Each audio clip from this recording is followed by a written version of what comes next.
Welcome to the newest release of the year and a new addiction for most of us. This Path of Exile 2. The game just came out today, right now, about 2 hours ago. Everything's all set up on my end. Holy moly, it's so loud. Oh Jesus, give me a second. Oh god. I didn't expect this. Wait, everything is crazy loud. This game for the entire morning has been kind of on and off, so that's why I started stream later. I decided to take a nap a bit and just wait until it came back up, and then I kind of napped for too long, and then I messaged my friend, and he was like, "Oh, it's time to go." So we're going into this. I'm gonna explain why I was gone for so long while we're playing this, because 99% of Path of Exile 2 is farming anyways. So there's not really much to talk about or do in the middle of it. Maybe. I don't know. There's 9,000 people. Well, you know what? That's how it is. Day one. Holy shit, there's a Canada server! Yo! I've never seen a Canada server in this game. I swear Path of Exile 1 only had Washington, D.C. For some reason, I'm pretty sure, because I remember only playing on Washington for Canada. Which is funny to me, because you would think New York would be closer. Anyways, hi. It's been a while since I streamed. It's been a while since I've been here. A lot of things happened. I can't get into it. It's still a developing situation. My wife and I are okay, but we're gonna figure things out as we go. Actually, it doesn't even involve my wife. She's been an absolute gem. She's been a trooper trying to help me do this, so it's a pretty intense thing. Hey, Chad, how are you? Welcome, welcome. I'm glad that... Wait, how come the hey emote didn't work? There should be a new hey emote. Oh, well. I had some new emotes, by the way, while I was gone. But yeah, something's happened. Just know that the stream times will be a little bit staggered in terms of days, but I'm trying to work towards a more consistent schedule because... you know, streaming is fun. I've also got a backup in case this game doesn't work, which I'll actually just show you right now, because in the case of this game not working, we need something in the meantime to hold us over. And I thought it'd be funny if we played this game in the meantime while we're queued up. So let me show you. Let's see if my computer crashes, okay? Let's...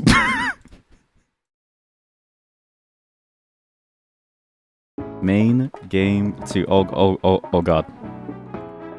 Oh god.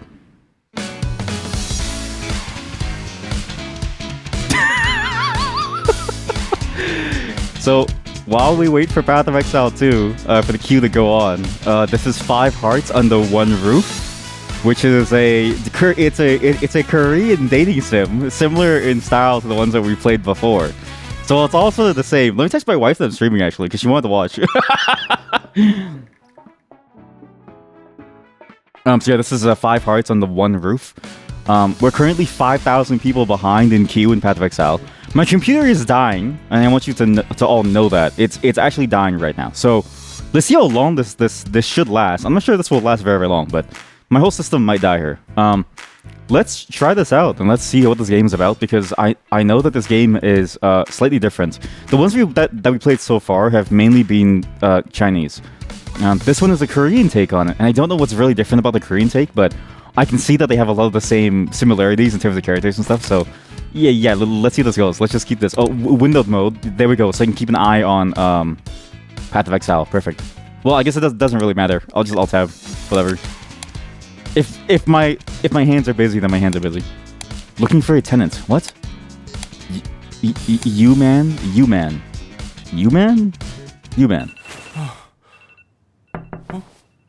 Hey, it's me, you man.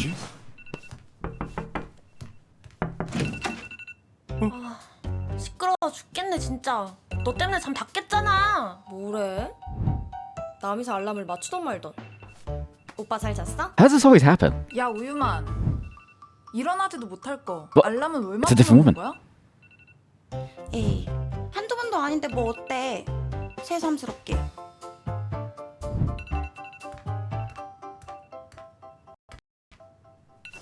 깜짝이야.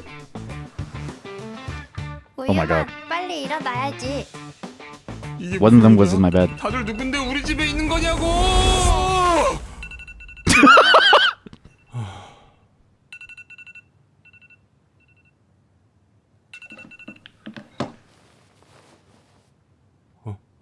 I don't know why I do this to myself, chat. I don't know why I play these. Like I don't know why I consistently decide to play these games, chat. I really don't know. 없네. They're gone. all the women in my life are gone. No. 어? 아들. Mom, Dad? 일어났어? 엄마 아빠 어디 가? 엄마 아빠. I just want you to know that this MC is rich. 이거 줄 테니까 잘 지내고 있어. 또 출장 가? 유만 아빠. 얘 소심해서 이런 거 못할 것 같은데. 사내 자식이 나이가 곧 30인데 I'm 30? 그걸로 용돈벌이 하고 있어. 집 잘 지키고. 자 갑시다. 엄마! 아빠!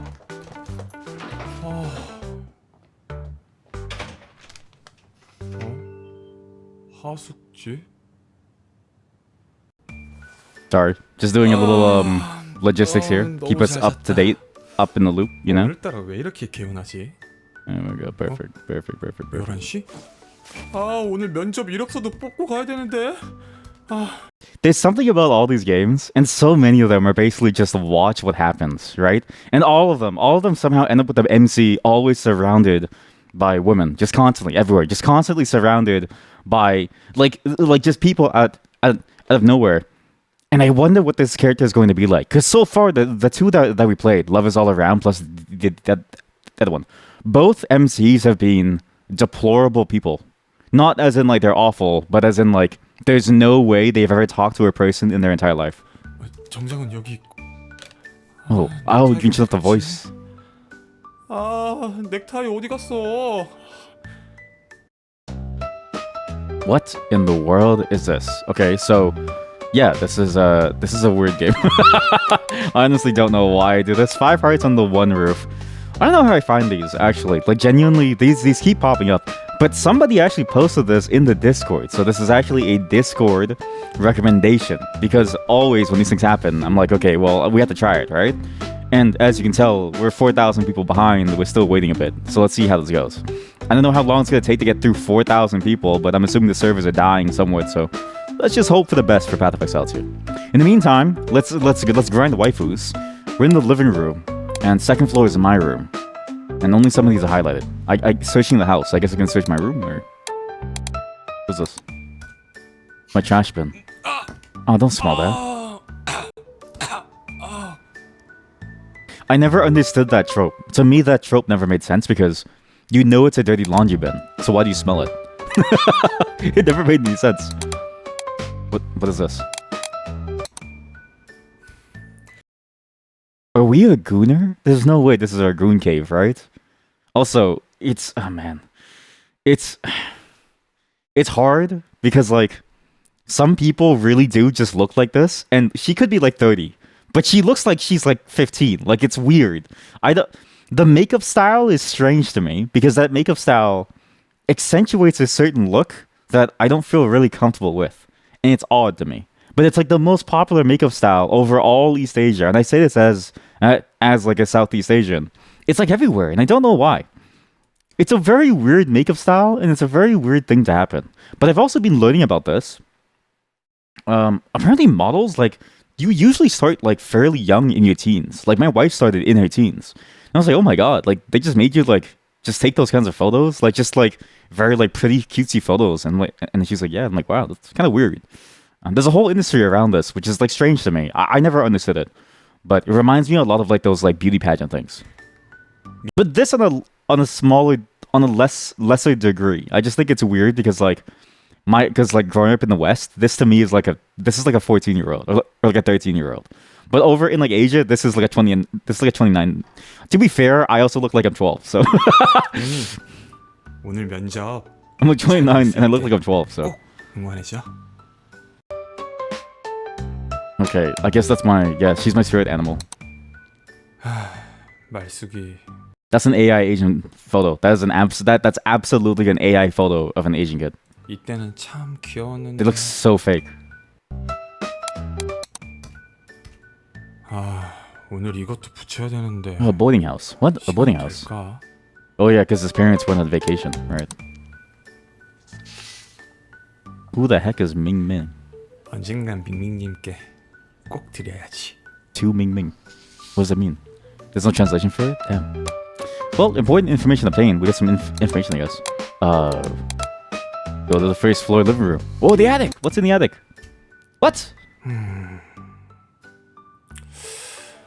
저기 just skip 뭐가 ahead. 있길래 엄마 아빠가 어릴 때부터 못 들어가게 하는 걸까? What? 뭐지? What do you mean? There's no way you reach the age of 30.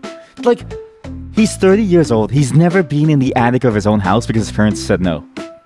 You're telling me at the age of 10, he's never ran up there to see what's up?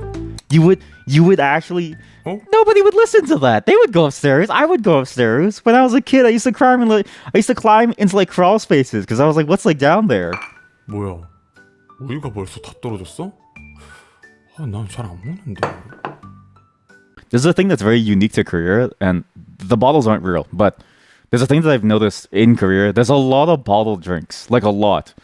And particularly, for some reason, every cafe video that I see from South Korea, they always have bottles of milk. And I'm like, that seems incredibly wasteful.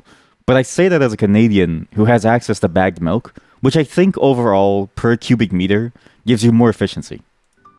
Well, except maybe cartons. Sure. 늦었다 진짜. 어? 이게 왜 여기 있어? 늦겠네 진짜. Oh no, I'm gonna be late for work. My salaryman job. Oh no. I want you to know this is like PTSD for most people.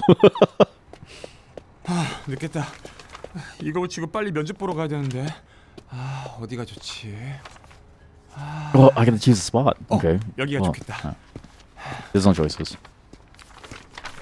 There's something weird about this, right? Because to me, it's fascinating how these games operate. I think the first time it was novel because like how often do you see an FMV game? But now that it's been multiple times, it makes you realize that a lot of these games they're just attempts at making Gooner cinema, effectively, right?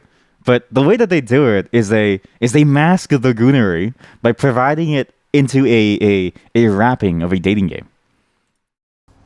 But it's like we all know what's going on. 이렇게 붙이는 게 맞나? 됐다. 1, 2, 3, 4, 5, 6. Hey. 할머니, 여기다 이런 걸 붙이면 어떡해? Well, because I have to. 다들 이렇게 하던데요? 안 된다니까. 왜요? 어른이 안 된다고 하면 안 되는 줄 알지. 뭘 이렇게 말이 많아? I always hated that, and this is a thing that you'll find a lot within Asian culture is if an older lady says so, you can't do it. For some reason, older people have the authority. Like literally, I mean, in South Korea, quite literally this entire week, right? I mean, while I was gone, I'm not gonna say why I was gone. It's not related to what happened this week, but okay, this just sounds very suspicious. But what I'm saying is that old people in Korea have more power than the president. And it's been proven. It's literally proven. 그럼 딱 이틀만 붙이면 안 될까요? 이틀이야. 두고 볼 거야 내가. I'm gonna claw your eyes out, kid. 뭐야? 아파.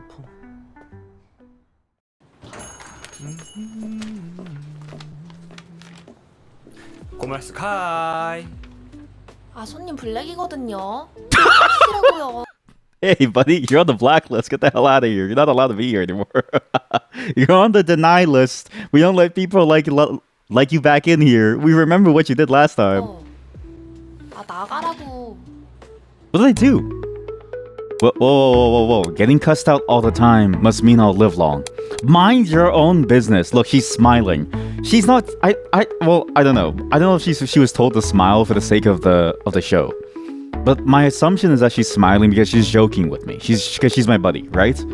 You think I don't have other internet cafes to go to, huh? Fine, I get it. This is just sad. At least play along with the joke, right? You know, if you're gonna hang out with somebody and you're gonna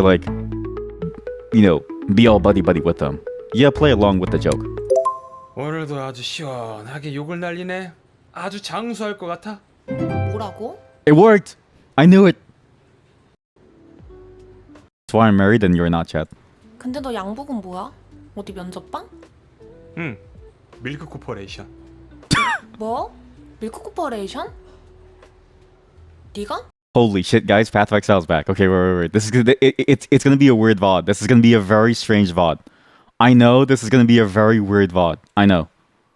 That's the point.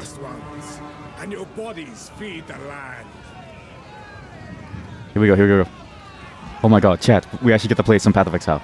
Now, welcome to Path of Exile 2. This game just dropped. I've been waiting for this game for a very long time, okay? I played Path of Exile 1 to some degree, but it was kind of confusing. I'll get into why. I need to make my character ASAP before the game kicks us out. I wanted to play a witch because I wanted to try out the Blood Mage, but even the newer classes are very, very cool. I think the newer classes are very cool too. Like the Monk, I think the Monk is amazing. We have a chat member who's playing the Monk at the moment. The other different classes and their various ascendancies seem really cool too. The Mercenary in particular is very interesting, but I enjoy being a witch. So, let's do standard. I don't know what solo self-found is. I don't know what's a good name. I don't know. Witchy. God damn it, what's like a good name? I don't know. Oh shit, I should have made the name beforehand. Oh no, oh god. Wait, what was her name? Malsuk. Good, okay, good. Oh.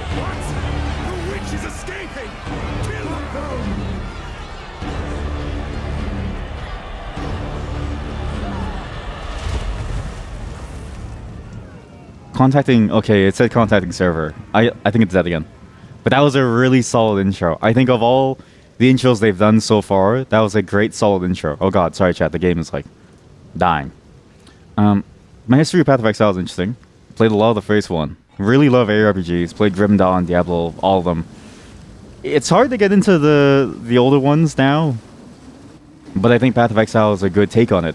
Path of Exile 2 all of a sudden comes out, and they basically try to make it a whole new type of game.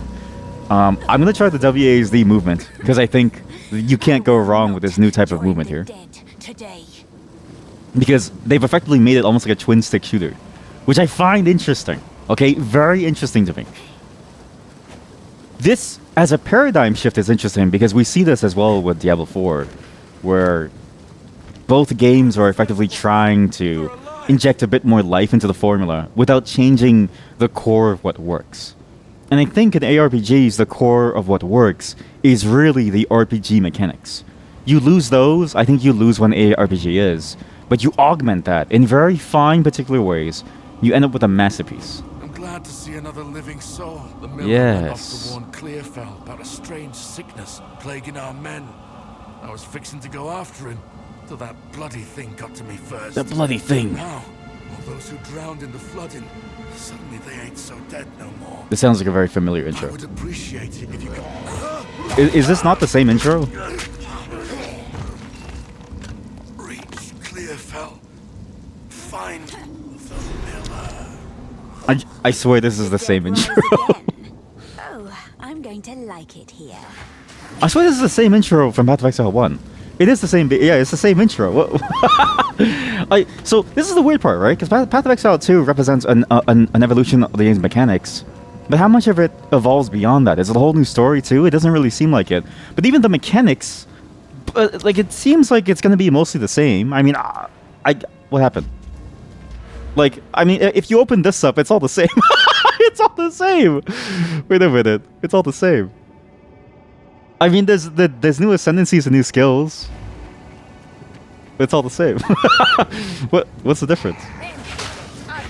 Well, except for this. I think there is one major change, which is the gameplay loop. I think this is a great way of doing things. I think they've done a great job with the gameplay loop. And in general, I think the WASD move was a very good idea because it makes it very pretty interesting if you think about it from a combat game perspective. It plays a lot more like a modern take on the game, which we've seen in other variations of this, like the one by Ori and the Blind Forest. Those devs made the one. It was like the Souls-like one. I'm trying to think. Like twin stick shooters. Grim Dawn didn't really have this, but some classes could. It was kind of weird. But in general, you know, Lost Ark. Lost Ark, I think, is a major inspiration for a lot of these games, which is weird to say because it's strange how many of these games seem to feel like Lost Ark, but with less predatory monetization. Unless you're Diablo, in which case it's the same. But that's sort of how I feel of it, which is weird to me. And My problem with holy shit, wait. With Path of Exile has always been it's a very hard game to get into. There's a lot that you have to kind of get into. How do I? Oh, it just summons them. What, for free? Oh, summons reviving skeletal warriors. Wait, that's sick. Wow. Wait, they just died. What? What the fuck?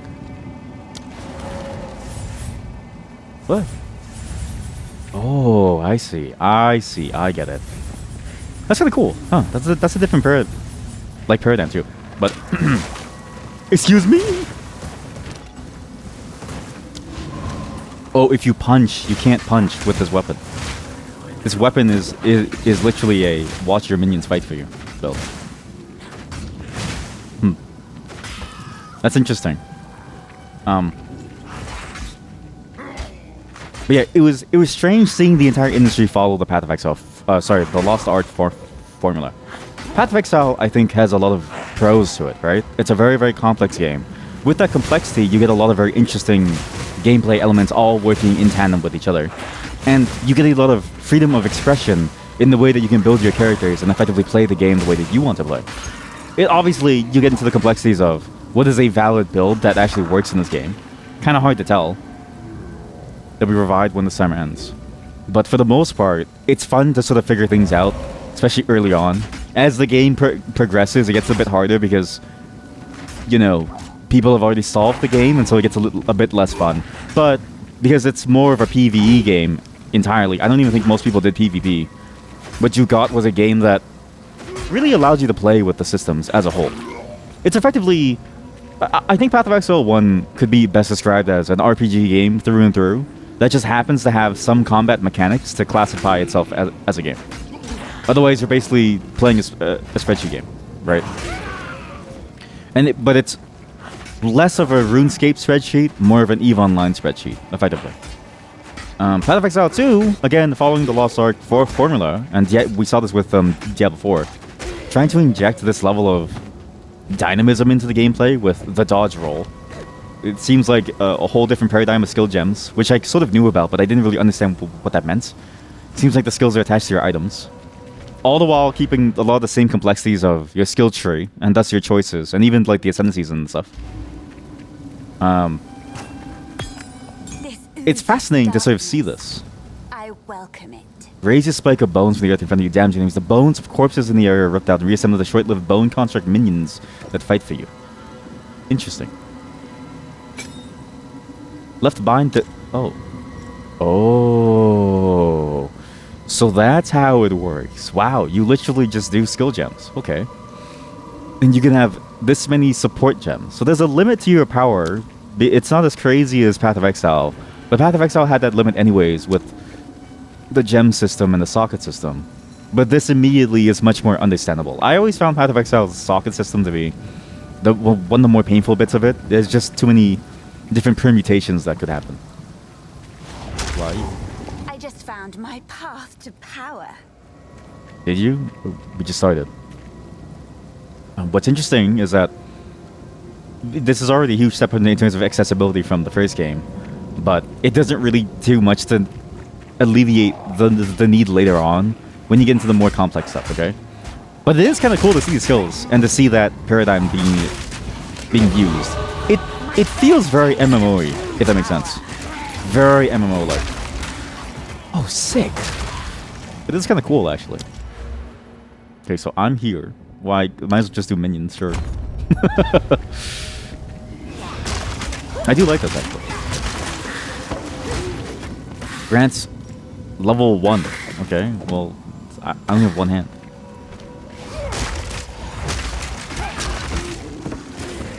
Gray shield. Holy shit, it's a one-hander. I can't dual wield, can I? No. Oh, wait, it's literally like a... Oh, wow. Yeah, this is very weird. It's more active than I would have thought. Because look, you can actually raise your shield. Huh. This feels a lot like a twin-stick shooter, actually. And I think the game is actually better played with WASD with these mechanics. Especially when you consider that you can now move and attack at the same time, which is also a key element of the ranger playstyle, at least looking at the ascendancies.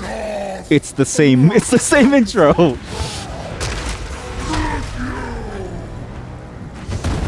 It's the same intro. What does block do? Hit me. Block. Okay, hit me again. Okay, hit me again. Wow, the shield's amazing. What? Hit me. Okay, shield can't block everything. It can block normal attacks though. Like, look at this. You can actually, Chad, you can play this almost like a Souls-like. Look, parry, hit, parry. Kind of cool. Parry. Wow, if you're actually good enough, you can actually parry everything. This is kind of cool. I kind of like this. You can't block certain skills. I think maybe there's a damage reduction, but for what you do get, this is pretty neat. Smash you! Split you! Oh, you can even block that move. This is a very surprisingly action-oriented combat system. Wow. I think if they just showed the shield in the gameplay trailers, I think people would understand it immediately. Like, look at that! Impressive size, but little acuity. What are the odds that this boss has whatchamacallit? A hidden drop, just like the guy in the first game. I forget his name now. Cold resistance, sure. Maximum energy shield, sure. Well, Well done. Please come and. okay, what are the odds of this town looking the exact same as Path of Exile 1? Like, what is the difference really, between these two games?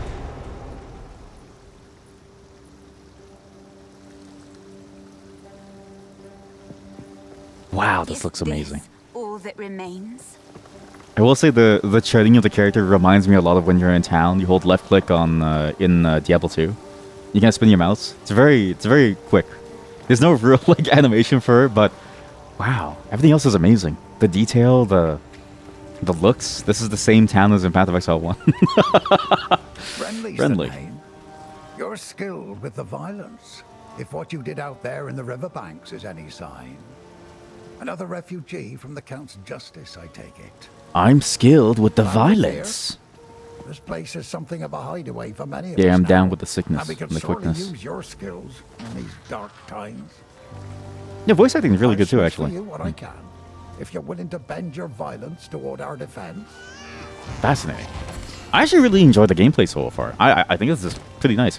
Creates a skill gem up to what? There's a beast of particular dark power stalking us out in the felling. It moves unseen under the dirt and attacks without warning. Oh We no. can't leave the walls It's a to mole. find food, and I've been unable to corner and slay the beast myself. So you want me to do it, right? Now, if you could channel your violence against this devourer, as Finn calls it, we'd be indebted to you. And this will get us a support gem as well as gold. Interesting. Again, I'm going at this blind, so it's kind of interesting to see the change of paradigm, especially in the itemization here. Before, at least with quest items, right? You just chose a gem from a list of gems, which was overwhelming, but also understandable because how else do you do it? Here, you get the same thing, but it takes like an extra step. So let's engrave. Okay. Wow. The skeletal sniper. Wait, that's actually sick. They revive? Holy shit, there's a lot of different trees. What? What do you mean? What do you mean coming soon? Oh. Oh yeah, I forgot. This is a beta. Honestly, with the way that the game looks as is, and because I'm playing it early on day one, you kind of forget that it's still a beta. But it's a beta. But you can see what they're planning up. I guess they have everything. I guess they have the main core archetypes, and then beyond that, it's kind of hard, right? Primal, especially Flail, those two are interesting. But they have Elemental and Summon and stuff, and a Cult. Select skill to player video. Skeletal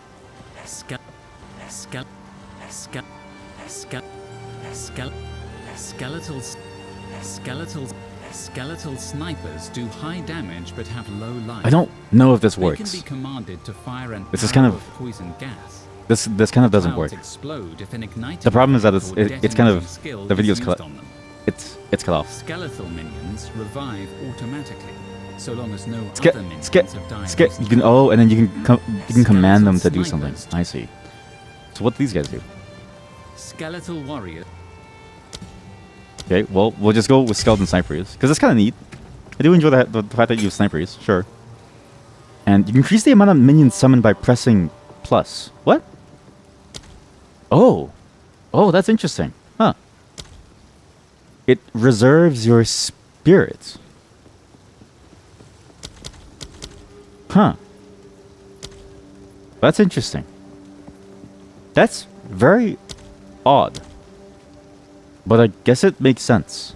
I wonder if auras play the same way. So basically, it seems like you have two different resources. You have mana and spirit. And then I'm assuming auras would work the same way if they have a reservation system, where you would determine how much you want to reserve, and that's what the effect is.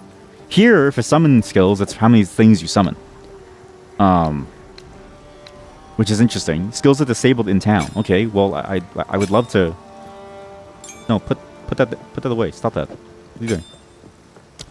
Okay, now... How do I use the active skill? Oh. Gotcha. Raise your shield to block all incoming blockable hits. Blocking too much damage while your shield is raised makes stagger you. Wow, this really is like an action RPG now. And a real action RPG. Not like a... I do find it funny that we call... wells used to replenish your life, mana, and refill... Yeah. I do find it funny that we call... whatchamacallit? Like games like Diablo 2 action RPGs when it's not really actiony. Decree of the Count of Ogum.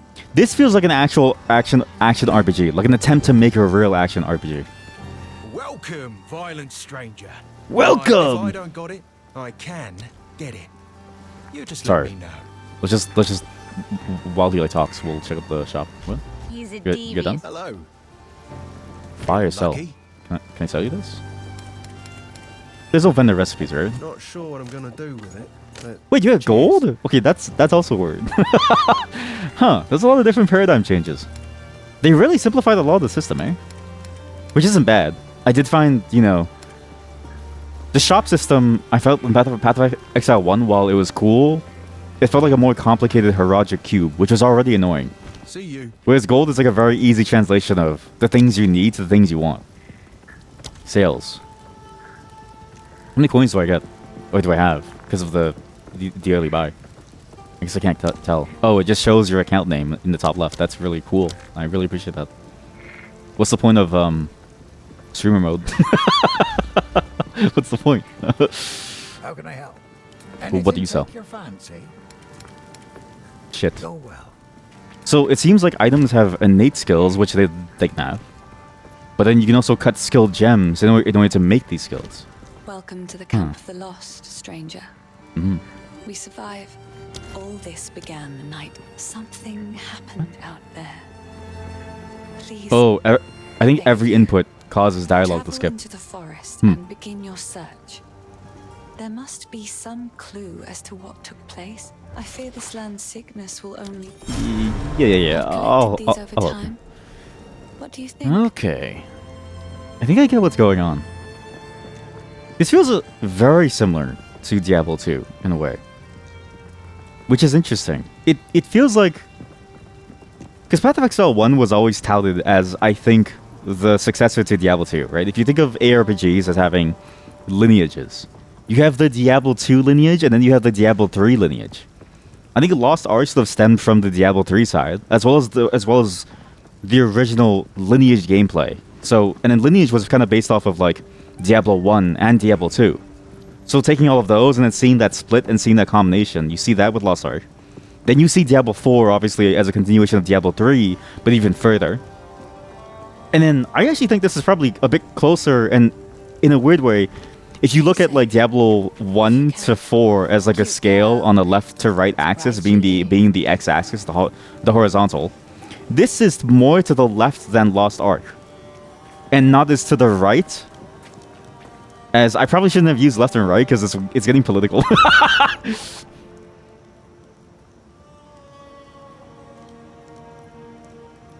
But you know what I mean? This game feels like an interesting mix. Also, anytime we load somewhere, the game will probably kill my PC.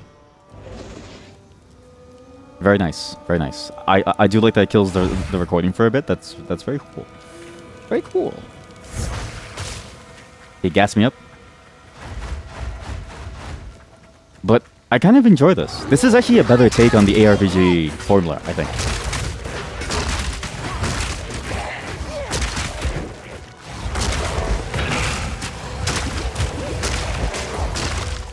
I mean, make no bones about it. I thought Lost Ark had amazing gameplay. Genuinely. My main issue with that game was always you cannot play that game past a certain point because you need to spend a ton of money to play the game at some point. But I always thought if you just took that gameplay and you just allowed it to exist without the trappings of an exploitive microtransaction shop, that maybe, just maybe, you could stumble upon a very fine formula. And that game, created by the devs of Ori and the Blind Forest, I'm just gonna find it. What was their game called? The one that we played? Well, is it Ori and the Blind Forest? Shit, what is that ARPG game called? Action RPG. What was it called? It was such a good game. Let me just look. Tiny Tina's? No, that's not even close. What? That's No Rest for the Wicked. I thought that game was fantastic too. In my mind, No Rest for the Wicked was an amazing rendition on the concept. You know, a lot more intense than this. But I don't... It's weird because the intensity of this game feels way more intense than anything you would ever get in Diablo 3 or 4. Those games feel almost...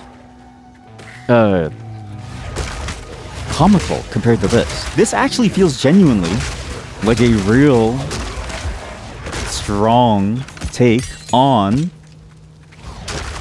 a true action game. Not as too intense as like No Rest for the Wicked. I think No Rest for the Wicked is on a whole different axis, right? Within my theoretical left to right graph. That's not political. But still, really good. Wow. Maybe I do Contagion. If the enemy dies while affected by Contagion, it and all of the chaos damage over time debuff spread to nearby enemies and refresh their duration. If reanimating and detonating occurs affected by the Contagion will cause the minion explosion to spread Contagion on hit. Too many words. Why don't I just equip more skeleton minions? Wait, so if I do this, what happens? Ooh. Not enough spirit. How do I get spirit? How do you get spirit? Spirit. Regular expressions are supported. What do you mean this supports it supports regex? Like, what?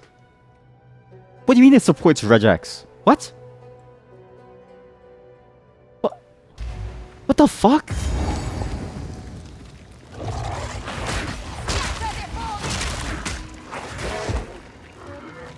If you're not a programmer, honestly count yourself as lucky. I'm reminded of that Einstein quote, which is to say, I'm a very narcissistical, egotistical bastard, but to say, everyone else is an idiot and only I can see it or something. Similar vibes. It's a blue chest with only gold. Imps, oh vile.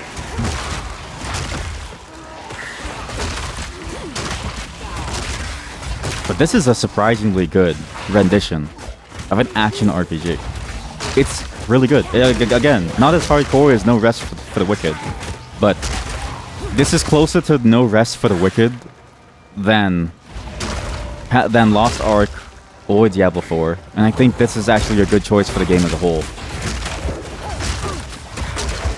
Because Path of Exile 1 was trying to be that. I think for a long time PoE 1 was trying to be a very action-oriented game.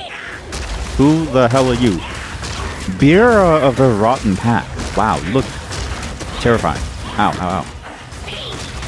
Feed! Feed!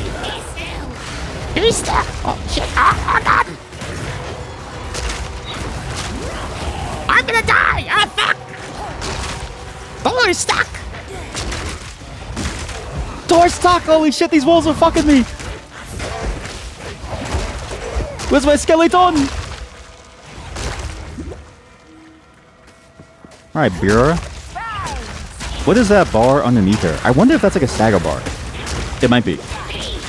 There's a bar underneath her health bar, which is growing, and it looks colorful.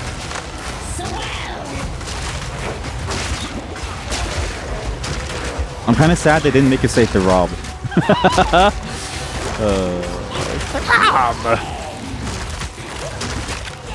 Oh.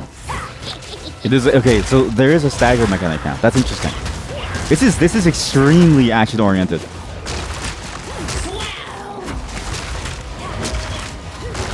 I say as I dodge nothing.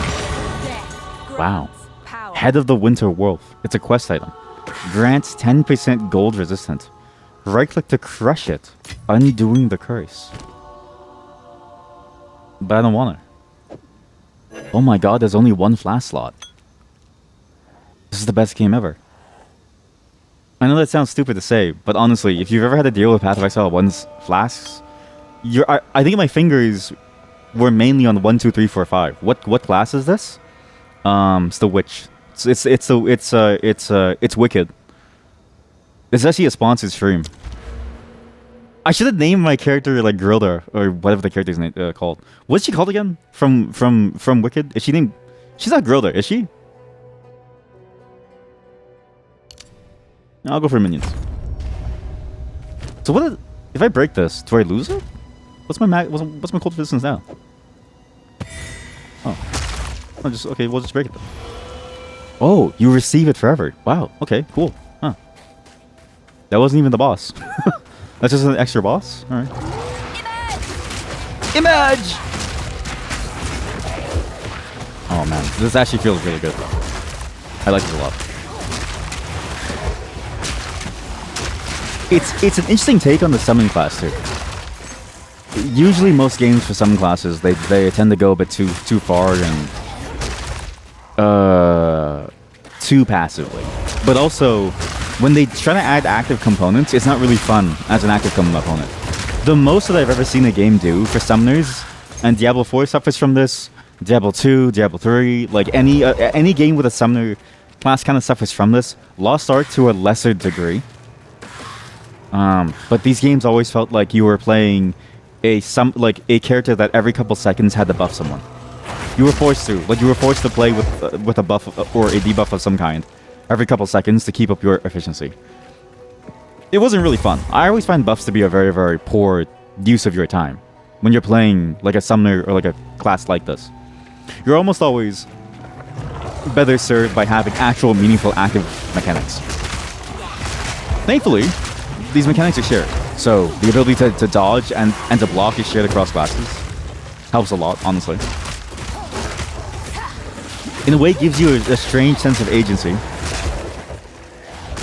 And works surprisingly well. The game has a stagger mechanic, which I don't know if the summons interact with, so let's see. They do. But then it's sort of that question of how long do you wait for it to happen, right? It's very interesting. Can I change my skill gems? How do I see my skill gems? What's the button? What is the button? What is the button? Someone died. What is, here we go, G. Okay, can I change this one? Oh no. No, you can't. But yeah, fascinating stuff. I really enjoyed this paradigm. Huh. And this is just sort of the summoner paradigm, right? These mechanics, when you overlay them on top of other classes, I imagine must feel significantly different. What is the map button? What the fuck? Like a ranger must play very differently because again, you can move while you're attacking. Even a melee class must feel interesting because if you can move while you attack, you have a slight amount of variability. And you have the precision, honestly, of WASD, which I think, not to say that the mouse movement wasn't precise, but the fact that you can do both at the same time feels more precise to me in terms of what I want to do with movement and combat at the same time. Interesting.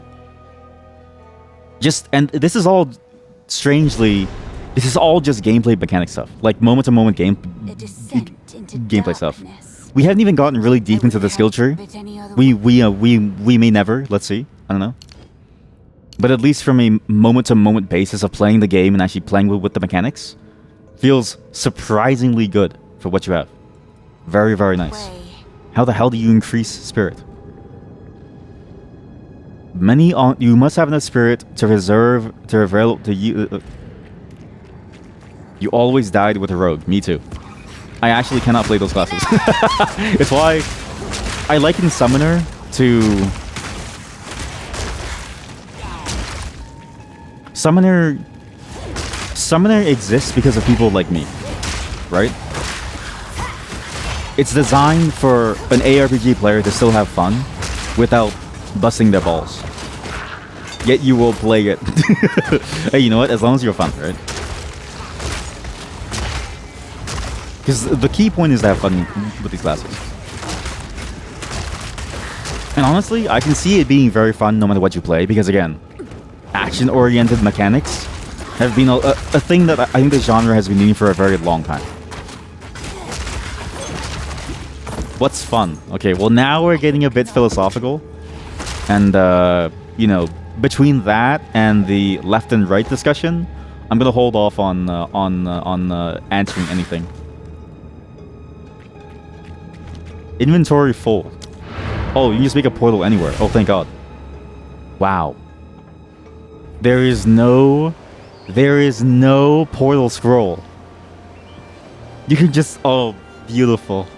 Because the small quality of life things, right? It doesn't degrade from the experience. If anything, it makes the core gameplay loop, which is finding cool items, fun.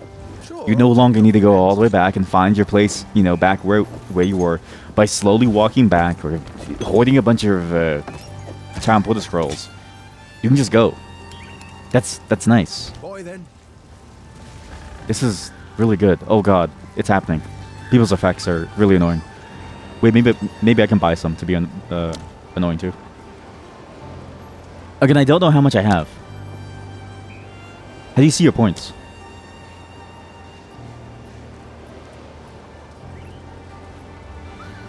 What? Pets. Suspicious rock pet variations. What? It's a rock. Oh, it's not a rock. It's an imp. Stash tabs. I don't really care about stash tabs. I'm gonna be honest. Like, people always say, "Oh, you need stash tabs." I just throw things away. Because they give you three free ones. The way that I used to play was I just threw everything away, or I traded it off immediately. All I ever kept was a currency. If I had an item that could be made into a build, I either made that build immediately or I didn't make it at all, and I would just sell constantly. In a way, I'm like the worst person to play these types of games because I don't hoard items. I hoard experiences.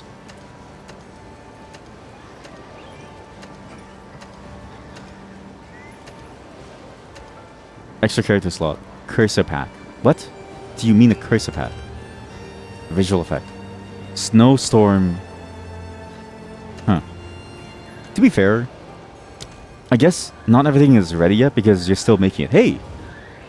Cursor pack. Yeah, does it remind you of it reminds me of like old school like you would get a link and it's like, oh, get custom icons and a cool cursor pack for your PC. And then you would lose your and then you would have like a virus. Same energy. I wonder if that's the inspiration that they took when they made the cursor pack. And I kind of can't wait for the inventory skins. You know what they should do? They should sell inventory skins like a Winamp skin, right? That way you can have like a different Windows Media Player visualizer for your inventory. It could even be like how many bits of currency do you have in your bag? Increases the amount of like beats or like cool effects, shiny stuff. Or how many unique items that you have in your bag displays more and more angels. Oh, you know what? GGG, if you're listening, okay? Listen to me. Listen. Make an inventory skin that allows you to connect your account to Twitch chat. And then in your bag, you can see your chatters inside your bag. But make it a subscription because it costs money to maintain. You know what I mean?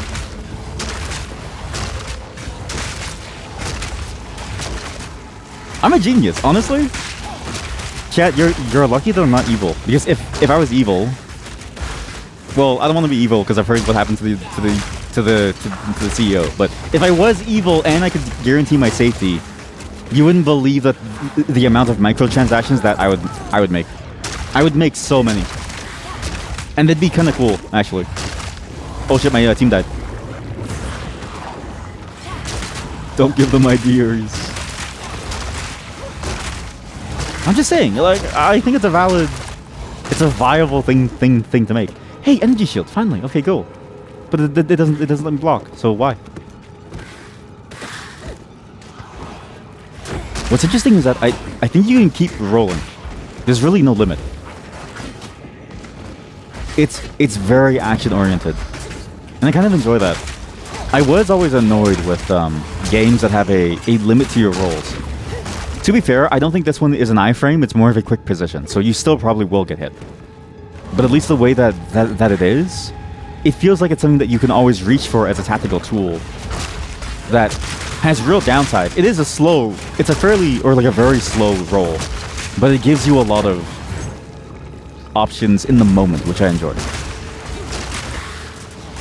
And I tend to find it a waste to put these options on a cooldown with like stamina. Unless the stamina bar allows you to do it very often. The worst implementation I think is within Diablo 4, where the cooldown is so long and the amount of charges that you have is so minor that it feels almost like you don't even want to use it. And then you end up never really needing to use it because most moves barely ever lock onto you. So it's strange. Oh shit, I found it. What a pretty worm!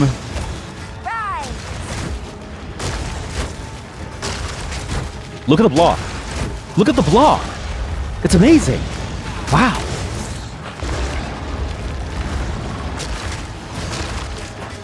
Oh, it's tanking from. Oh shit! Ow.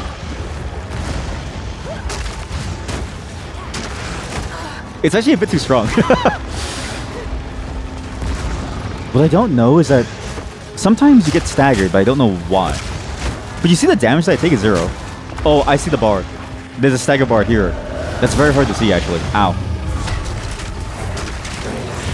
Oh, fuck. I'm wounded. The tail. Oh shit, the tail. Oh, what? Why is there a tail?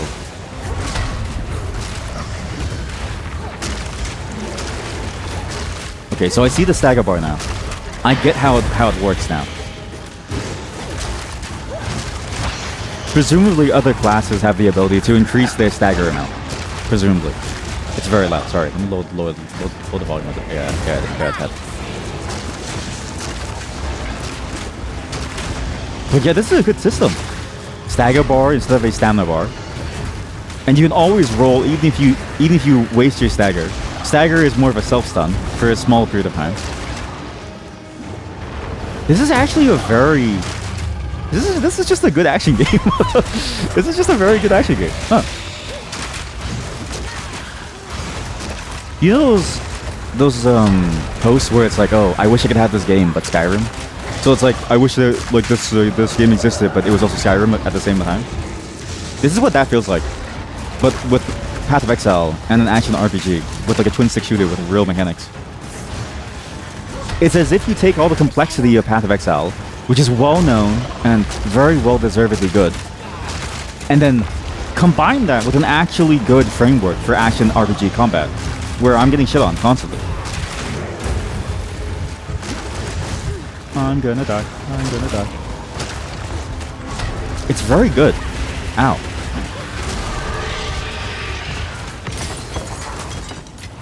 Very, very good. There is a bit of a weird issue with the corpse targeting. I will say it's very wide. You can see it when it glows green here. So my left click right now uses corpses, okay? I click here, aims there. I click here, aims down. It's a little bit too loose. I will say the corpse targeting is a little bit too loose. But I think they nailed it. I think they nailed the evolution of like what is a combat RPG, and then just allowing you to have the complexity of Path of Exile with it. Like if you told me, if you just released the game as it was, but you didn't have any of the Path of Exile trappings, right? None of the skills, none of those pre-existing systems. But you had like a different set of systems that was perhaps a little bit simpler, maybe a bit more Torchlight style, right? I think you'd still have an amazingly fun game moment to moment, because the mechanics themselves lend themselves to a very fun type of gameplay, moment to moment. They've actually nailed a very nice balance. Wow. I'm impressed. I was kind of a doubter, just in case, right? You can't be too happy about things. I think being too happy about things is a great way to feel disappointed in life. And I don't like feeling disappointed. But I think this is one place where you should allow yourself to be a bit happy. You know? Not bad. Because life is kind of hard. And maybe it's fine to be happy. Okay, so create a skill gem, level an existing gem to level 2. I'm gonna go level 2 archeries. Oh, okay, so I see. So the more you get a level in the skill, the smaller the reservation. The higher the requirements too. Interesting. Okay, so now we have not even close. we'll get there eventually. Renly. Oh, finally! Oh! The Devourer, did you? Oh, that's incredible! This is the first real success we've had against the darkness. We can breathe a bit. Now, this won't come around dead to you. Not nearly. But take it as thanks. So clicking on something, clicking on things is... Oh well. Okay, sorry. There's a volume issue. Well, not... It's not an issue. It's just balanced differently. Audio mix headphones. Save.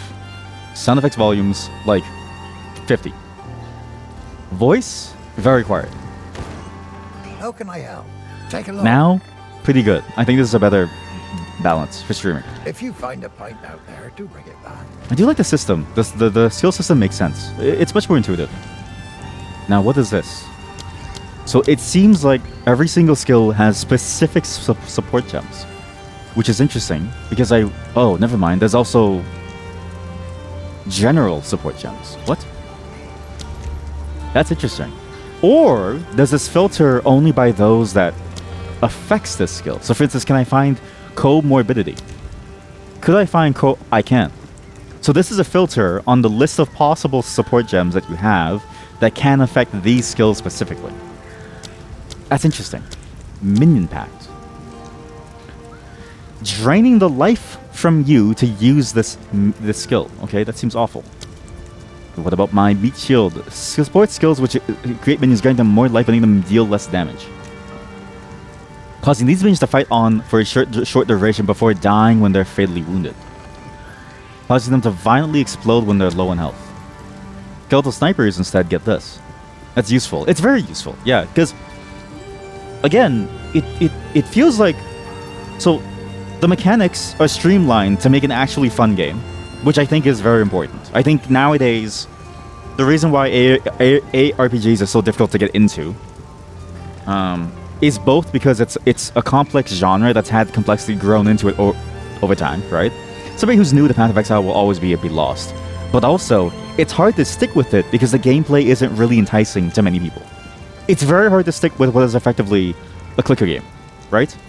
So you do that, and you basically build quality of life into the game. You make it more dynamic, and you give people more control over it, but also up the skill barrier. But that's okay, because I think a lot of players wanted that.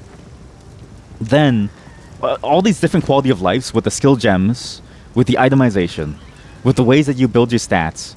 Not the skill tree, not the passive tree. This is still like a huge mess. But at least with the skill gems and what you need to do with them, you then lower the complexity there. There's no need to go to a separate forum to theorycraft or read over every single tag on a gem to know what it affects. And even then, you don't really know what it does if it does affect it. You can just filter. It's a lot of small choices that I think really add up to a very, very smoother, breezier entry. But I still think it's going to be difficult for people to get into because it's still Path of Exile, right? It's not going to be perfectly easy. More area of effect on my archers. What? Allowing it to inflict an extra poison on enemies, restoring the duration. I don't even think they poison by default. No, I don't even think they care. Where's the skill button? Where's the skill button? B. No, G. What the fuck? It's G? Yeah, okay, so they have no poison damage. They do fire and chaos. Well, chaos is poison. Why didn't they change the name of chaos? Poison applied by spell skills also breaks armor equal to 80% of the damage dealt. This is all for the active portion, which is the gas arrow. It's only for the active portion. We need a level 2 uncut gem to make this. Otherwise, it doesn't work. You have to get... Like, these don't build into these. I see. Okay, we'll let's get meat shield. It's fine. Sure. Into... yeah, you. Exactly. Yeah, good. Okay. Cool. I need to remove 1 gem because it's going to confuse me. There we go. Good. All right. That took a long time. that's a lot to do. Sure, destroy it. I don't really care. Wow. But I enjoy this. I actually think this is a great paradigm. I'm surprised the well is not automatic. It's a little bit annoying, but sure. What? Why is it not automatic? What? There's still a little bit more quality of life that could be nice. Like, I feel like that should just be automatic. We have to toggle between above or below ground. What? Oh. Clearfell, the riverbank. There's a mysterious campsite here. Holy shit! Wait. Oh, there's boss markers. Oh, the maps have the maps have like side quest boss markers. Okay, I see. The Devourer, which we killed. Next site has Ariadne, the Forgotten Witch, the Tree of Souls, and the Bramblegast. Gotcha. There's a lot of different quality of life features. Again, I still think it seems like it has the same complexity of Path of Exile, which I predicted. I remember last game that we played, somebody did ask me here in the chat. They were like, "Do you think the game will be easier to play, and will it be as confusing as Path of Exile 1?" And I was like, 100%. It's gonna be the exact same again, because it's just built into the RPG system. And you want that though, right? Because if you're playing an RPG game, it's not just an action game. Otherwise, you would get Sekiro to some degree. But because it's also an RPG game, you want that complexity of mechanics and systems. Because a lot of the fun is in building your character and building this vision of what you believe them to be. As frustratingly complex as it is, in a way it's also fun for you too. Copia.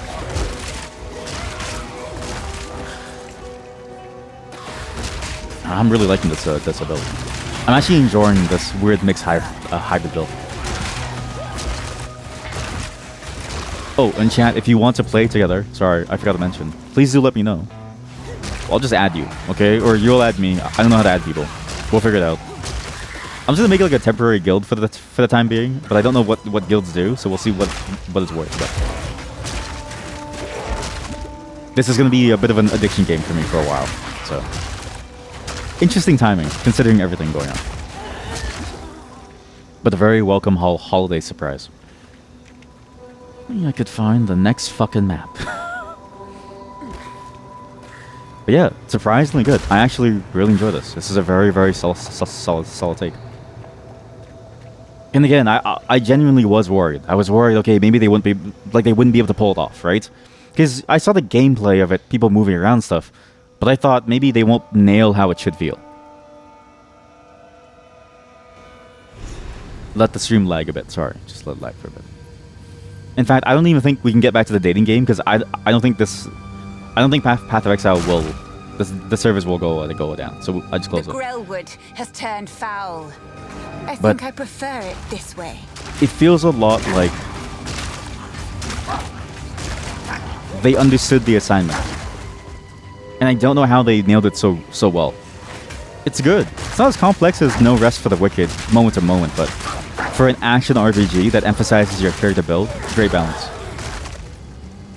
Not too complex mechanically, just enough to keep you on your toes and get you engaged with it. And enough to add a new dimension to how you build your character too, which is great. skill is so loud. Why is it so loud?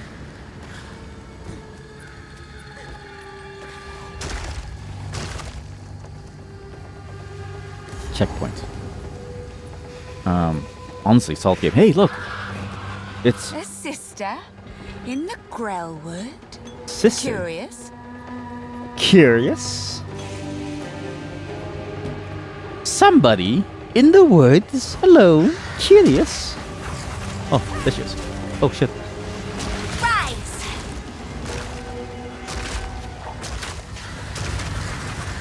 And honestly, pretty interesting boss fights, too. Ow. Fascinating mechanics. Like, it's very action-packed. More mana! What you tend to see with games is, like, they build all these really cool baseline mechanics for you to play with, right? But then they don't make any encounters that leverage it. I mean, I can kind of still walk out of these zones, but the dodge roll does add this element of, oh, it feels like you kind of do need to dodge roll in places to survive, which is neat.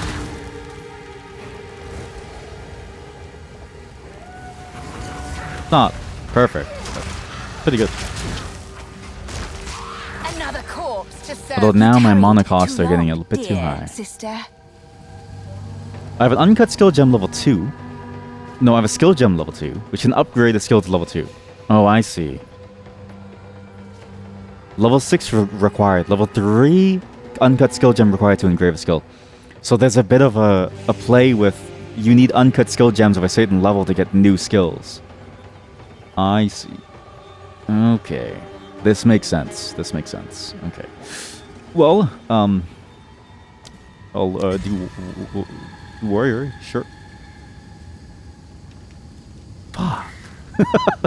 Son of a bitch. Wait a minute, what? Oh no. Level up an existing gem to level 2. What? How do I level up this level 1 gem? How do I get this level 1 gem to level 2? What? Right here. How do I make you level 2? Okay, well that's stupid. I already wasted it. Okay, well. When reduced to low life, they explode. Or last gasp. I think last gasp might be better here, honestly. Okay, they all died. Okay, good. Cool. Cool. Cool. That's nice. I like that. And very confusing.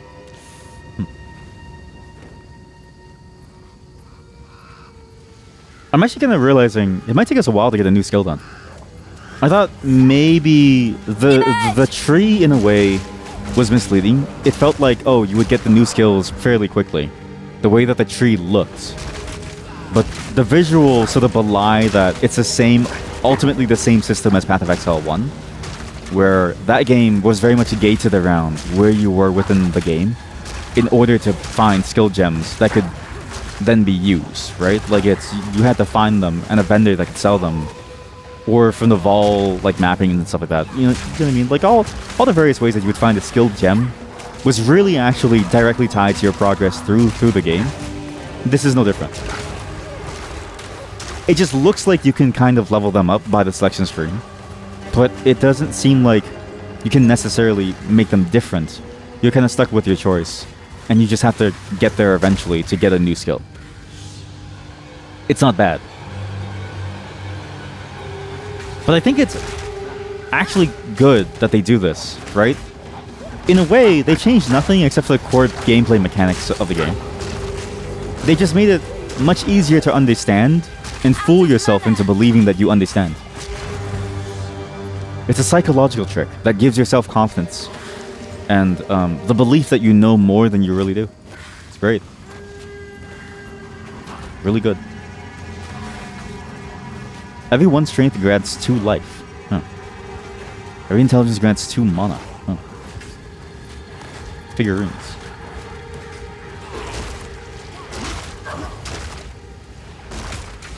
I will say the environments are very static. I did notice that immediately. Like, it looks a lot better, and sort of the effects and the decals, the way that they interlay with the environment is very cool. Like here, if you look at the unearth, right? Looks like a part of the ground itself is coming up, which is neat. But I don't see the same level of destruction that maybe the first game had. Minor visual stuff, but you know, still important to think about. Yeah. Other than that, though, very solid. There's so many mushrooms. The Grim Tangle. What? Okay, well, I don't think I'll die, so just stay here. Red Veil, Grim Tangle. That's a whole different place. Grim Tangle leads to somewhere new. The Red Veil leads to somewhere different. I see.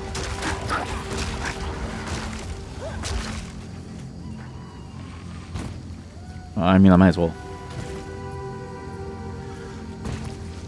Because I don't really see a waypoint, so I'm kind of I might as well do it now and then come back to it later. Find a waypoint here, just so since we already have it. Oh, maybe this is just always a subzone. Oh no, actually the waypoint's there. Okay, cool. Nice. Closing the minimap, closing the map causes the game to reload back you in load you back into the server. Nice. That's nice. The roots here have a mind of their own. I'll need to This game is a bit of a strange loading issue. It's odd. Image! Image!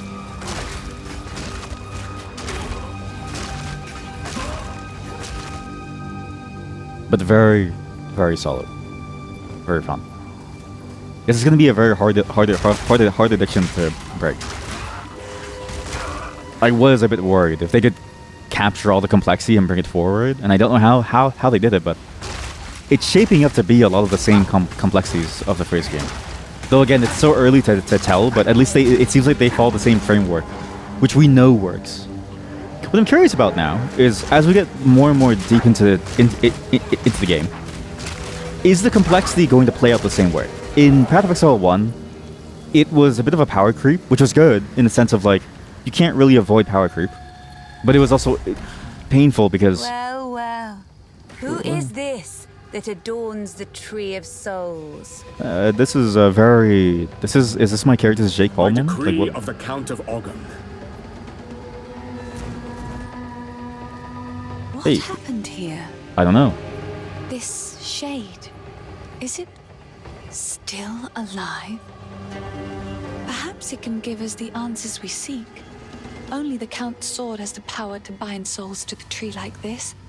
We must free it somehow. Yes, we must. To release that being from the Tree of Souls, we'll need more than simply cutting his rope.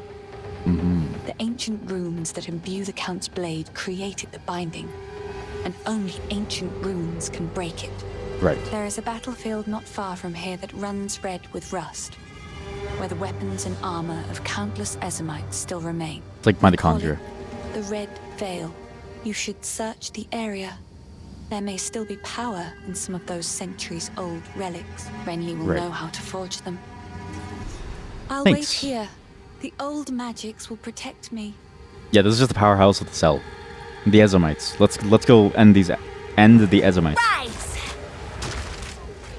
But yeah, I'm very curious to see how it plays out near the end. So, PoE 1, a lot of power creep, but also a lot of complexities around how you make something stronger. You have things like gem quality, you have things like gem level, which I think is still there as well. You have different corruptions that could apply to it, so different variations of the same skill. Various synergies around different charges, so which this game for sure has, because there's a microtransaction for stuff like frenzy charges. And again, if we assume that all the same mechanics are there, does it end up scaling the same way? The skills, however, functionally are a bit different, right? Or very different, actually. Minions are no longer painful. Like, I actually think a minion build is genuinely more fun now because it's passive. It effectively plays into the summoner playstyle better than I think Path of Exile 1 did, because it truly understands what summoners want. A free mind and a free hand. I could stand here and have the exact same experience. And that's kind of what you want when you play a summoner, alright?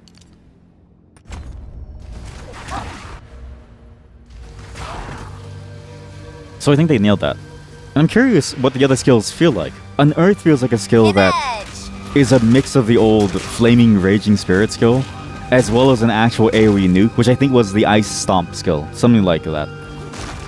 The block feels very unique. I wonder if there's more active things you can do with the block. The way that the block is, I wonder if it's sort of their take on the retaliation mechanic, but more skill-based. Which, if it is, I kind of hope that they go down that route. I think that would be a very fun route to go to. Because I find passive retaliation was a bit of a boring build. But if you have a more active, actual skill-based way of, like, you parry somebody, you do a shit ton of damage back, I think that could be an amazing addition to the style of game that they're building. High skill, high risk, high reward. Is that a cricket? Bones and rust. There's a flower. Death it's not a cricket, sorry. in It's green. abundance. But I think there's a lot of potential here for the new skills to feel very different and fun. However, Witch early game is exactly what I expected, so maybe it was my mistake for playing Witch, but Witch is just the same old, and I'm kind of sad because I feel like, to be fair, is there a sorcerer build? I don't know. I guess like the wizard or the sorcerer, whatever that class was, is now replaced by the monk, because the monk is the one with all the elemental stuff now, and so the witch is more about chaos damage and crowd control now, I think. Out of mana. But I kind of wish there was a bit more active skills to play with early on. Not that the summons are bad. Again, I enjoy summons, but it'd be nice to have more active skills to play with early, just to see how it rolls and the stuff. So.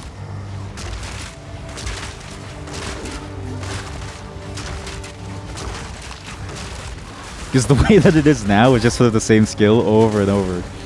So, which isn't bad. Again, it's not bad, but more and more, it's same thing. Okay, cool. That's a good level 2. Sure. What? Oh, what? So, are my skill gems attached to items? Because when I took this off, I guess if your item gives you a skill, it's attached to the item. If it's not attached to the skill, it's not attached to the... Holy shit, magic find! Good, nice. The robe. Pick it up. No, pick up the robe. Huh?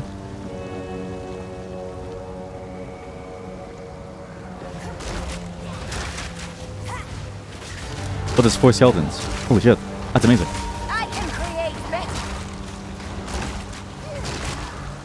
Yeah, we'll see how the skill system ladders up over time. It's gonna be interesting. The early choices for some skills are very fascinating too. They really want the witch to lean into, I think, the summoner mindset. And with the way that skill gems are, right? Because you no longer need to level them. And because they're no longer stat based. Well, which they kind of are, but the way that you level them is different because you now need to find a resource, like an actual material to upgrade them. It's in stark contrast to the first game, where you could upgrade the skills as soon as you level them up enough by just killing things, right? It feels even more harsh to try and, like, get something going, because you have to really wait to get there. You saw it look like Diablo and you expected speech to text, disappointed. Do you know what you just asked for? Do you understand the consequences of what you just wanted?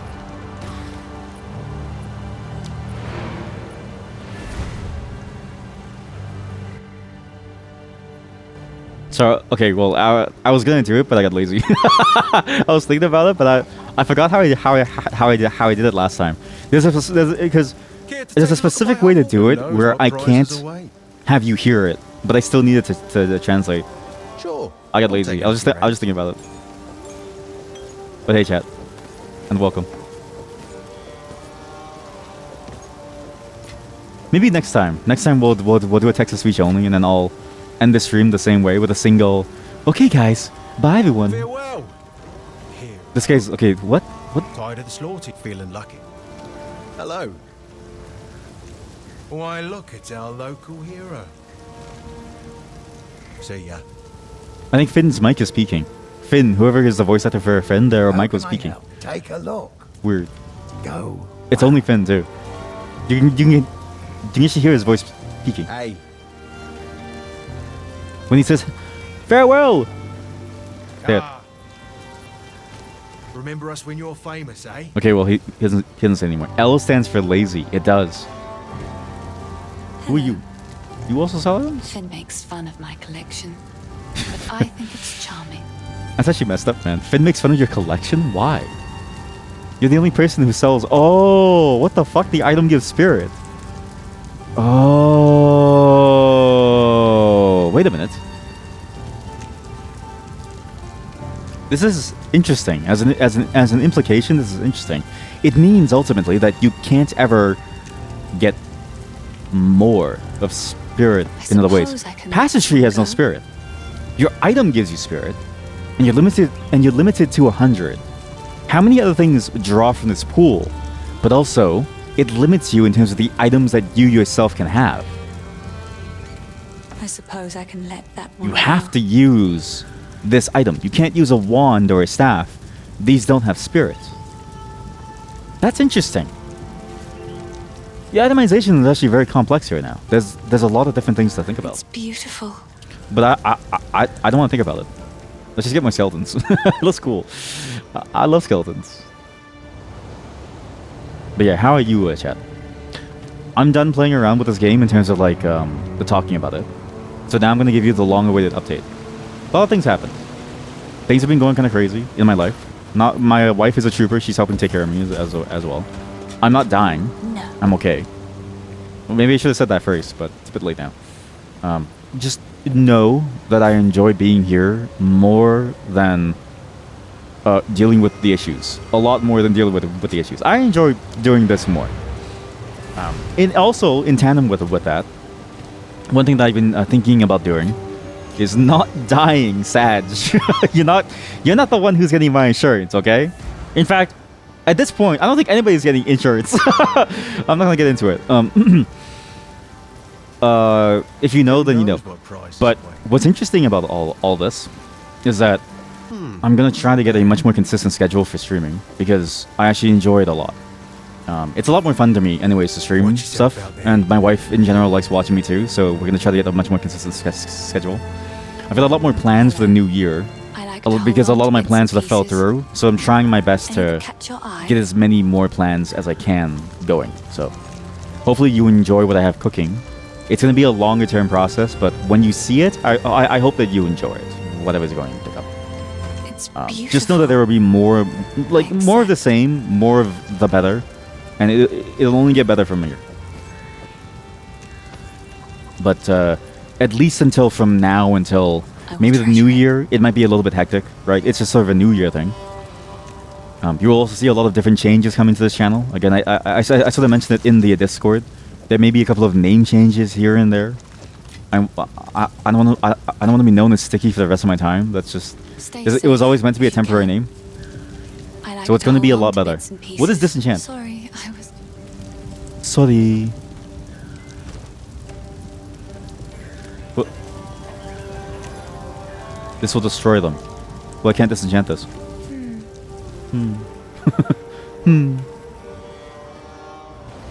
But yeah, as an update, it's a very sort of tame update because I can't really tell you much, but that's the gist of what's going on, if that makes sense. Very crazy, very, very annoying stuff, but nothing I can't handle.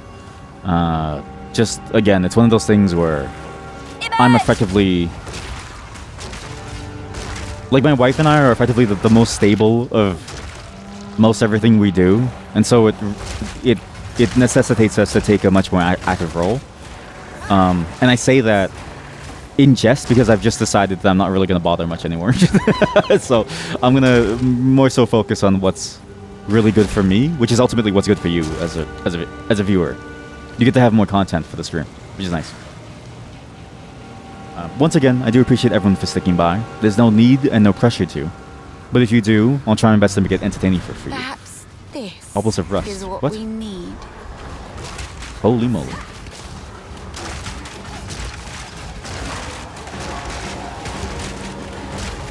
Plus, I don't want to go back to the office. Guys, the office sucks. I was watching, what was it? It was like this news article or this video on Japan's black companies I know it sounds like it'd be about people. It's not. It's about companies that Impudent are undead. effectively awful to their employees. And I was thinking like, oh my god, yeah, that's what I'm gonna have to go back to. Which, you know, it's gonna happen. At some point I am gonna have to get a job. Again. Just whenever the contracts sort of pop back up and whenever this current processes are done. The streams will be slightly interrupted because of that. They won't disappear fully. I'll be much more in control of the schedule and the stuff, but all it will mean is that there's more stuff for the stream coming soon, right? I'm excited about what's gonna happen, but I recognize that my timeline was way too quick. I don't think Snow Job is going to be finished by Christmas. With everything that's happening and how sudden that it was, I don't think Snow Job will finish. I thought I could, but it's so much more of a larger issue that I have to deal with, so that's gonna take a longer. But it does mean that next year is gonna be better, I think. No way, it's not gonna be finished. Who could have guessed? Who could have guessed except this entire fucking chat who kept saying, oh yeah, where is it? It's not gonna be finished. No way, man. I wouldn't believe that. I can't believe it. Wow. That voice. He The sounds Rune like Girdle. fun. The Rune Guard. He sounds like fun. I think the witch, if the witch was born in 2024, she would listen to ASMR. 100%. Image. The Asmir. More mana. You thought that those were Zerglings for a second chasing me. No. I wish. It is interesting the way that they look. I do enjoy their H.R. Geiger look, like the very alien look. It's very nice. I think it is funny to think that H.R. Geiger has been such an influential figure for so many different horror tropes, right? And in Silent Hill 2 as well. Like these monsters especially. These are very Silent Hill 2 coded. You can see a lot of. But again, it's also like, you know, you play Silent Hill once. Is it really Silent Hill, or are you just Silent Hill pilled? The Rust King. POV. This is the screw that you left outside in the rain for too long. I am the Rust King. I am the screw you left outside in the rain for too long. Now watch as your windowsill turns red. So relatable, scream. Why even dodge roll? I have a shield. Parry. Parry. Parry. Okay, parry doesn't work always. It's very loud. Team's volume is all over the place, actually. Okay, don't worry, don't panic. Live audio mixing. Live audio mixing. Okay, why does it pause on the pause menu, but it doesn't pause inside the options? Who made this? What? There's no difference. It's a menu. Oh fuck! There's bloom serpents. Interloper. Get him. In my headcanon, this is just the UK, but in a very, very, you know, strange timeline. Like, you know the stories of Merlin and the King Arthur finding like a new land and realizing that there's somewhere like strange. This is what I imagine this is, because everyone sounds like it from the UK here.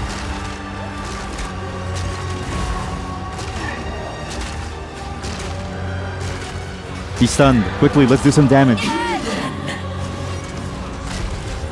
Still very low. It's not the music. This. Ow. I do like the character's cries of pain. She sounded like she stubbed her toe.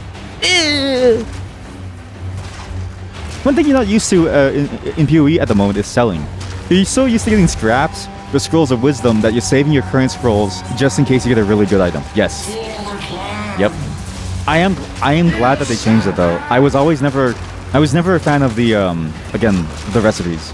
I thought the recipes was just a very poor attempt at potentially making a gold sync system that wasn't item durability, right? Because the traditional method in these games is you repair your items. PoE 2 has never really had that, but they also wanted the idea of the Harajuku Cube because it sounds cool to craft items. But if you have a traditional crafting system, it's like, okay, well, is it really fun? No, not really. Traditional crafting has a lot of issues with it, right? Very boring, very slow paced. It's more of a gathering system. And, you know, they took the cube, the Harajuku Cube from D2 as an inspiration for it. But I think their implementation just couldn't resolve the issues that are inherent to Diablo 2 system.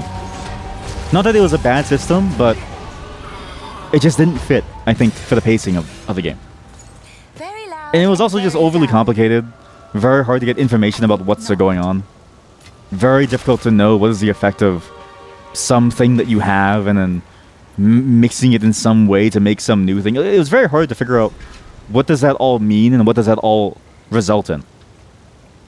Like, oh, you want a skill gem? Okay, sell these specific items with like scrolls and like TP scrolls and the stuff. Oh, where are the recipes? Well, find it out yourself. But there's no real easy way to do so because you spend your money. And in a day and age when information is just available, you can just go to a wiki. And so the entire purpose of it being a currency sink kind of disappears and falls flat on its face. And the problem is that the items that it gives you in return are static items. Like you know, sometimes you would go from currency to currency, but sometimes you just use it to make an item too. And so it's like, okay, well, you just use that new item now. Like there's not really much of a point to continue working with it. Entered the Red Veil and survived. Red Veil. Rusted. Take a pun. Not bad. So yeah, a lot of different problems with the system as a whole, but you know, I think they made the right choice stepping away from that system as a whole. I didn't really find that system compelling enough to make me go, ah yes, this is why I play Path of Exile. To play with a shop, effectively. Martial weapons. What? Place into an empty rune socket into a martial weapon. What? There's runes? Wow. Reading magic item to a rare item. Let's just try it. Allies in your presence regenerate health. And allies, oh my god, you can hold tab and it explains things? Oh my god. You never have to open a wiki again. You just press the alt button and you get everything explained to you. I just came. Oh god. POV, you love reading, but you've never seen a library because you grew up in like a rural wasteland, and then you move into a big city for post-secondary, and then you finally walk into your first library, and you go, oh. Comes. Oh, it's shit. Oh, that's amazing. Yes. Oh, fuck. Okay, I should have done this afterwards. Oops. What's a regal orb? Just the quality of the armor. Might as well. Heck yeah. Evasion rating 31. It went from evasion rating, I think, 29 to 31. That was the worst use of a currency I've ever done before. That was shit. But you have a cool rune now. That's cool. We can upgrade gems, or we can make a new one. A skeletal arsonist? Wait, what? Someone's bomb throwing, reviving. Skeletal arson. Skeletal arson. Skeletal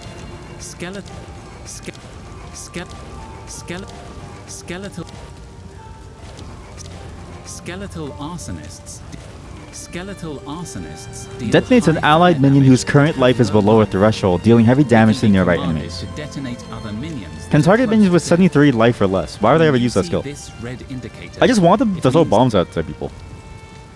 But I do like this paradigm, right? It's a very different paradigm from most summoning skills.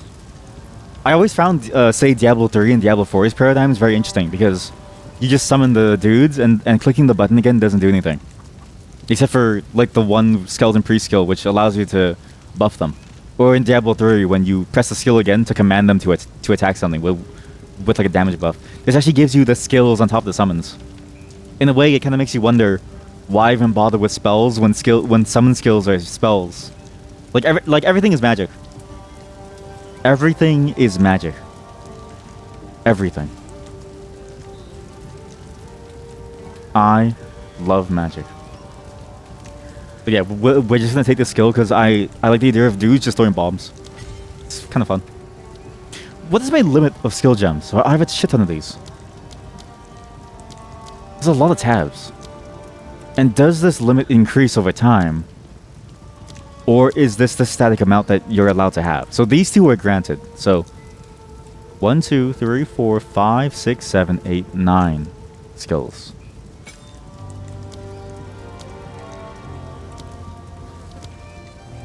$50 spirit. Oh, how come I can't I can't reserve?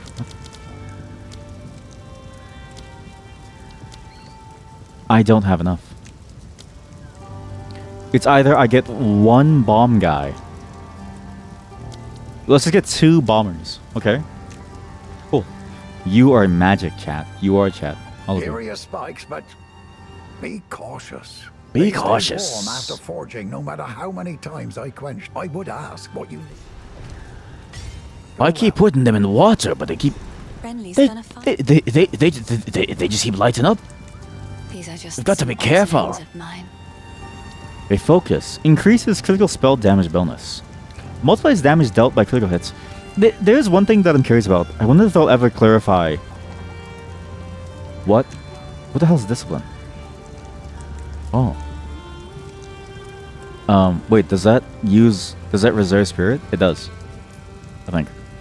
But I wonder if they'll ever clarify how minions scale. There is something interesting about minions where it doesn't really tell you still what stats they raise themselves on. It's kind of hard to figure out, okay, what is a good stat line to invest in for minions? Or if there's anything that you can invest in. It may be that, except for minion life and damage, which I always found to be a funny stat. Is what we need. Is the only thing that you can invest in. Which then gets into a problem of like summoners are the best class because unlike other classes that have to worry about defense plus a number of offensive stats, like crit chance, crit damage, flat damage increases, cast times, cast speeds, summoners can just go minion life, minion damage, and basically full defense with no real compromise, and basically become very tanky, but still do damage equivalent to an actual normal player. Summoners are broken. It's really what I'm trying to say here. Why can't I click on the item? The fuck is this? It's the corpses. The corpses are blocking the ability to...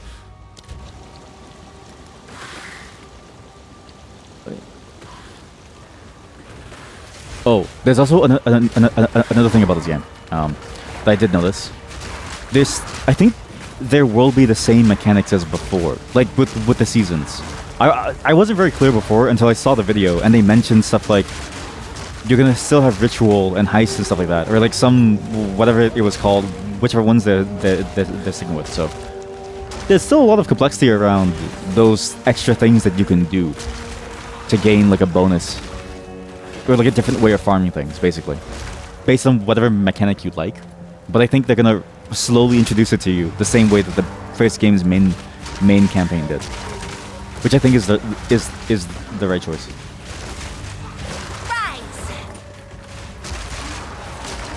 Also, speaking of the new streaming schedule, tomorrow there's gonna be a stream.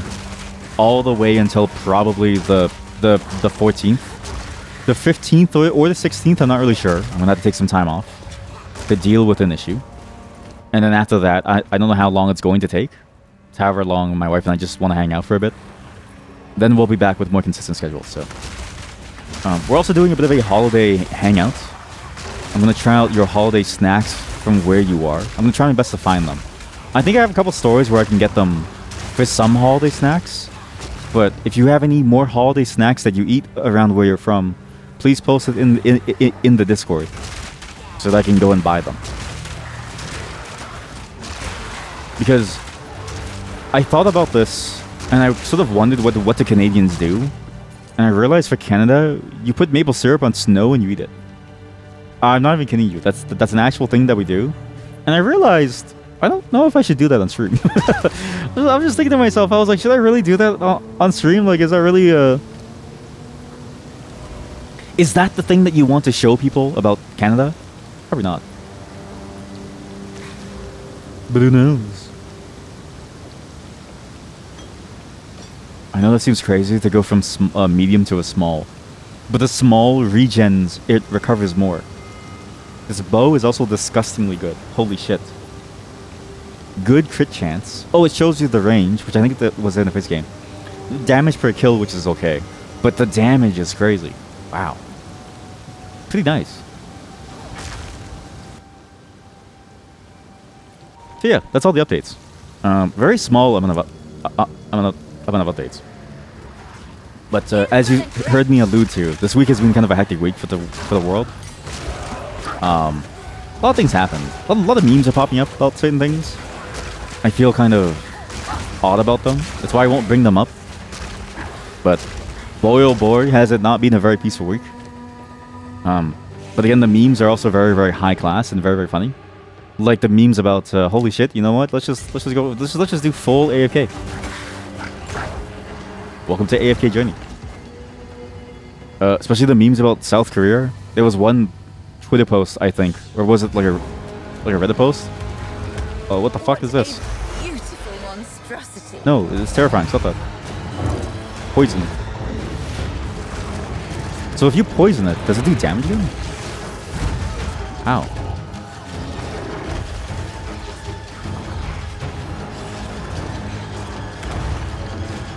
How about this? We'll do... Okay, command explosive, go.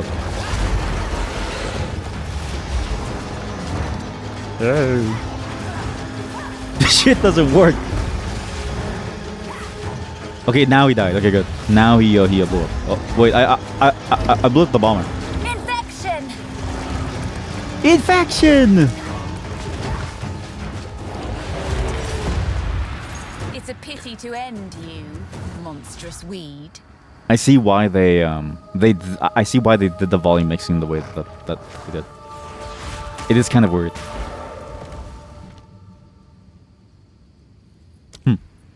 Well, I guess this is where we start the multi-class. Huh. I didn't really think about this. That you can kind of multi-class and do whatever you want, really.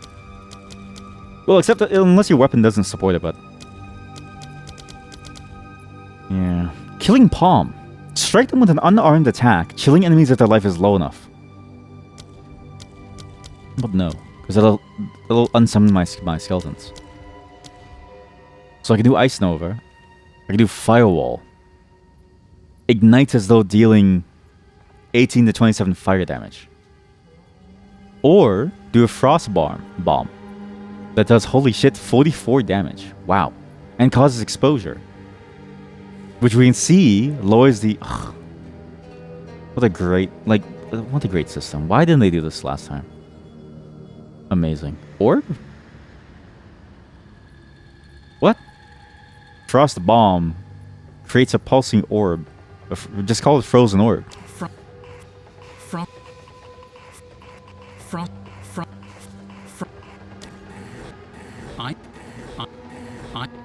Ice.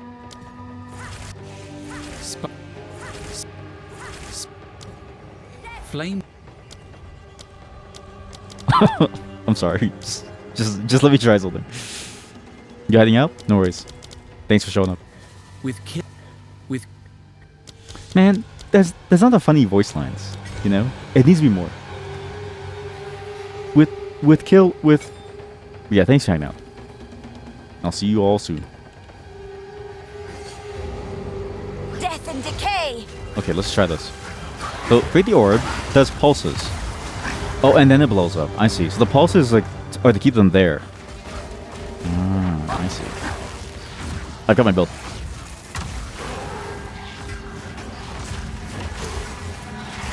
Okay. You were very dependent on skill gems for your fun. You need a lot of skill gems to really make it fun. Without the skill gems, I mean, this is true of any game. If you were just stuck with the base gameplay, like imagine playing Counter-Strike where the only thing that you had was your starting pistol. All you had was the Glock or the USB. It'd be the shittiest game ever, or it'd be tactical insurgency or whatever that spin-off is it called. It just wouldn't work. This is that. Wow.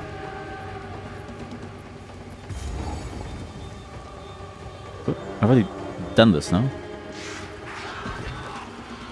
The Grellerwood Witch succumbed to corruption, so I can kill her again. I guess the unique bosses you can just keep on killing. That's interesting. Usually most games don't let you kill bosses consistently. Actually, I take that back. This game is entirely built on bossing and mapping.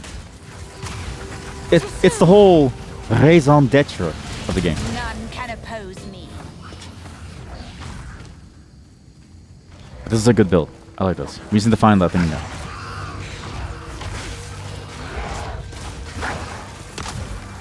But yeah, while I was gone, a lot of things happened.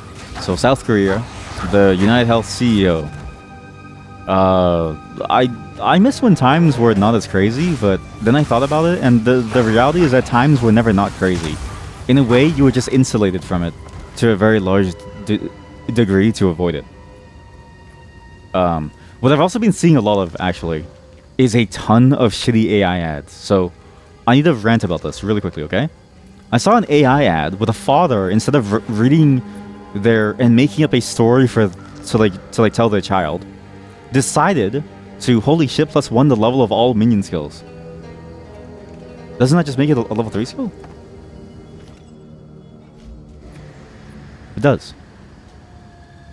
But the father decided to, instead of like telling a story to his child naturally, like as a human being, decided instead to ask the AI to make a story for his child. And I thought to myself, why would you want to do that and deprive yourself of the experience of making up a shitty story to tell your child and feeling like it's the best story in the world?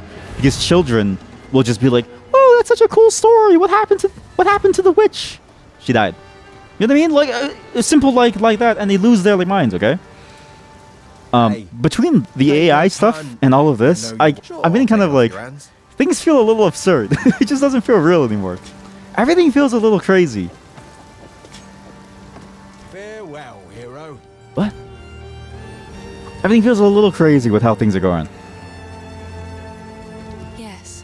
Not to be doomer, but I definitely noticed that it's a very different timeline that we're in now. Oh, I should have just done that before. Okay, so always transmute. Always. Oi, take a look. Oi! Go well. Oi! Take a look! Oi!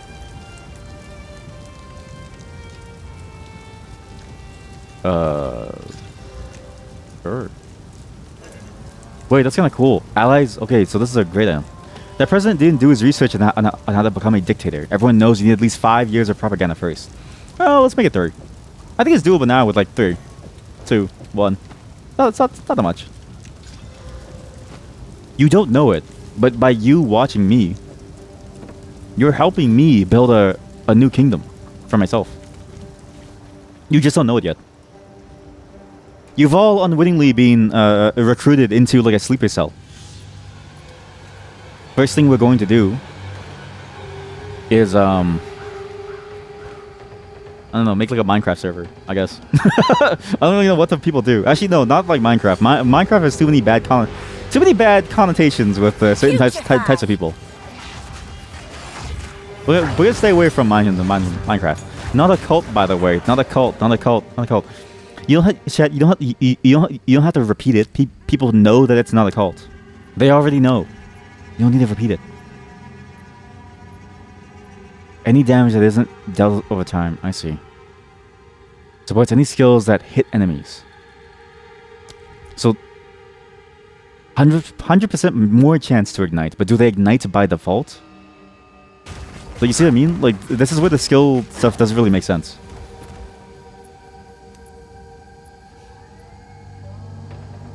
Oh no. Oh no, chat, look. Chat, look. Okay? Minions.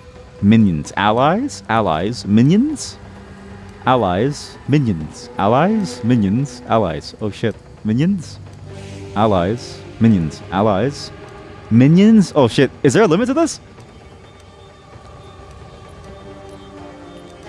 Oh shit. Oh god. Uh-oh. Oh, there's no easy way to get rid of them. Oh shit. Okay, it's 1 by 1. Uh-oh.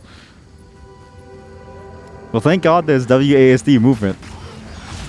And thank god I'm a summoner. Alright, we'll just move around until we find something. Yeah, this is not a cult. You're free to leave. You just all somehow enjoy this enough to stay, which I appreciate. Actually, in fact, your enjoyment of this. Good news, everyone! I can now earn money from the Avad YouTube channel. Again, I want you to recognize this, okay? I put more editing effort into every other channel. I mean, I used to. The VOD channel, I just take whatever recordings I have and I upload them. That channel can now make money before everything else. What's wrong with all of you? Do they seriously manage in the skills panel? Is this not the skills panel? This is the skills panel. Do they already? How do I know if these guys can ignite by default? Detonator skills can cause flammable gas, oil, and other similar. Okay, fire. Okay, so this thing does fire damage, and they can ignite. Okay, cool, gotcha. So I can do. Okay, I get it. So in fact, my skeleton archers already have chaos and fire. What? They can fire a gas arrow on command. See, but the problem is, like, I don't know what this means. Do they by default do poison damage, or do they do physical damage? There's still a little, you know, quality of life that could be done around summons and stuff. This was my problem in Path of Exile 1-2, where I couldn't figure out what these skills did. Like, what's the damage type of this minion? Is it chaos or is it fire? Because chaos is a skill, but is it fire normally, or is it physical? And where does fire come in? Because it's a gas arrow, but does the gas arrow explode and cause fire? But it's a gas arrow, so it should cause chaos, no? This guy is a bit more understandable because he detonates people, and he does fire damage, and he throws a bomb. But he can also blow people up, so what does that mean? But that's fire. Because it changes what your support gem choices are. Because now it's like, okay, ignition should work, because the auto attack does do fire damage, right? But I don't know. Scatter shot. Fire extra projectiles. That's sick. We'll never know. We'll never know. Tyson, looking. You know what's funny? I still can't see the Tyson emote. I need to fix that option, actually. Maybe I'll do it here. Let's see.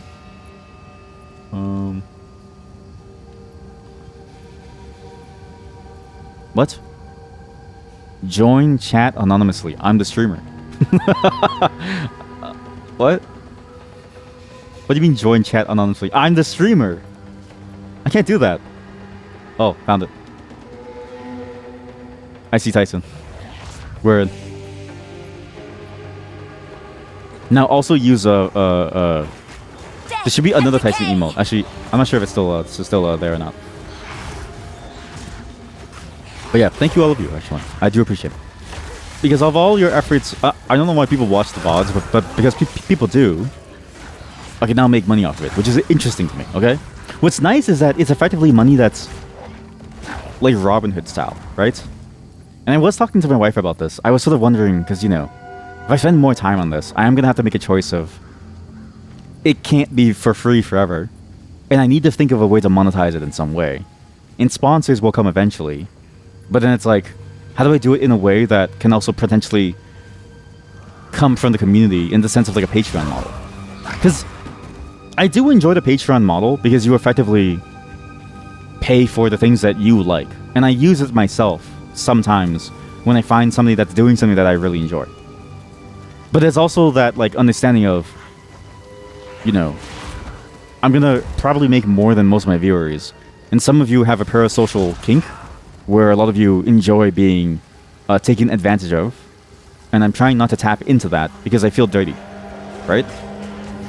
And it just doesn't really fit with me morally to do that.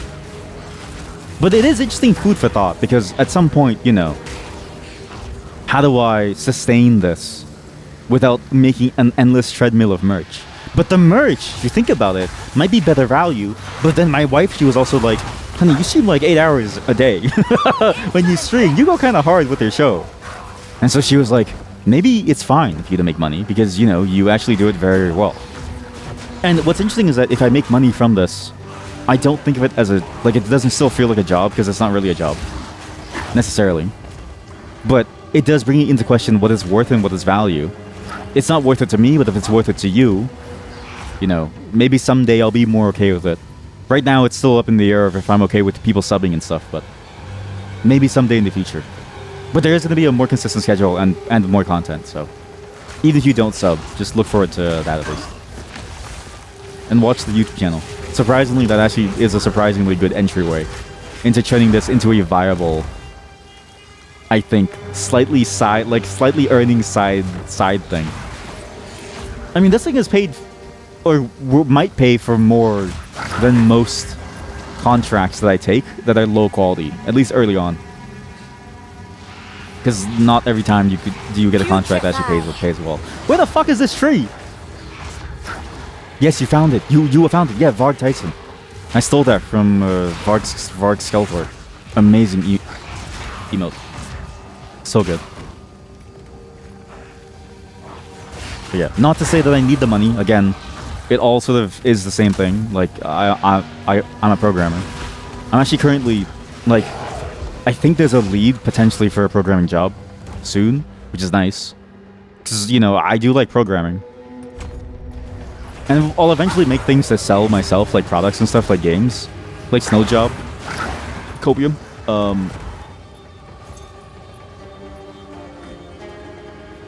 But, you know, now there's a larger piece of like, well, I mean, if you want to support the channel with subbing, sure, why not? Just recognize it's not necessary. I didn't talk to her once. I should have spoken to her first, Una. But I skipped her. Copium. Copium. It'll happen. It'll happen. But yeah, there is sort of that understanding now of like, I'm not as heavy about not like disallowing people to sub.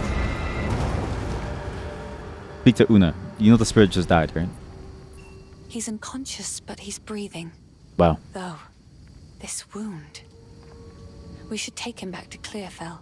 He may be the only one who knows what truly happened out here. Sure. And you'll lower the volume a bit more. There we go. There we go. Oh. There we go. What did you just say? You can make money by taking bets on Twitch which will be finished first. Snow Job or the book club. Listen here, buddy. You're thin ice. The wound.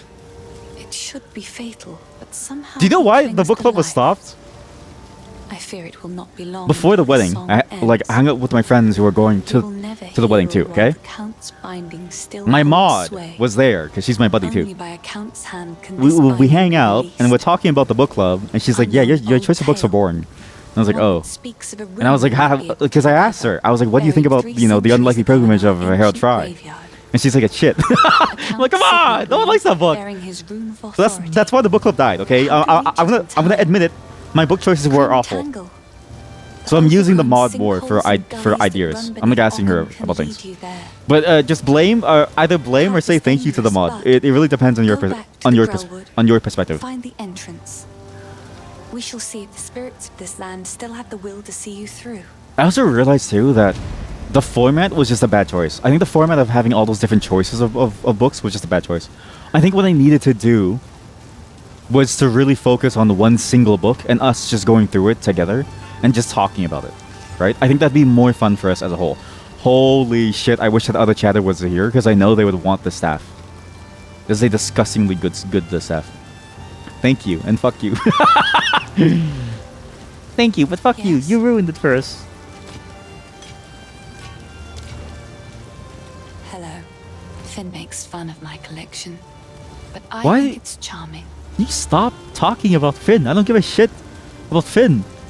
I don't care if Finn makes fun of your collection. Well, I kind of care. It's kind of mean of him, honestly. I wonder if spell damage, critical spell damage, like what stats affect my minions? Goodbye. I heard you heading for the village. When I fled for my life, there was no time for me to grab all my smithing tools. If you do manage to reach my forge, you should find them and bring them here. I'll set up a bench and we can see about working on your equipment. Ah, here we go. Now we slowly build up Here's stuff. what I've got. That's nice. Now we slowly build up mechanics. Go well. The shit collection. Yeah, the shit collection. But yeah, the bet has already been lost. I know for sure it's not gonna make it. I have some progress that I can't show you because I'm embarrassed of how little there is, but just recognizing there's just not enough time. So, speak to Una. Una, why are you always here? If the Fey spirits are still watching, I believe they will help us. Which one is not gonna make it? Yeah. Wait a moment. Yeah. Both of them. Yeah. You can all have a solo discussion Still thrive. about the book club yourselves, and I will facilitate it to some degree by giving you the ability to type inside the Discord channel, which you already have. You'd have made a worthy sister. But I won't be taking credit. You didn't want to write an essay anyway. Well, so that's the thing, right? I didn't want you to write an essay. I just wanted you to like think about these things and like open up your feelings about the book. Because traditionally, that's how book clubs are kind of run, is where you talk about what happened in the book and you talk about how you feel about it. In a weird way, book clubs are just therapy, but cheaper. With a medium. Like, book clubs are therapy with a medium in the form of a book written by R.L. Stein or something. Whoever made the Goosebumps books. Basically that format. So I was like, okay, let me copy it, but I don't know if it... We know you had a pen and paper ready. I'm not gonna judge you on the chat. I'm not gonna be like, all right. Well, your analysis of their feelings about this book are wrong. Therefore, you get a 1 out of 10. So we would describe how we shit our pants reading Lovecraft. Yeah, honestly, I was down to hear anything. Like, honestly, if I go into the book club and all of you said this book was shit, I would have been fine with that. Hurt, sure, but fine with it. You know? In the same way that, like, I'm fine with getting beatings now. After years of abuse. I get it.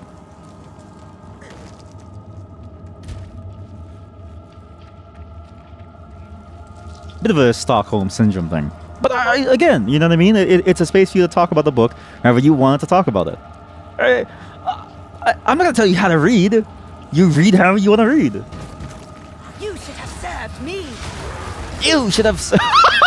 That's a funny line, actually. Imagine being a witch who can summon skeletons, okay? And you see an enemy skeleton that's walking towards you. And it's dead, by the way. It has no emotion, no brain, okay? And you tell the skeleton, you should have served me! It's like, you know what you do to them, right? Like you know what a skeleton is, right? It doesn't work like that. They can't talk.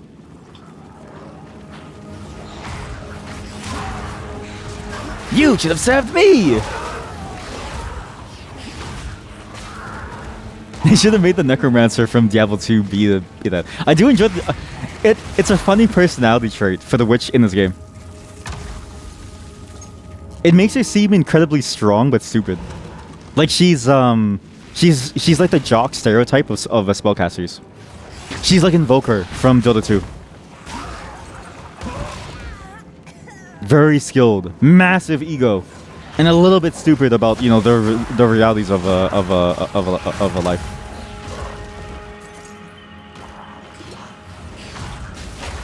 You can't read though. See, even better. If you open up with a thing where it's like, oh, you listen to the audiobook because you can't read.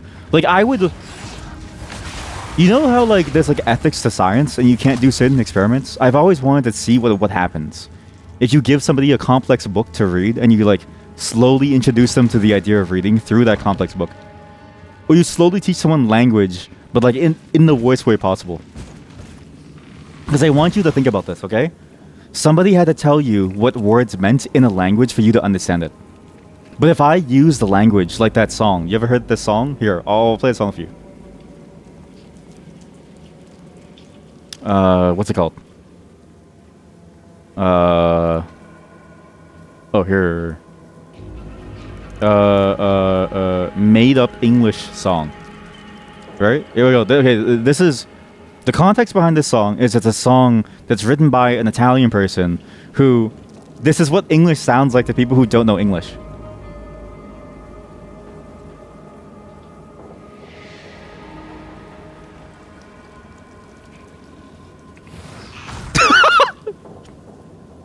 Like imagine if I taught you English and it sounded like this.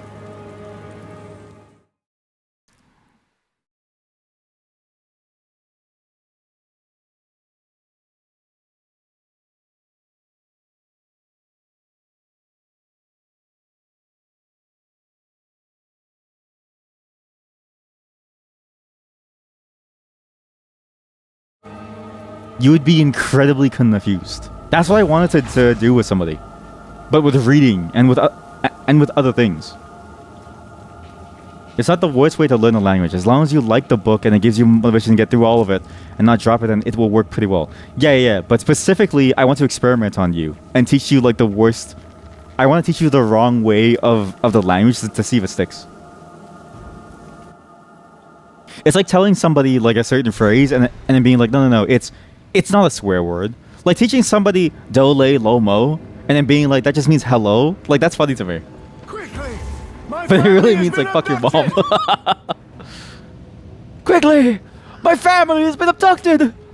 That bastard tyrant Praetor Draven! Why are you so echoey? He's taken my family hostage! They're being held somewhere beyond these gates. I never thought he would stoop this low. I sent for reinforcements. He's already dead. He's already dead. So long. I must Rude, he's just bald. No, it's the keys! Where are the blasted keys? Where are the blasted keys? I believe those cowards took them. Not the cowards. I don't take orders from you, but I do love cemeteries.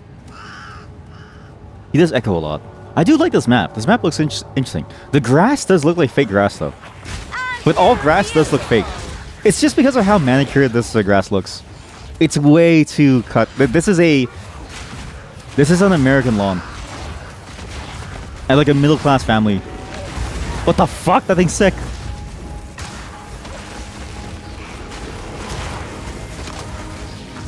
You know what's funny is that my wife, she always says dole lo mo the wrong way. So I don't even know if that's the correct pronunciation anymore. It could be do mo lo le. Or do mo lo mo. Like I just don't know anymore. Because my wife, she says it a different way every single time. So I never remember now. Me and her were made for each other.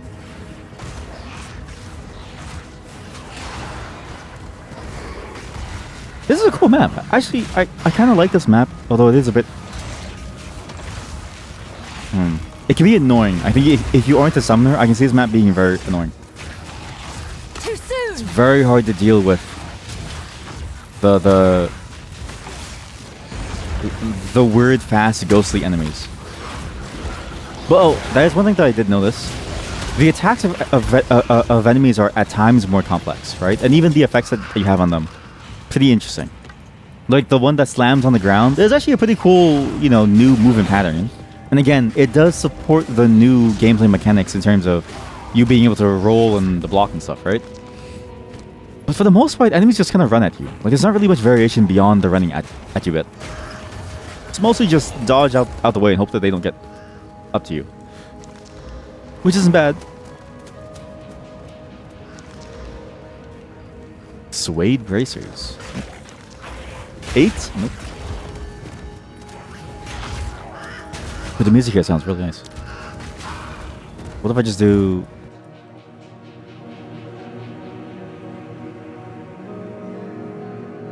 That's a nice song.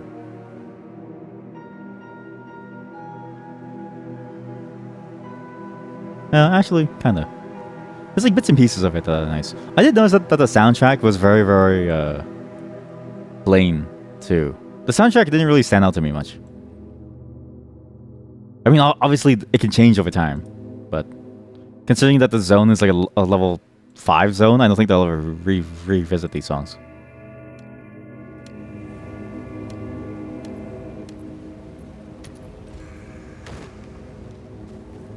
But yeah, that's all the updates that I had for you, and all the stuff that's been going on. Again, sorry it took so long for me to come back, but there's gonna be more fun things coming soon. Notwithstanding all the games that we're playing and all the different updates that we have, unfortunately, I have certain preferences for certain games, as you can probably tell. So, this game will probably be the new addiction for a very long time. It's just bad timing, honestly. I feel kind of bad too, because there's another weird thing that's been happening to me is I've been getting emails for people who want to sponsor this stream. Which isn't necessarily bad, but I find sponsorships hard to do personally because of reasons I gave last time, right? But on top of that, now it's also like, oh, how do you even find time to do sponsorships? Like, there is a weird element of my stream where I do it whenever I have time. And so it's a lot more freeform in that way. There's no obligations, right? And so there's no contract for me to run afoul of and then get sued with. But on the other hand, it's also like I could have gotten your free keys for games, but I also told them no. My chat doesn't deserve free keys, so they're all awful. You don't need to give them free keys. It's fine.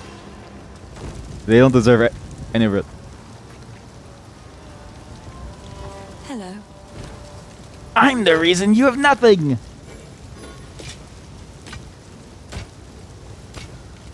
Is it an easy way? There is. Oh. Man, it really takes a while to get better stuff, eh? Like keystones and whatnot. Like, where are my keystones? All bonuses from the equipped amulet apply to your minions instead of you. That's funny, because there used to be Necromantic Aegis, which is the shield. Distilled emotions. Greed, disgust. Greed. What? What the fuck is an emotion?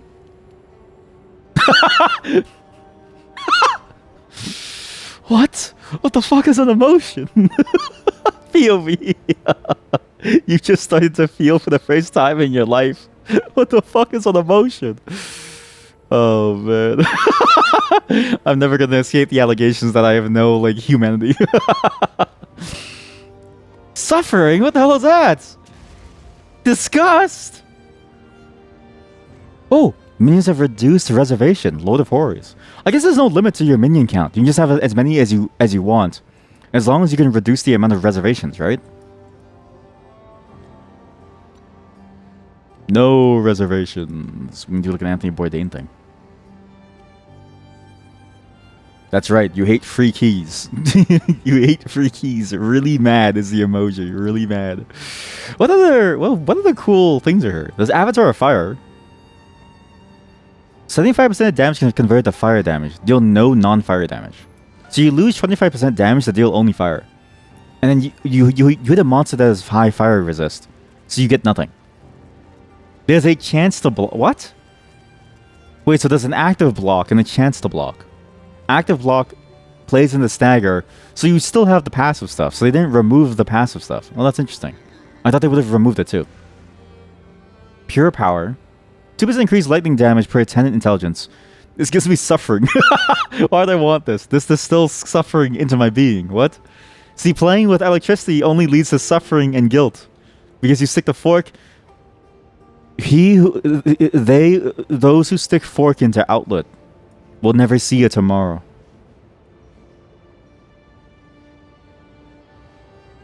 Paranoia. Wow. Envy. Wow. What's the point of buying ads and then giving away free keys, though? Isn't it the ad made so that people buy the game? Well, it's also an incentive to, like, keep the community there, right? Because there's two balancing acts. One is, as an entertainer, let's say, as a clown, okay? There's a bit of a hard thing about being a clown, and it's that, how do you convince people to stay for the entire show? Circus shows give you, like, peanuts inside bags. So you can get, like, a bag of peanuts to throw at the clown, right? It's a bit of a physical incentive. It's like throwing tomatoes, but like funnier. And a bit more painful. With a live stream, you can't do that. I can maybe program something to do that, but you can't see me, so it's not gonna hurt me. A jester, thank you. A jester, a balatro, some would say.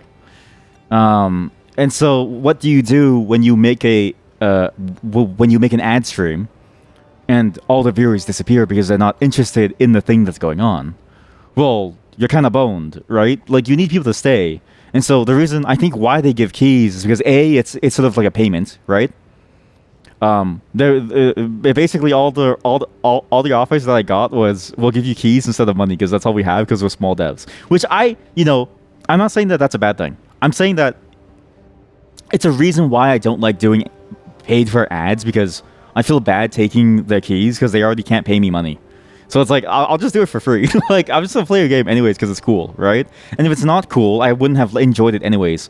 And I think my chat would have picked up on that, right? All of you would have picked up if I wasn't enjoying the game, right? So it wouldn't have been sincere anyways.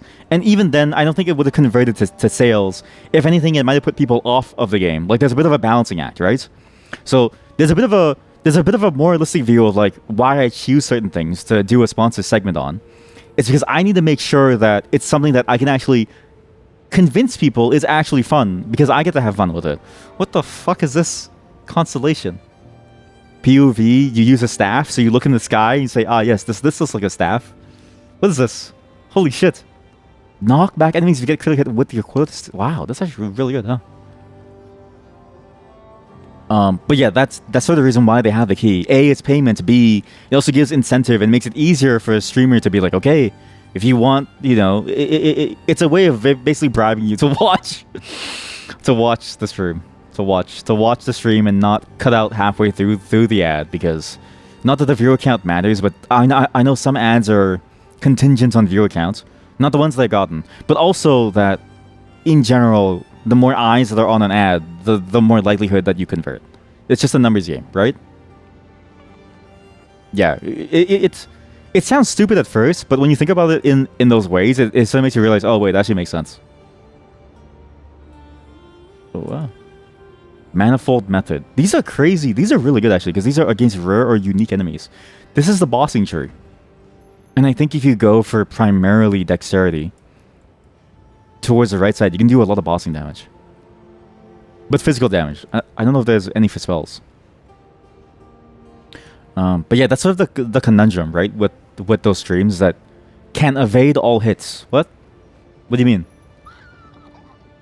Enemy strikes or that's also even spell hits or even dots. I see. Imagine you're poisoned and you parry and you dodge the poison. That doesn't make any sense. What? Because now you can evade all hits, including, I'm assuming, spell hits, which is dots. Like, it's in your blood, but you can dodge it. That doesn't make any sense. Wow, that's a lot of these. Okay, well, all the minion stuff is, again, it's still the same system of the passive tree, where depending on your starting class and what the general archetype is, you're going to start around that zone, and it costs you more to loop around to another zone to get certain skills. Like, as a witch, it's harder for me to get down here to get Giant Slayer, for instance. But but if I was like a witch hunter, I'm assuming or like a ranger, I'm assuming I would start down here, or like a titan warrior or something. Interesting. Blood magic. Here we go. This is the blood magic side. Maybe we should go here. But yeah, there's just a lot to think about with that stuff. But it's why I tend not to do ads. It just doesn't. It's hard to make work. There's the corollary where if I only choose ads that I'm interested in, potentially I could do that as well.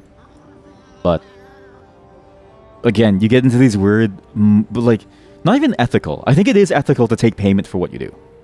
And if somebody wants to pay you for something to do something, right? Ultimately, it's a matter of value and valuation, and that's always subjective, right? I think that's fine. It's sort of why Patreon works. It's sort of why streaming works, because to some there's no value, but say to you, chat, you get entertainment listening to me ramble like a madman about how minions can revive faster, and oh boy, what necklaces could I possibly use with this? Or Jesus, where are all my keystones? Seriously, there's like no minion keystones. There's only one.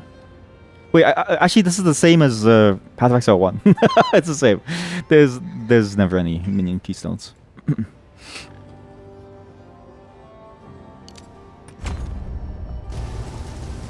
But Hello. Please. at least for me, take your there's an time. equation of Another for doing my it in a dinner. way that just isn't exploitative. I think of what people have to deal with, right? I don't enjoy the idea of taking someone's money to then give a shit ad, or just doing it and then them not really getting much out of it, Stay or safe doing it and they're small. if you can. It's like, I'd rather just do it for free for you if you're small, but I also won't do it if I don't enjoy it. So it's a bit of a... I know this tip. Can you please... There's a bit of an interesting problem there.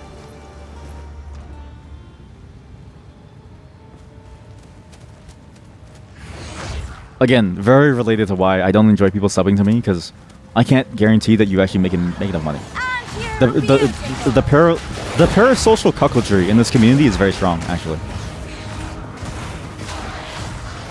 I've never seen more cucks in my life than every day when I go live on Twitch.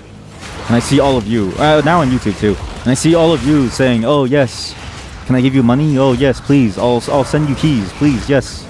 It's like, no, man. Buy a pizza. get a Subway sandwich. Get the new all Italian meatballer from Subway for only $9.99. Don't sub to me. Go to Subway and use my code.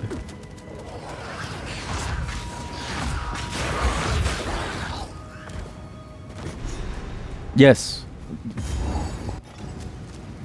Yes. We stay proud as cucks. Sad. This is who you are? All of you? This is what you've become. Or maybe it's what you've always been. I should have read the book. I'm curious if they do the Ascendancy the same way. But you need to do a quest to do it. I think vaguely... I think the video did talk about it, but I forgot to watch... I just didn't want to watch the whole thing, actually. Tomb of the Consort. Oh no.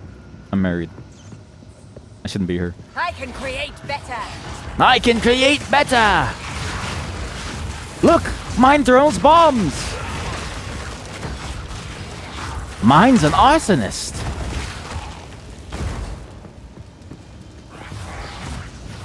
You ended up buying that Sonic game, so it's not just me. Okay, hey! Maybe I should take advantage of you. Maybe I should take advantage of you, huh? Maybe I should. You seem... You guys see... Your wallets seem kind of open. You seem kind of easy to take advantage of in terms of money. But not in terms of anything else. And only in a consensual way, please, because I don't want to be... I don't want to be cancelled. It's only fun if it's kind of consensual. Because then it gets a little spicy. Because then it's like, ooh, like you're taking because then it's like, ooh, I'm taking advantage of you, but that's what you want. But then I'm like playing into that and not giving you what you want. Like, that's genius.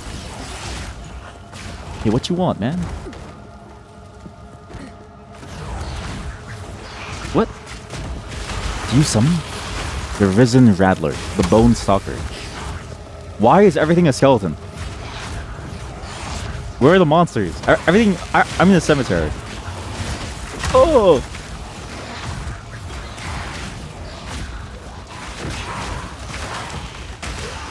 But yeah, no. I wouldn't...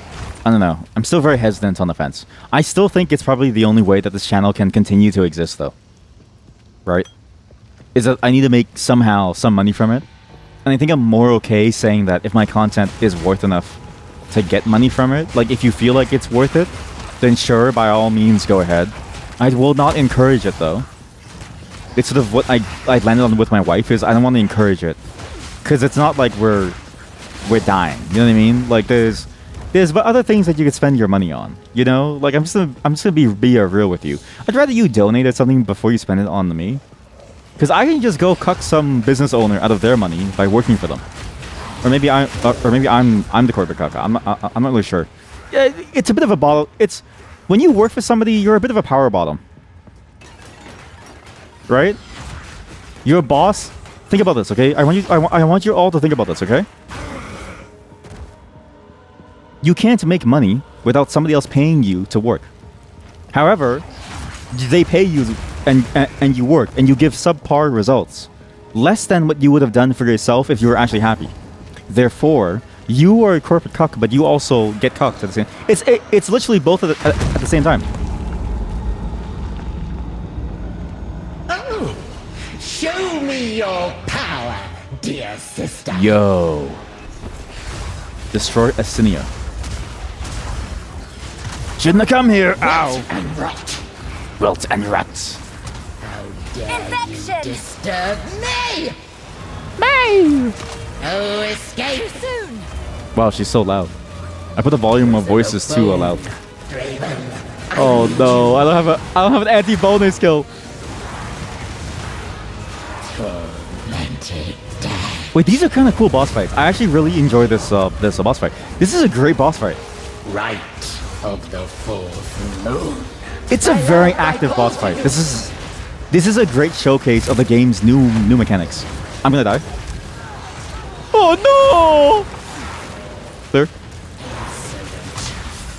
This is a great showcase of the game's new rolling mechanics, the new action combat mechanics. You're very active. Beloved Draven, aid me. Very interesting. A lot of different things that you have to watch out for. Sister witch. And also DPS checks, which is a sort of a classic at this point with Path of Exile, which I'm not really happy about, but sure. Good, very good. Yeah, exactly. We cuck each other. I don't know if I read that. You know how it is. We'll get this, and I think that's it. Okay, we'll get this. What about you? Cool. That's actually shit. All right, cool. Cool. That's shit. Cool. That's ooh. Ooh, yes. Yes. No. But yeah. I can always go and make money for my boss. But hey, I am lightening the restriction. If you feel like you really want to, and there's nothing else that you'd rather spend your money on, even if it's just the idea of not spending your... Like, if you have to spend your money and you want to spend it here, go ahead. Just know that it's not necessary for obvious reasons, right? I'm a programmer. I'm still young. I'm still hip. I can leak code like the best of them, right? You give me the 2-sum problem, it's only gonna take me a week. Programmer jokes. It's just yes. Yeah. POV, you're at like the family gathering. You at the family holiday party, and your uncle starts talking about like programming and the stuff, and he's like laughing at his own jokes, and you're like, okay, listen, I don't really get it. Can you please stop talking to me? And like, can you please stop like bothering me? Bye. I've collected I will treasure it. What's funny is that's sort of like the meme is you have like a shitty uncle. But me and my niece are like close. Like me and my niece like hang out and we like talk a lot, so it's good. The one thing that I've always prided myself on is that I fostered a solid relationship with my nieces and nephews. Not all of them to necessarily a very large degree, because only the one of them like actually talks to me fairly constantly. But I mean, better than I guess the American movie meme. You defeated Asinia. Yeah! The Praetor will be devastated. Devastated! That's what he deserves! But there's no time to waste. We must get through the gate. So, you know Grinding Gear Games? Draven. Find the other key. Is based in New Zealand, right? And so all of these accents sound, kind of sound similar to like an Australian British accent, kind of. Like a New Zealand accent, kind of. How come Warframe doesn't have Canadian voice acting, where everyone sounds like a Canadian, like from Newfoundland? It's my dream that we have a true Canadian game where the voice acting is on par. Like, I want a game that really leans into the Canadian side of things.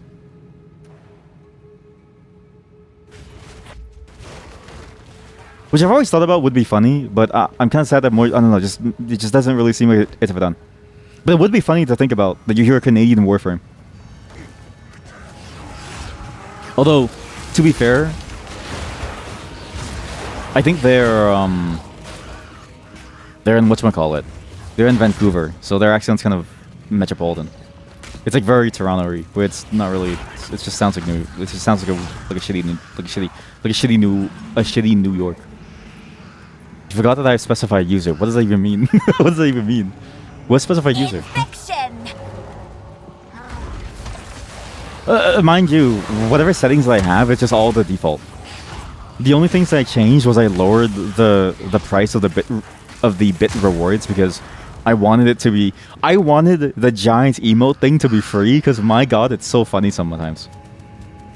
Like if I could have an official Mike Tyson ass emote, like an official one, and you gigantify that emote, it'd be so funny. And I wish it was free, but I couldn't do it. But everything else is default. Oh, I see what you did. Did you have to specify that user's name? If so, I guess I can change it. Ain't you My ruined it? dearest daughter, Hey. beloved for all time, rest well. Damn. My beloved son, your death shall be avenged, even if it takes 1,000 years. My beloved daughter, though our family grows thin, I will thicken the blood that pools at their feet. My dearest uncle, the family gatherings just aren't the same without you anymore. My dearest niece. It just keeps going like the whole family's dead.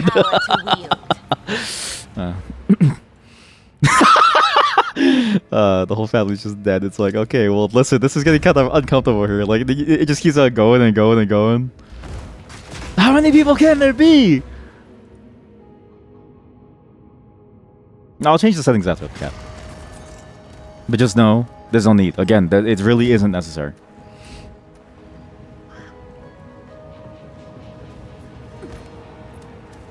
My dearest great-great-grandfather,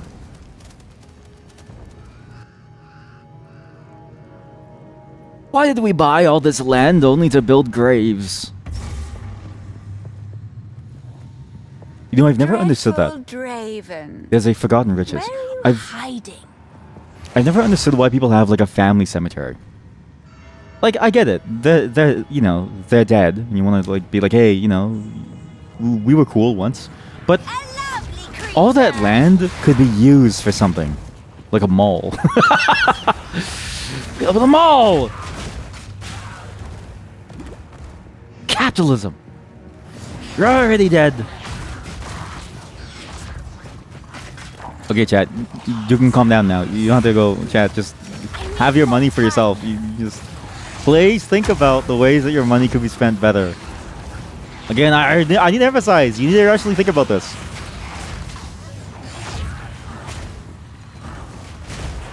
I swear that's just an enemy from Path of Exile 1. I am liking these new enemy designs. I do think these are... Well, except for, I mean, the skeletons are the same. The skeletons are skeletons, but I do like the way that they've taken this. And the map environments, I will say, are actually genuinely interesting. It was always my one problem with Path of Exile 1, where a lot of the maps just kind of felt like the kinds of backgrounds that you'd not notice.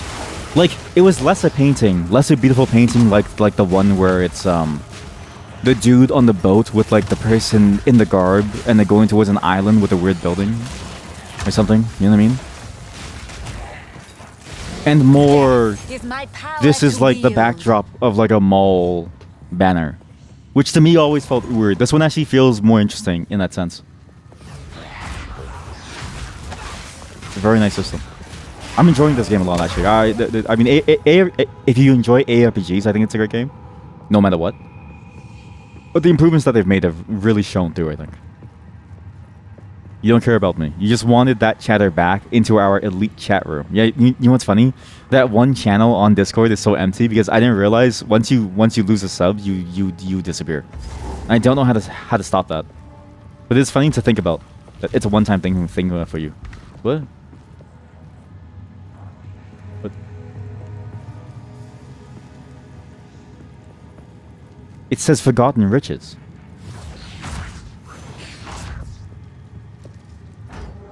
What? Holy shit, it's Forgotten Riches. Wow. That chest only had gold. This is shit. What? Huh? That's it? Money? The first one was a missed shot.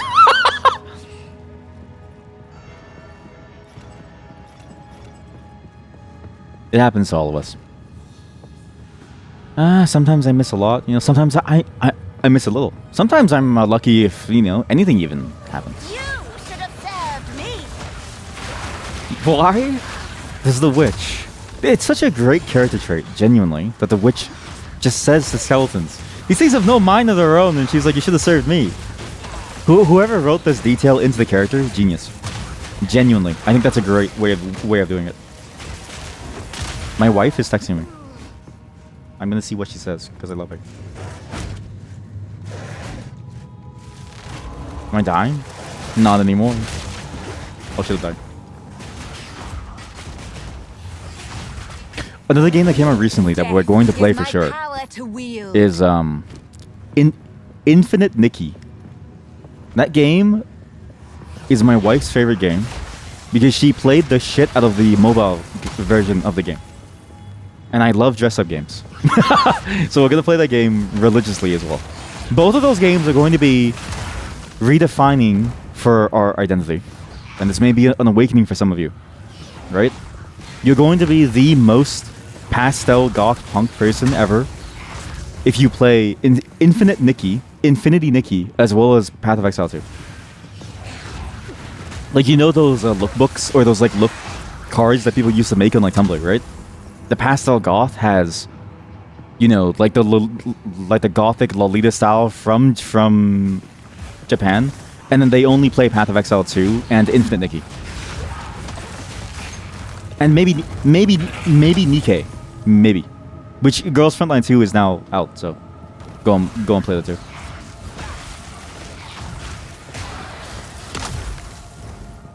If I said that at a Christmas gathering, it would honestly sound like a whole different language. Because nothing I said makes any sense.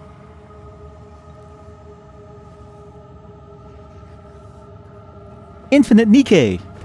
Infinite Nikki. Path of Exile 2. Pastel Goth. Say what? What'd you say? What does that mean? Son, do you have a job yet?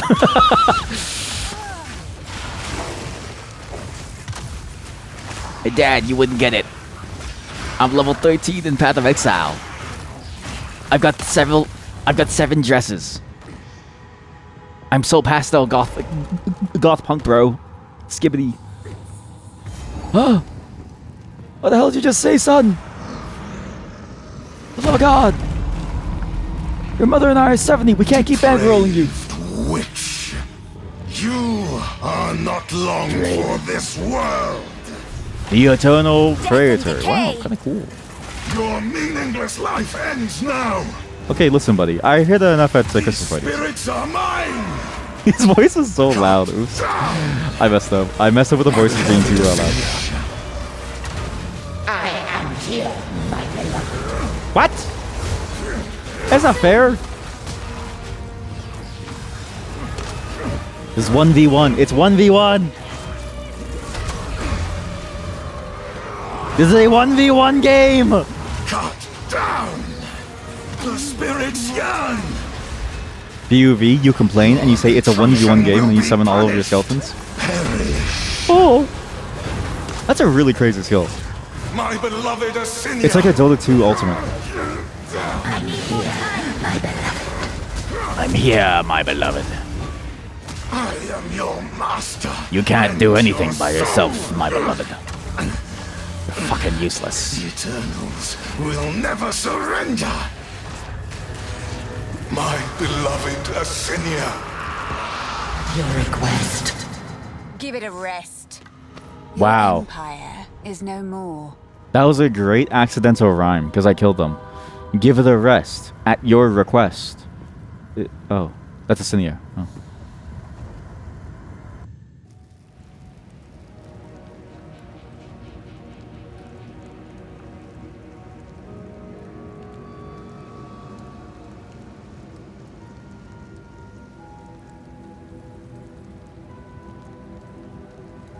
wife is so goddamn cute. Sorry.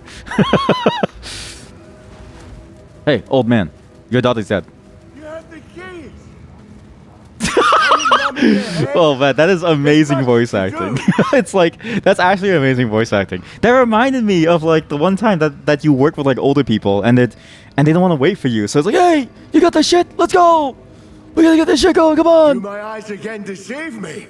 You have the keys. You showed those eternal bastards. Use the keys to open the gate. Let's go and free my family. Oh boy.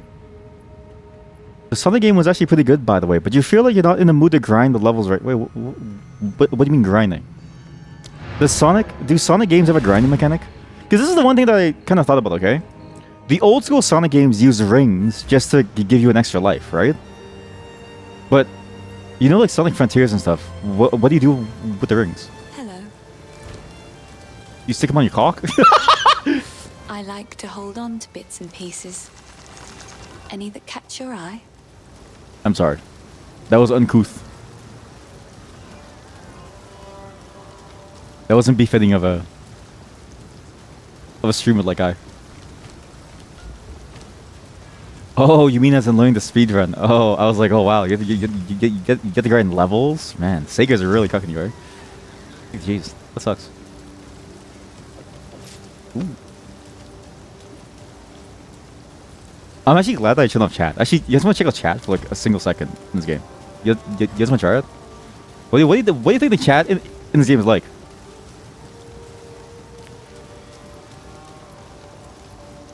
Wow, it's actually very, very tame. It's not at all awful.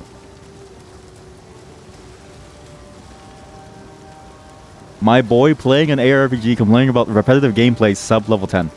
Is it online? Yeah, this game has been this game is only online.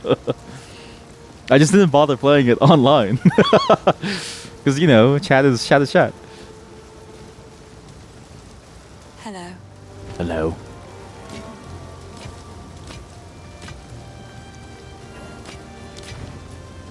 So contagion and ED, erectile dysfunction, melt everything, huh? What? Let's just leave it on. I'm curious what people say. At last, it's open! Praise the first ones! Praise! How do you res someone? What button? How do you link a gear in chat? Okay, it's getting like, I don't know, it's getting too annoying. Torkel, Callum, the family of Count Lachlan of Ogham. My family! This doesn't make any sense! They're dead! Those bastard Eternals! I must make them pay! I must make them suffer! Whoa! I'm on your side! What the fuck? I'm on your side, man!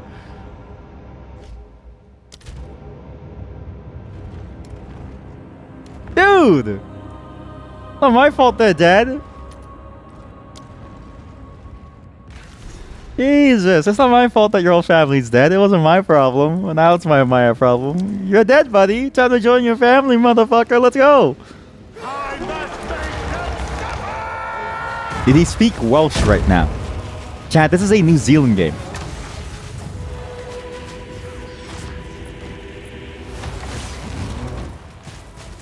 I still always find it funny that New Zealand, like Australia and presumably New Zealand together are a part of the Five Eyes, like the spy agencies of UK, New Zealand, America, Canada, I think Germany. Because what do they know all the way from down there? You know what I mean? Like, it's so far away. Like, what do you really know from down there? What's like really happening? I thought about it on the previous stream. Did I? Chat, it's been like 1 week.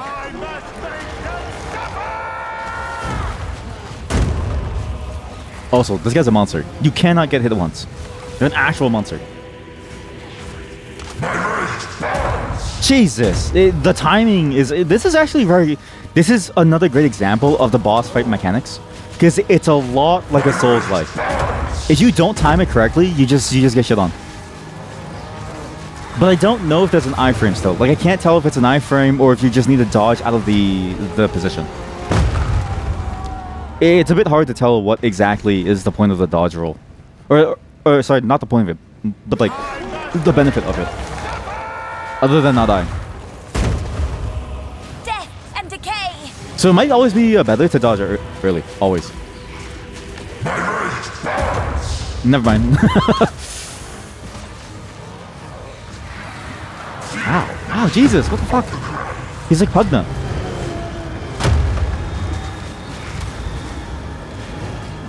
Oh, he's like Io. What the hell is this?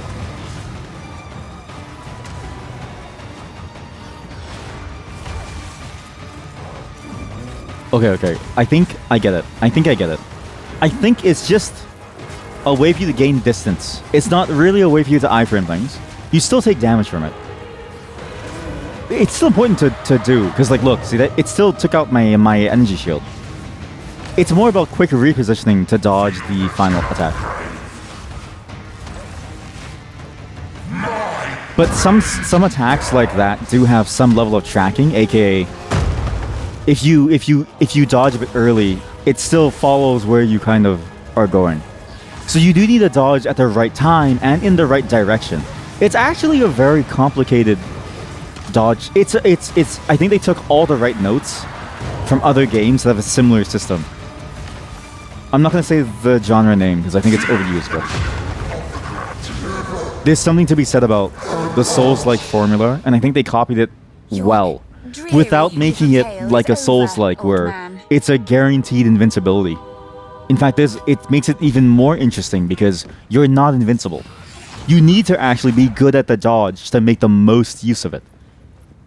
It's a very good system. I like the mechanics. I actually really like the mechanics. Let's just fix all the volume because the balancing is all off now, and I messed up. I'm sorry. This is a great game. I'm actually very excited about this. You found the ring. This will most certainly break the Count's binding. Give me a moment. Witness the revival of the Hooded One. Oh, okay.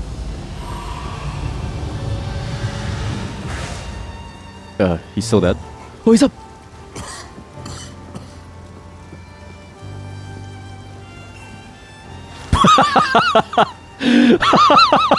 What a crazy revive animation.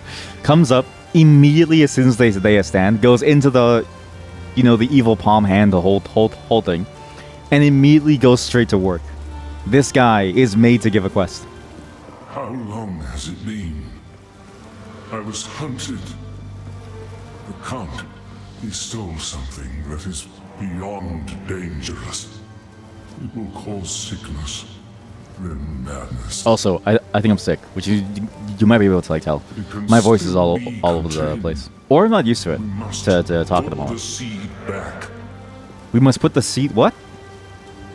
What powers might I learn from him? I wonder. Affliction. Yes. Please find it. Sorry, the way they said yes was so good. Yes. Yes. This will only grow worse. Wait, you know what this voice actor sounds like? It sounds like Jerma's Gaspit. To heal this land, Yes. we must find the seed. Yes. Beyond our clan graves is the hunting grounds. Cut Yes. through those to reach the village. This seed. Please. Is it the go as answer to all of our quickly as you problems? can, see Yes. what you can find. Yes. I fear there is not Yes. much time.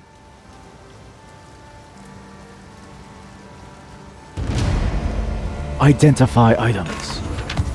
Yes. So if we are to heal this, Where? Yes. I like the way he says yes. There's something about it. What? Yes. Hello. Yes. How? Yes. Yes. God, there's something about the way that he says yes that makes me feel weird. It's good. Yes. Yes. Yes. Yes. Whoa. Stone charm. What?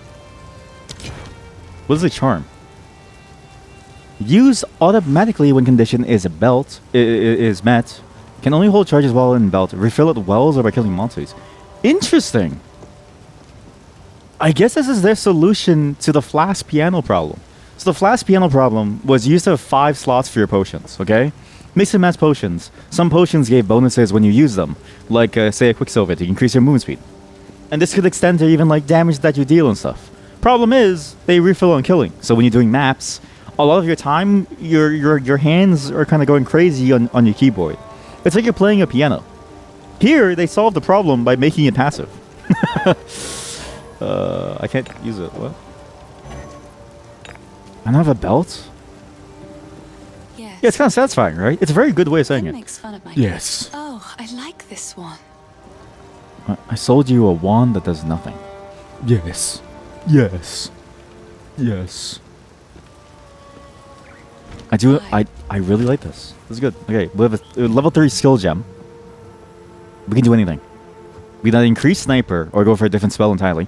Like Orb of Storms. That fires chain lightning. Wait, and when you use a lightning skill, that's actually really cool. Wow. Frostbolt. That's stupid. Blazing Ember that hovers above you. A short duration, the ember launches at an enemy. Oh, if you recast it, you can increase the duration. I see. Crossbow. I don't have a crossbow, but there's a totem, for instance, over here. Oh, man, this is interesting. The one thing that I think I'm going to miss to some degree, but I think it's going to make the game easier to balance and also build archetypes around. It used to be that if you had the slots of a certain color, it didn't matter what your weapon was, you could put the skills into it. This obviously led to some level of some item types are just better. Like, counterintuitively, for summoners, the best item in the game for a summoner was a rare quiver. Because a rare quiver could roll some of the best minion affixes on it. And your one-hander would I don't even think it was a wand. I'm pretty sure it was just like a sword to lower the cost. This is a different system that depends on the weapon that you use in order to get skills from it. It's much more archetypal, so you have to build towards a specific type of build. It's not bad, but it does make me yearn for the days when I could have a hammer and summon skeletons from it. Because it also means that you can't use these other skills without swapping into it. But if your item has a passive skill, like that's say summons reviving skeletons, you lose that as part of that exchange. Everything hurts.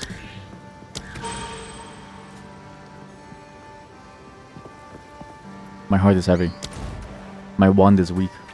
This hooded one. My wand Anything take your quivers fancy? at the sight of all. Give me a belt. I have no pants. Does somebody... Does nobody here Yes. wear I've belts? collected these over time. What do you Stay think? safe. Do none of you wear belts? Where? Oh. 2,000? What is this, Gucci? What is this belt? Later. I don't need a belt.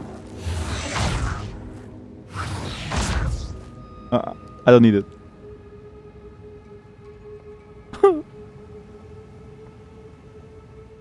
$2,000. Wow. I need to make a quick call. I'll be right back in just a moment. In the meantime, enjoy the idle game, which is effectively just a summoner played out. Okay, that took a bit longer than I expected. Sorry. But it wasn't nice to see my skeletons fight things, right?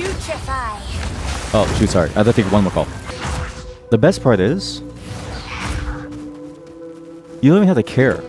Yeah, there is something to be said about the summon playstyle. Like, you're supposed to use the detonate skill, but it is weird how the explosive demise...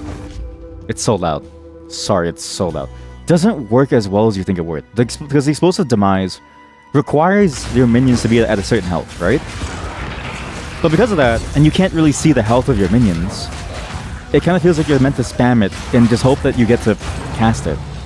But it feels bad, because if you just spam it in the hopes of you casting it, you don't get to use your other skills. But if you want to use it effectively, you then need to go into your interface and turn on the health bar for your summons. But then it clutters the screen. Like now, it's a bit of a clutter on my screen and it doesn't look visually pleasing. It feels like the wrong move. I just don't think it works.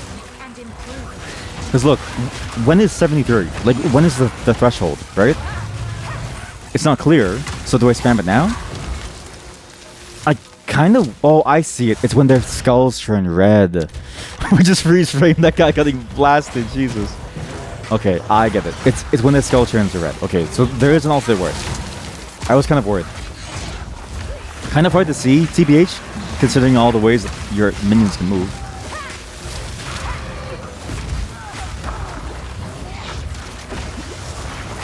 And actually doesn't really give you much damage.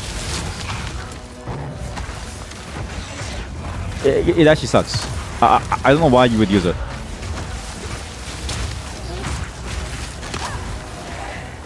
Yeah, positioning with it is hard. If the monster aggro's on you, which seems to happen often, I'm assuming there's probably a way to gain the ability to taunt better eventually. Because I know in Path of Exile 1, minions could taunt fairly effectively. I'm assuming once you get that, it becomes a bit easier to play with. The way it is right now, it's a bit hard to get the aggro to stay on them long enough to then allow you to use the skill effectively. A bit weird. I mean, to be fair, it's still so early, right? Like, the game just came out in beta. We haven't even seen the alpha, nor the sigma. Like, well, I'll get there eventually. So obviously these things will be subject to change, but it's interesting to see how quickly it starts to fall apart. The ways that certain moves interact with each other. Also, did I kill all the monsters here? Yeah, I did. Killed Lachlan. I didn't go into the Ancient Ruin though. I should have maybe gone. I should have maybe gone there. Oh no. Please help.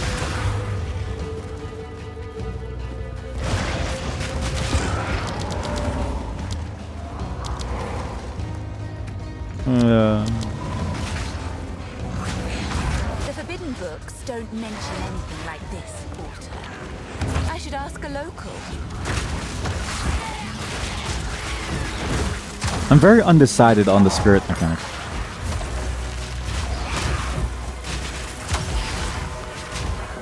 Still very loud. Very undecided. Summon Finn. Hey, what is this, Finn?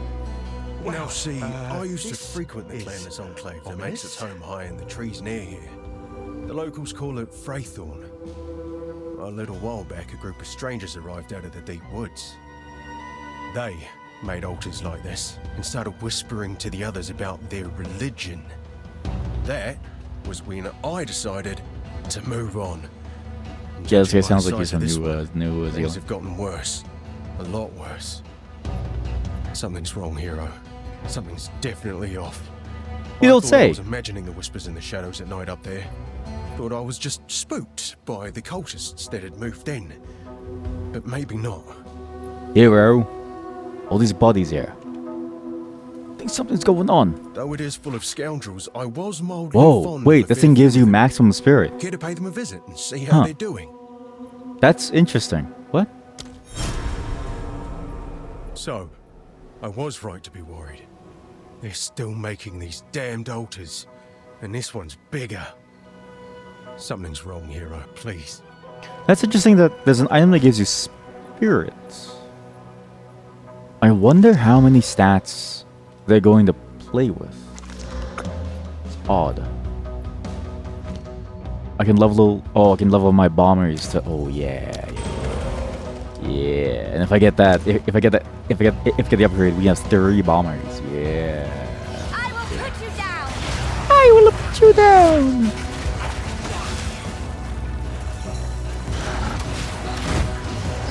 But yeah, I'm very undecided on spirit. I get why they did it. It makes the balancing of aura reservation significantly easier without impacting the rest of your skills with mana. And even from a building perspective, it's like more understandable and simpler. I'm looking at it on my issues with it are always just sort of from the viewpoint of having played Path of Exile. And so I sort of wonder, well, what's the difference? But there is a huge difference. as a pure baseline of you've never seen and you don't understand reservation, it's easier to understand it from the perspective of spirit than it is from mana, because it's single purpose, it's single-minded. There's not really much of a way to mess it up.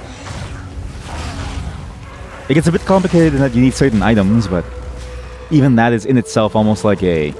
Like, the more limitations you have, the easier it is for you to almost think about it initially. And then you can start to think about how to break out of those boxes, which is where the complexity builds into the system, right? I think it's a good way of doing it. But it's gonna take my head a little bit of time to wrap around it, because I'm just so used to mana reservation or life reservation that it feels wrong.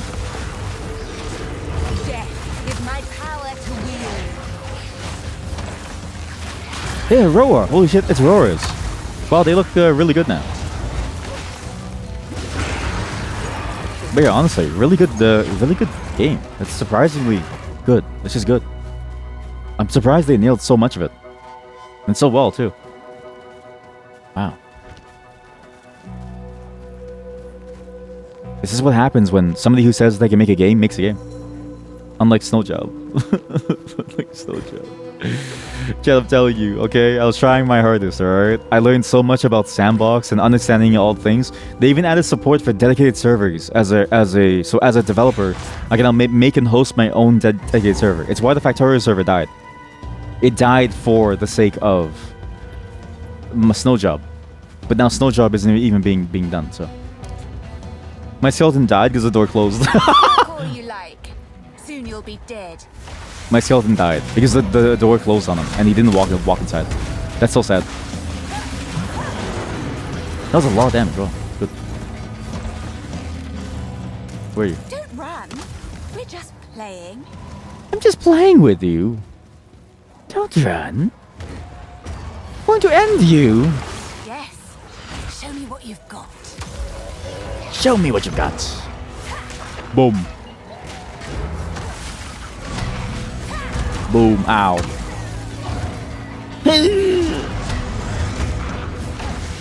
Uh-oh. Kind of a bad mover.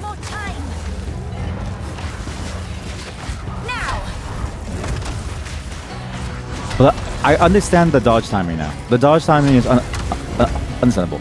I don't think the arsonist skill is very good.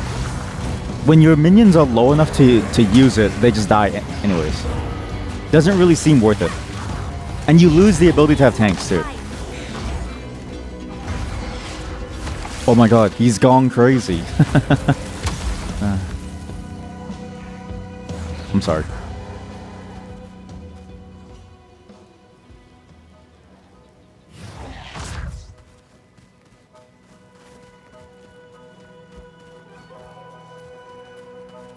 What? Oh, that's why there's a hole. I was like, where could he possibly have gone? In the hole, streamer, in the hole. Yeah, see, the arsonist skill doesn't really make sense until you get more life for them, I think. Because I focus on damage, they die before I can use the skill. So it might be better to just go for the archer, but with the projectiles the way that they are, you technically do get more damage from double projectiles. Explode! Fuck! Oh!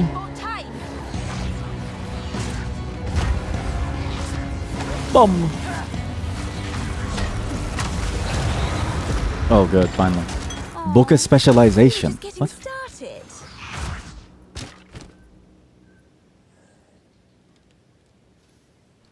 You're lucky I remembered my hotkey. It's been a while. It's been a while. Hey, 2 weapon set. What? What is a weapon set passive skill? What? Huh?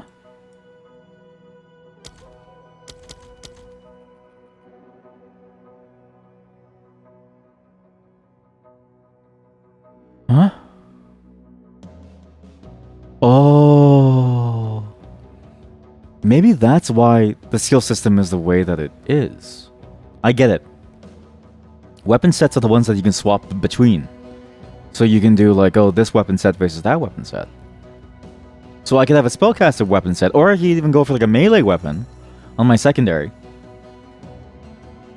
I lose the minions, but because the minions are permanent and reviving, it's not a huge loss. They can come back eventually.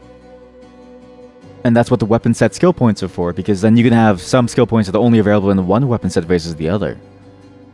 So there's a complexity to the build where it's like, okay, how do you build... What is a build path that can accommodate two different playstyles almost?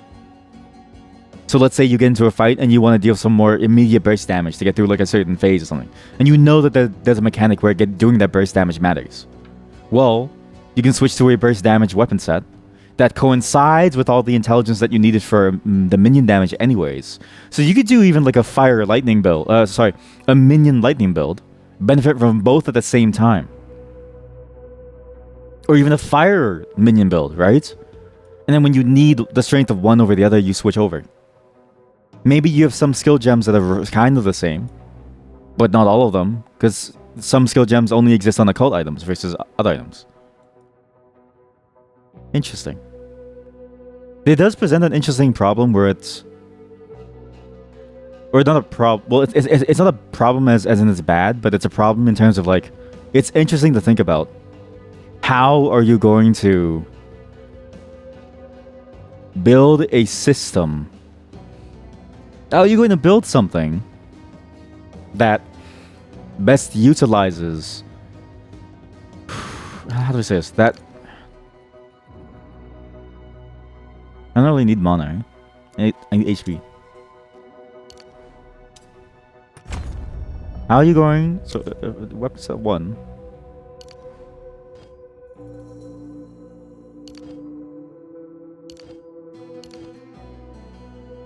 What?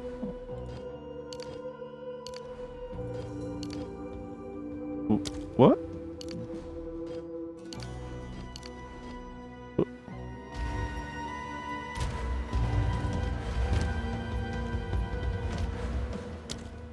I can't allocate it.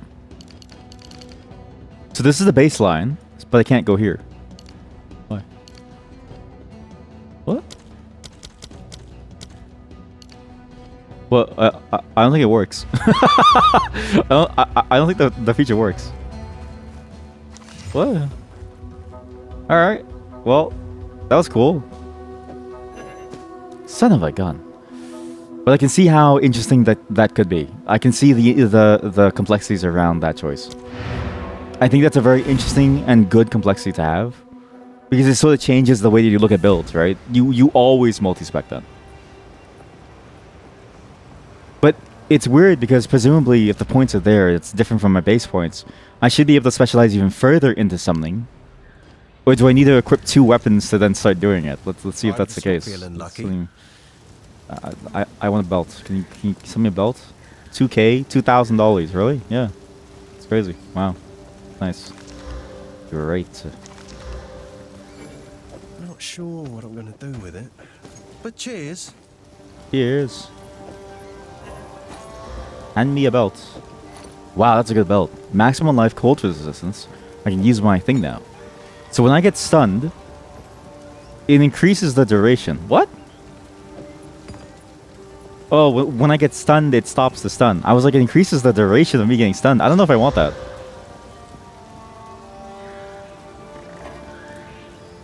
Okay. We need a second weapon now to see if this is true. Go make a legend or two. I don't know how to ask this of you, but I was forced to leave behind something of great importance to me when I fled. What? My lute. Wow. It was carved by my mother when she first taught me to sing. That's a great homonym joke. That is a great homonym pun. I want you, any linguist in my chat, I want you to look at the sentence, okay? That is a beautiful joke/pun that is purely based on homonyms. I was forced to leave something behind of great importance to me when I fled. My lute. Like L-O-O-T, L-U-T-E. God, I love language. It's in my family home, in the farmlands. How the fuck do you use these passive points? What? I don't understand.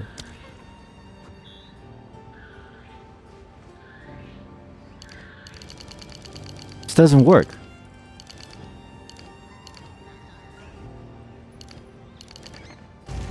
don't get it. Why doesn't it work? Maybe it's only useful if you want to go some class? It just seems weird for it not to work. Infection.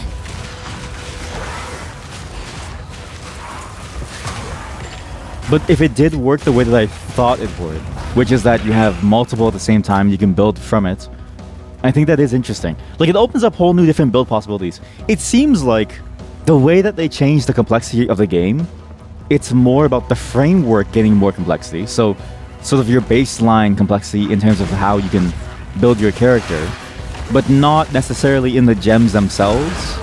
You know what I mean?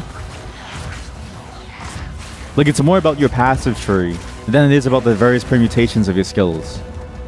But that's sort of my take on it very early on, and that may not be the case later. It does it does seem interesting. It's very good. Though it's hard, it's really hard to tell. Hard to tell.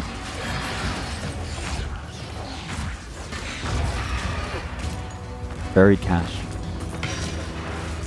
Okay, I'm just gonna walk around holding alt. Because these things you can only see by holding alt. Storm Rune. Runes also represent something interesting too, because what else can you put into the sockets, right? Do they go full Median Exile, which is a Diablo 2 mod, where you can do all kinds of crazy things with the sockets? Or do you only go for these types of runes, where it's fairly basic, there's nothing really crazy about their effects, it's mainly just stat boost, but you can sort of augment it and go towards a particular type of damage type or even style. If it's too simple, it then becomes more of a just find the materials to make it stronger, like a min-max type of thing. If it's too complicated, you get into Median Excel territory, where Median Excel, it's like, okay, you can socket with this and use this this unique Mystic Orb to get these stats. And then, hey, it increases the damage of the skill because of how much Pierce you like have. It can get a bit too much. I wonder which way they go with this. But it's interesting to see them go back towards the old mechanic of runes, but simplify it down almost to just stat boost. Or maybe rune wards are a thing and they're just hidden? I'm not sure. Still a lot to discover. It's weird.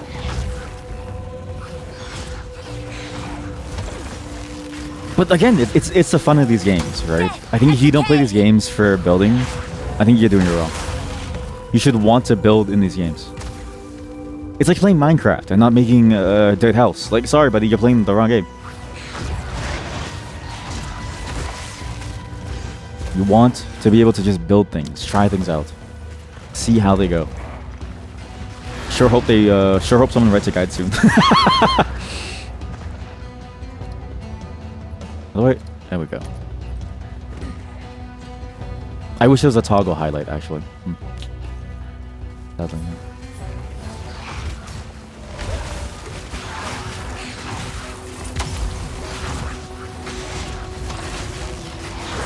Curiously too, before I had 4 melee summons, when I had the +3 stat, but now I have the +4, there's +2 skills, and there's no extra summons.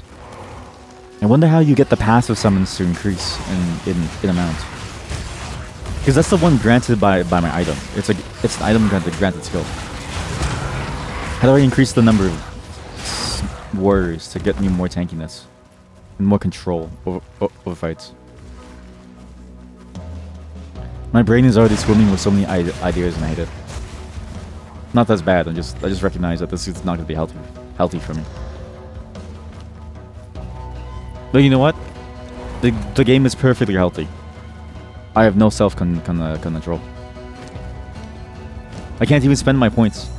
It's the saddest part. Bought early access, can't even spend my points. Can't buy a cool new effect. Can't do anything. What's sad too is that as part of this, while we were waiting in the queue, I started playing that Korean dating game, and now we can't finish it because we're in the middle of this. Maybe WASD is actually the wrong choice to play with, because then you can't use your other hand to play the Korean dating game.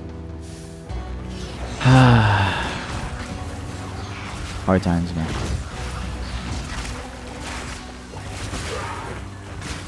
I've gone the wrong way. Okay, so there's only one way to go.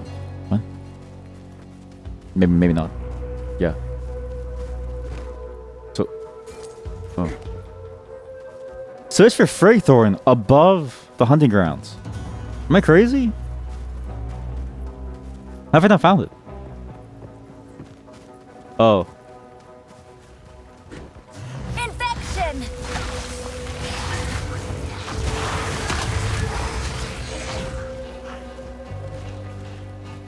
One thing that's crazy to think about is how stacked the holiday season is. So, Witchfire is getting a new update as well soon. Golden Heart got a bunch of updates as well. So the various indie games that we played. Back in February, World of Horror announced updates. I'm assuming it might come actually during the holiday season, but who really knows? I don't know. Infinite Nikki released. Girls Frontline 2 released. Like, there's a lot of different games that released during the holiday season.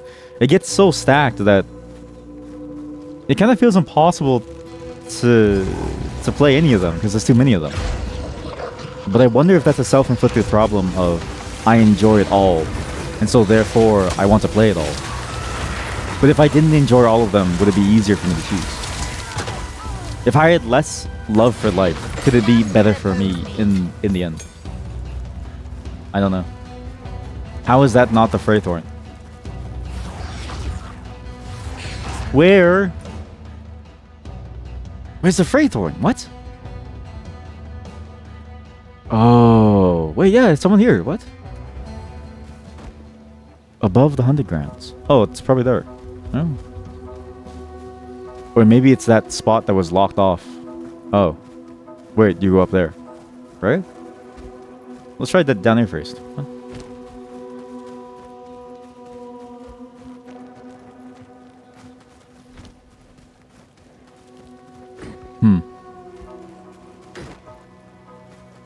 I will say they still haven't solved the early game problem of very slow, very meandering. Oh. By decree of the Count of Ogham. By decree of the Count of Ogham. No, I will listen. Okay, please. Can you... No, can you please keep the text on screen? By decree of the Count of Ogham. To the scoundrels and cowards hiding among the trees of the clanless Perch.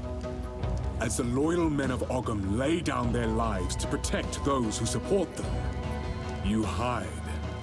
As the women of Ogham sweat and ache, skinning beasts upon which we feed, you hide. As the children of Ogham play at war, preparing to serve the greater needs of the people, you traitors hide. I will offer clemency only once. Return to the manor immediately and serve Ogham, as is your duty. As the dinner bell rings, you hide. As your work calls you, you hide. I do wish that the text could stay on screen, because I enjoy having subtitles, while also moving around and being able to play the game, without it collapsing into an audio-only log, as if we're playing Metal Gear Solid 5. Or, I don't know, insert favorite game with audio logs here. Putrefy. When your insurance calls, you hide.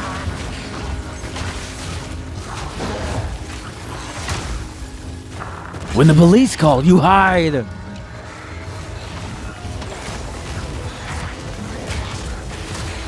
When the delivery driver calls to say that your order is here, you hide.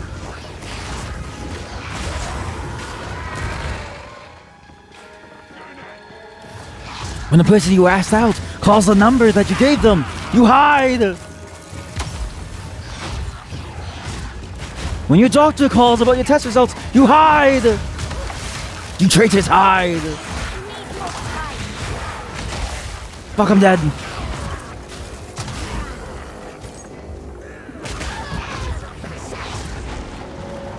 When your manager calls about an opportunity, you hide.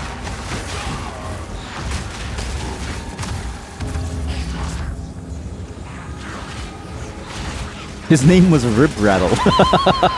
What a great name for a monster. It's such a descriptive name. It's like naming an apple a red apple, and you go, oh yeah, perfect. Don't whisper at me for from the dark. I am the shadows. Oh god, this character is so cringy. We're so edgy. I can't believe it. The whole bloody place has gone mad. Cursed cultists. Please, hero, find the other altars and dispose. Can you please hurry this up? Can you hurry this up? We are being assaulted. Check around here for Our position is no longer secure. Thank you, Fred.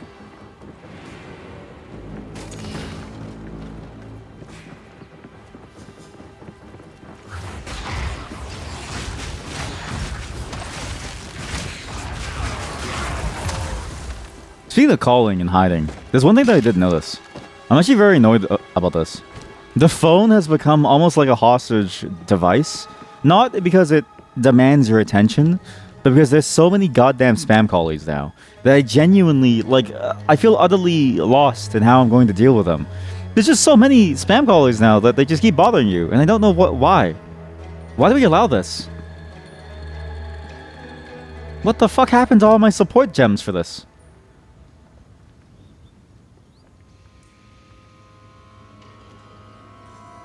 A2, Brutus?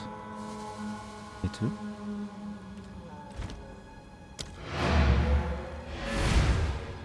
No. No. No. No. Is that why? Is that why? No. Oh. Oh my god. Okay. Okay. Cool. Yeah. Yeah, that's cool, man. Yeah. Okay, so apparently if you have an item that gives a skill, and then you apply support gems to that item, you need to remember to take off the support gems, because if you unequip the item, it doesn't unequip the gems. So it's still on the item, but you can't see the gems. It's effectively the same system that it was before, but worse, because you can't see the holes. You can't stick your hand inside the hole to take out the cookie from the cookie jar, and so you break it down, and then boom, all the cookies are gone, and then all the cookies are crumbled to dust, and it's mixed in with shattered glass. My life is ruined! Oh.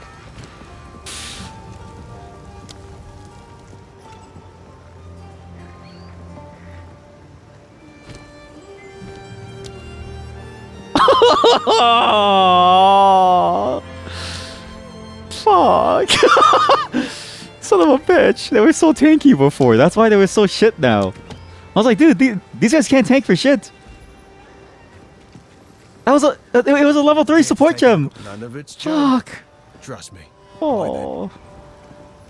And hey, you identify, please. Thank you. Hello. Damn, that sucks. I hope they don't stick with that decision. It's not like the worst thing ever, but it is annoying to have to think about, and thus maintain that you need to empty your items. Because the whole point of them moving to the system was to reduce the need for you to take care about dealing with skill gems, right? But under the hood, with an item that has an innate skill, it is still a skill gem skill. But worse, you just suffer from the fact that your skill gem is now gone forever. Lost to the void as it's being deconstructed. Oh. Oh, my heart. Oh, I could have had so many skeletons, man. Dude. Good ones too. Strong, tanky. What the fuck is that baby? Ew. Kill that thing. What the fuck is that?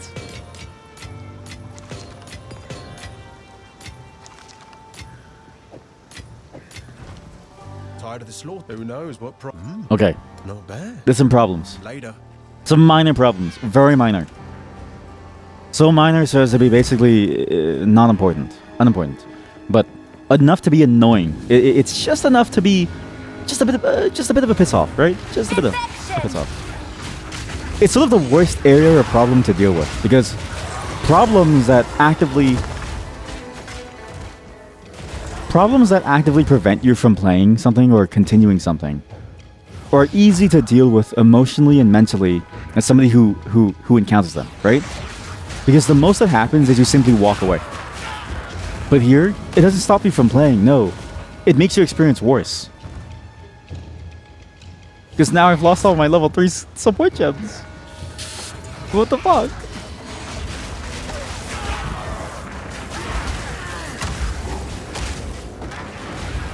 Hey. Oh well, we've learned. I've learned my mistake, I know what to do. I understand what my problem was, and I know what to do. Have to deal with it now. I'm emotionally stable.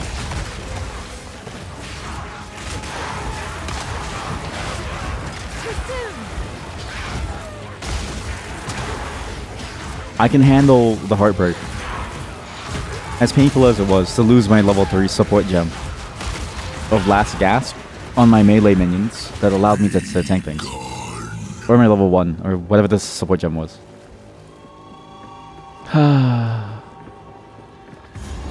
Whatever you do, don't trust in your innate abilities. Talent is worthless. If any, yeah, this is a philosophical statement. Talent. This is an argument against talent. Talent is worthless. It's all about your efforts in life. Okay, I see the darkness hiding, but I can't do anything. Oh.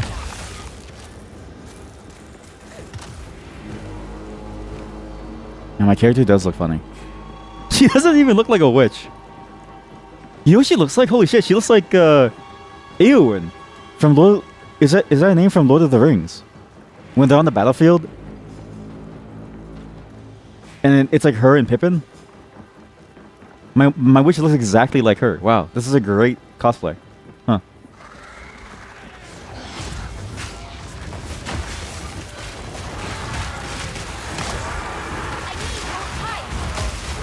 Ooh, wow. Okay, some of these are still kind of hard to see.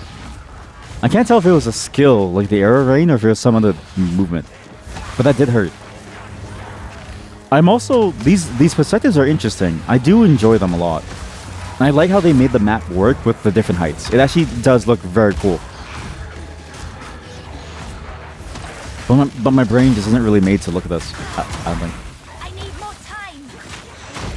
I need more time. I don't think time is the thing you need. You. Ash Visage the Depraved. Now, monster names have this interesting pattern to them, okay? First name and last name give them different abilities, okay?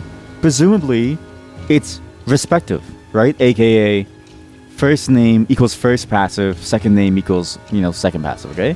So when you're Ash Visage, you stun. When you're Depraved, you're powerful minions. What does that say about me as a summoner?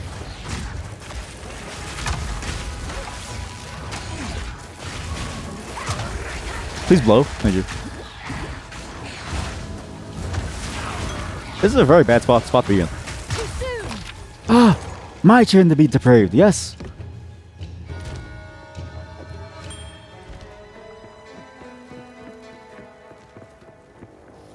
Okay, this is the nicest soundtrack. It's very interesting. They use a lot of different instruments. I actually enjoyed a lot. There's one thing too that I'm noticing. The pace of the game is much more it's a lot more tactical, not slow. It's just much more thoughtful. You really don't run through a crazy amount faster. You care a lot more about the way that you move around, which feels good. It feels a lot more tactical. Like, it matters more. Not that the first game didn't matter. I think the first game, once you got the mapping, it really began to matter, but here it matters even early. In the first game, like, for the campaign, it didn't really matter, even early. But with the ways that the monsters have certain moves, like the slow impact moves, or like the like projectiles that actually travel fairly slowly too. Or the ways that you see spells being cast on the floor, it's very nice. It's much more methodical. The ways that you're supposed to take on combat. Spacing, pacing, movement, awareness. It's nice.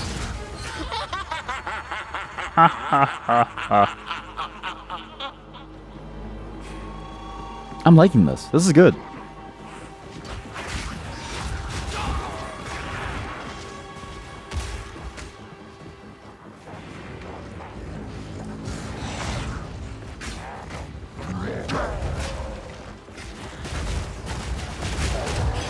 Oh, nice.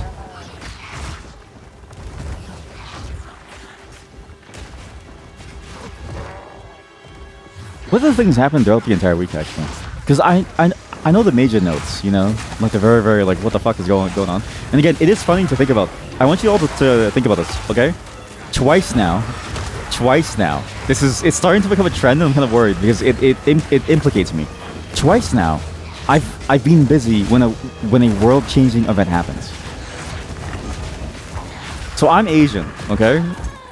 I'm busy. Things happen. I say it's a major deal, okay? I leave. When I leave, South Korea almost gets into like a whole shit. I come back and it's like, hey guys, I'm back. What does that say about me? What does that say about me?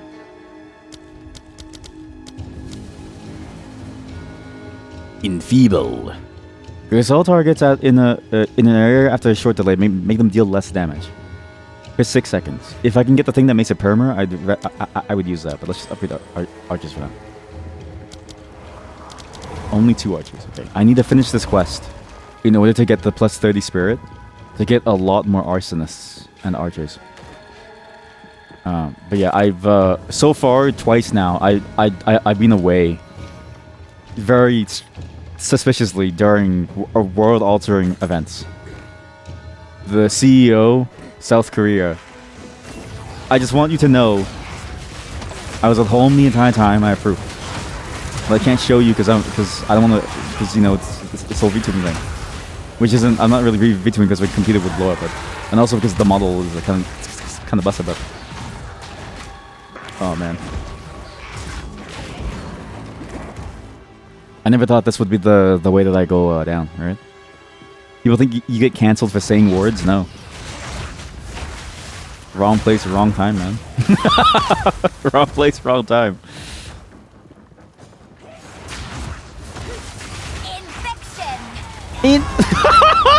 Oh, that's crazy. Imagine saying infection only to be infected and then die. Very good. Very nice. Very nice. Hey, Finn. You have any more things for me? Finn walked away. Oh, I see. I see. It's a way to summon him back. Right. Okay.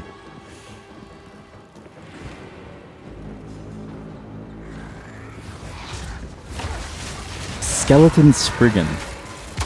Like at some point you have to say, okay, there's too many skeleton archetypes. Skeleton Spriggan. See, rib rattle. Skeleton mage. Skeleton warrior.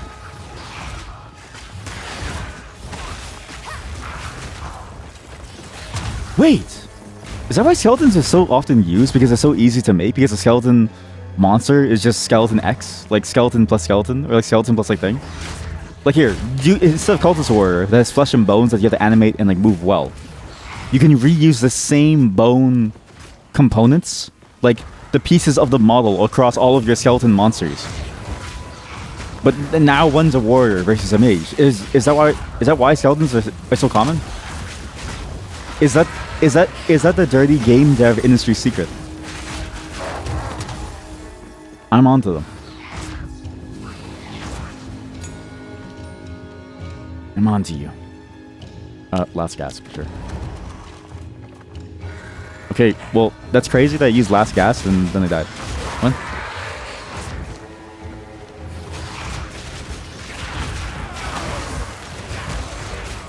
Oh. Yeah, okay. It's that arrow rain bomb that really hurts. Those archers really blow you up. It is crazy to think that there's probably people playing hardcore right now that are probably level 30. And I can't imagine the balls that you would have to play Path of Exile 2 day 1 in hardcore. I never understood why hardcore was fun until I tried it too. And then I understood, but I still recognize that it just wasn't... It's so hard to learn a game while you're on hardcore. Especially when skills like that arrow rain basically one-shot you.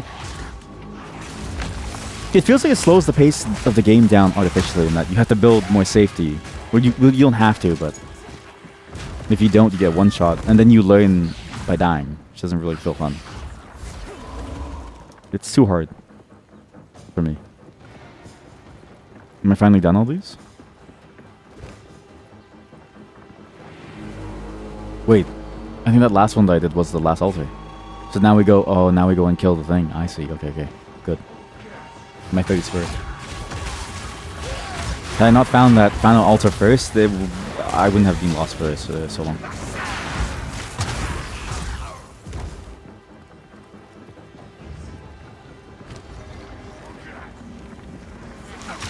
Ooh,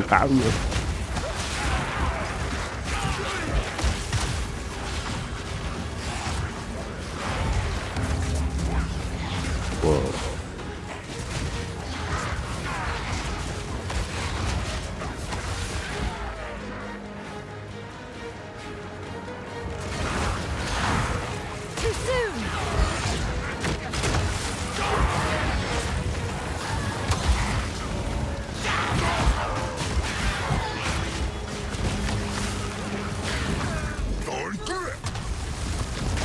What?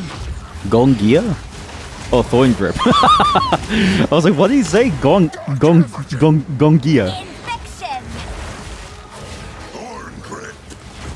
Thorn Grip.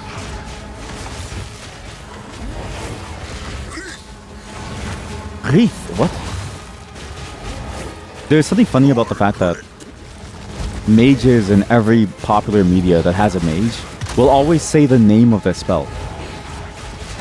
Because it makes you sort of wonder, why even bother? Because the whole point of it is to pretend like it's not there, right? Otherwise they just dodge. Oh my god. Oh, it's like Wesker or Salazar. Or the big cheese from RE4. I'm dead. What the fuck was that? Oh, it's those things. Well, no, those are the bombs. Something else stunned me, but I can't tell what. But that's a one-shot.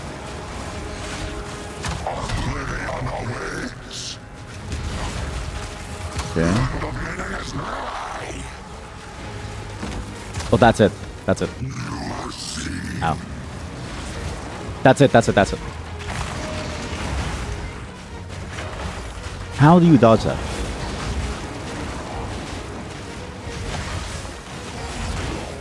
I guess that one is more a test of, can you prevent the other skills first? So for instance, can you dodge the ball and then choose a good place to be stunned? Because you will be stunned. Interesting. You were seen. Okay, guard for me.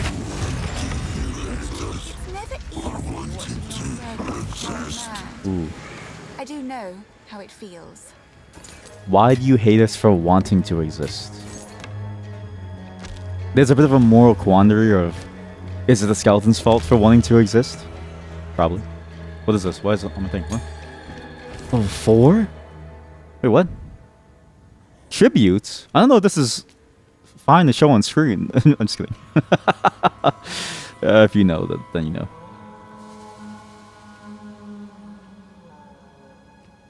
Slay monsters during your ritual to earn tribute. Tribute can be spent on the rewards after the ritual is complete. So it's the exact same as the first game. Okay, cool. Thank you. Ethan.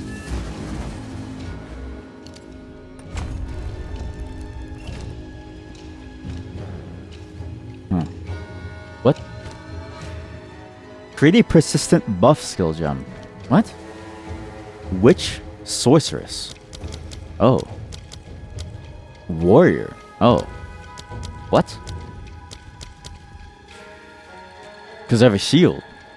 When you raise your shield, it is infused with magma for a short time. Blocking it during this time will spray magma. This game has parry mechanics. That's sick! Oh, that must be such a fun build. Uses fragments of armor scavenged from enemies to bolster your own, fully breaking an enemy's armor. That's sick. And it gives endurance charges. Duelist Mercenary. Wow. Use sufficiently overkill when active, killing enemies with attacks or standing near a unique enemy in its valor. Using the skill consumes its valor to place an inspiring banner with an aura. Damn. Banners.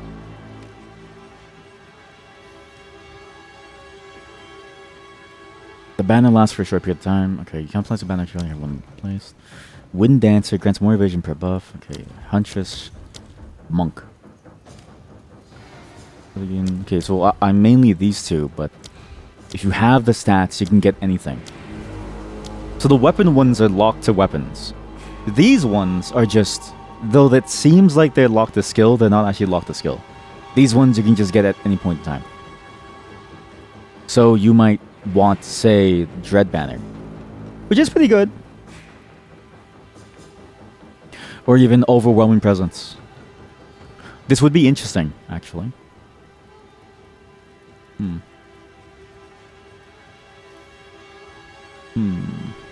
Because this opens up all these different skills, possibilities. You could, for instance, do a Defiance banner if you want. And basically make yourself stronger. Or a War banner if you want, if you had enough strength and dexterity to do so. So you can, you know, like these ones aren't actually... You don't actually require... It isn't required for you to do this. Stores all poison damage you deal. Using the Plague Nova skill unleashes the store poison. Doesn't this just... Oh, it's 4%. I was going to say, doesn't it just make it infinitely stronger? But this is cool. I can see this working, actually. I can see this working.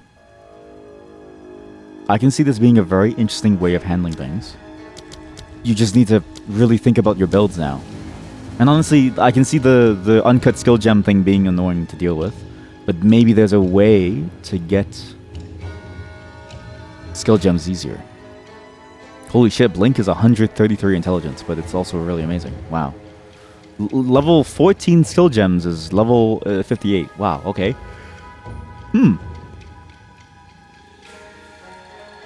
Trigger socketed spells on reaching maximum energy. Trigger all socketed spells and lose all energy on reaching maximum energy. And you gain energy when you shock someone. Holy shit, that's amazing. Cast on Ignite. When you... Okay, same thing but for fire. So there's one for thing. And there's also one for freeze. Okay, well, I feel like this is just... This to me feels like, okay, copy my homework, but just change a couple words, okay? It's just... it's not really... I was hoping for more thematic choices for ice, fire, and lightning. But I guess I didn't want to lean too hard into it because the effects of each one is different already. With Ignite, Freeze, and Shock. I guess they didn't want to go too far, but would have been interesting to see it. At least these level 26 or level 8 gem ones more interesting. While active, your fire spells will also summon Raging Spirits, which are short-lived. Oh. Enemies will not directly engage these minions and can pass through them. Oh. Interesting. Conjures Surging Lightning to restore your mana. While active, shocked enemies you kill have a chance to spawn a Mana Remnant. Critical hitting a shock target spawns around a Mana Remnant, and then Sorceress is mainly built around. The Blood Mage is actually built around crit. So you would go Sorceress, get this, and try to go for crit damage with your blood and stuff. Feed on corpses to bolster your energy shield. While active, enemies in right range of the dying presence. Oh. Periodically withers enemies in my presence. Wow. Oh my god. Increases chaos damage taken. Wow, I can just do this. Just stand beside someone. Standing beside someone makes their life worse. That's sick. Yeah, I'll take that. I like that, actually. All that reading only to go for that. Amazing. So the cultists really did have a king lurking out there in the shadows. Shame. I might have followed him myself if he'd simply promised decent meals instead. What? You just admitted to wanting to sell us out. It's not the result I was hoping for, but at least I know the truth. Clearfell's all I have left now. If I was a drinking man, it'd be a sobering thought. He's trying really hard to be witty with his wordplay, but it just makes him sound worse at every moment. It's like, I don't know if I really... I don't know if you should... I don't know if I want to talk to you, man. Cold does something. What exactly is lightning shock? Causes targets to take 20% increased damage lasts 4 seconds. Okay, that's really bad. How about cold chill? Well, I don't want to be a chill guy because I fucking hate that meme. But we'll do fire. This is damage. Okay, we'll go with this. Shock seems to be the more deadly one out of all of them.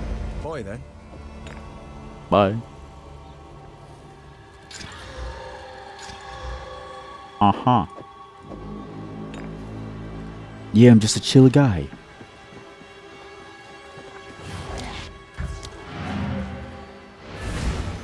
You know what's funny? That one video of the chill guy thing about the pre-stream rant about it. That was the one that got the most views on that other channel, where I just post all the pre-stream shit that I just don't want on the main like VOD channel.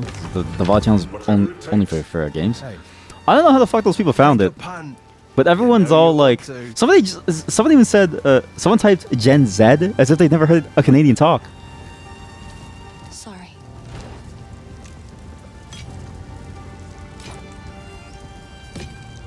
Fuckers.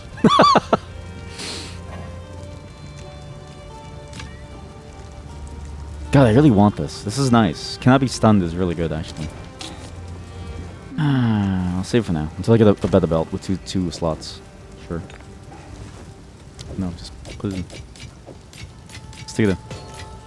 What is a regal orb? Upgrades a magic to a rare item.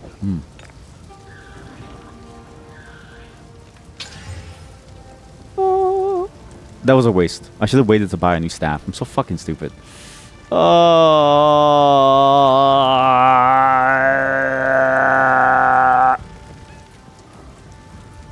Hello. These are just some odds and ends of mine. Man. Why do you run the shop and sound like you hate your life? It's not just odds and ends, Una. This is your life. This is your life. Awful. This is it. I suppose I can let that one go. Jeez. Okay, see, look at that. Look. What a waste.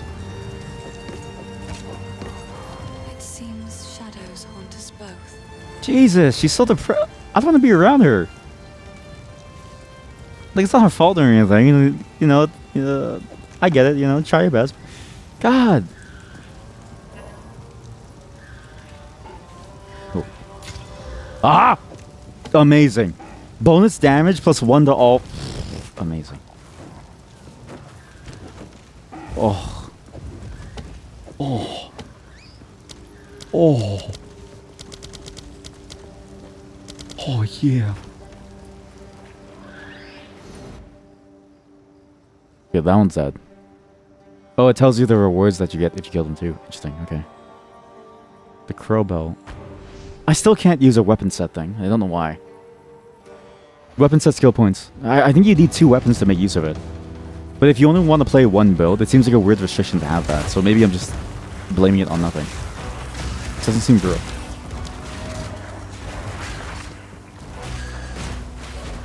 I will say the summoner does feel a little nerfed in terms of the amount of summons you can have.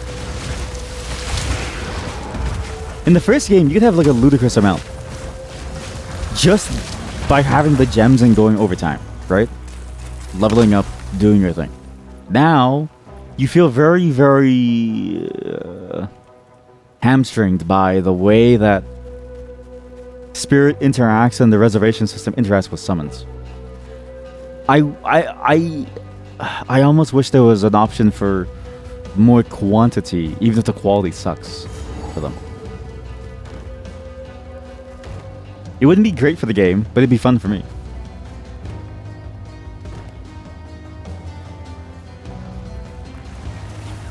It does feel like the age-old problem of people sort of misunderstand what's so fun about summoning. I think people always look at like a summoner class and go, you need active options, right? And you don't need it. It's nice that this game provides you with. But honestly, most of the fun of a summoner is you just stand there and watch people that like die around you. It's nice. It's like a train wreck. Or a car crash or something. I don't know. Maybe less morbid. More funny, haha.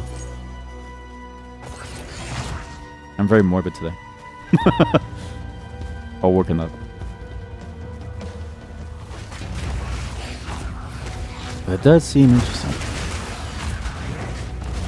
Feels antithetical to the point of summonings. The point of the playstyle, so to speak. Holy shit, there's so many.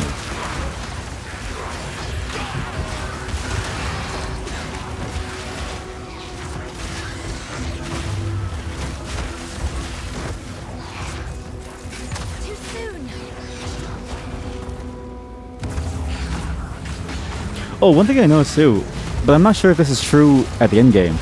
It feels like the number of affixes and suffixes are lowered. There's less amounts of them. Which ultimately means that your choices have to be even more constrained, and you have to be more careful about what you choose. Because 2 magic, I don't remember if it was always two magic.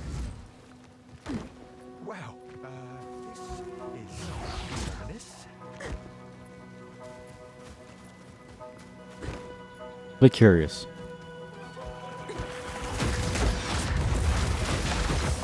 Also kind of sad the maps do reset after a period of time too. I kind of wish the instance stayed the same. I never understood why it has to. Maybe for performance reasons, obviously, but I did always think it'd be nicer to have the maps stay stable. And only if you manually decide to. Because then you have the option to go back to town, do your shop stuff, go take a shit, come back, and play the same map and just continue onwards. It's worse for their server, but more fun for me. Everything I'm saying is worse for them, but better for me.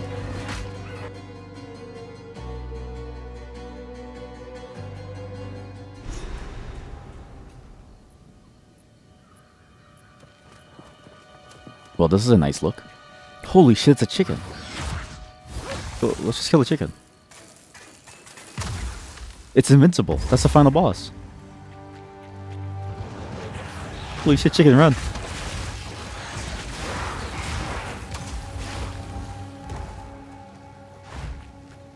You know what I need? I need moments of downtime, but I also don't want your ears to be blown out. So maybe I need... Okay, well, I was going to do the auto, like ducking, but I'm too lazy. Too many buttons to press.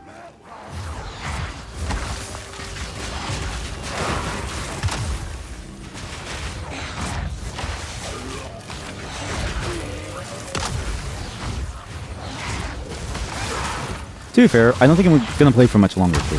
Because I do kind of want to take it early today. Because today was just mainly extra work stuff, so... Tomorrow's going to be a full stream doing some of the weird stuff before we do the usual.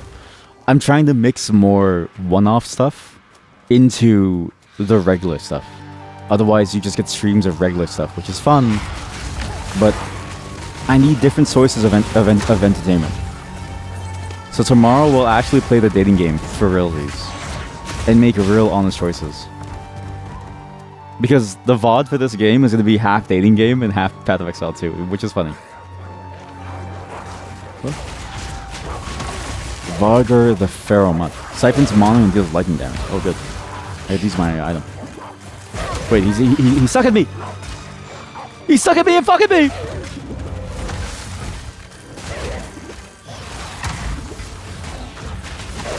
Putrefy.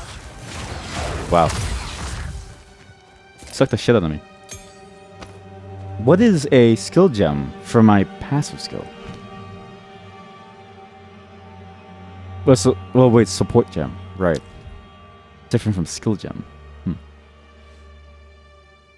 Change 3 times. Pulse explosion of 1.8 meters, 78 damage.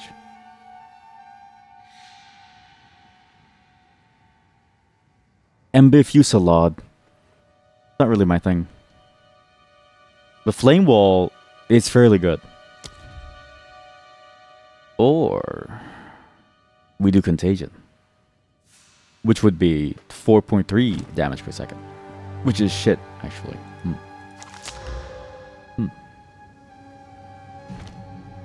There's actually no good choices. There are no good choices. What?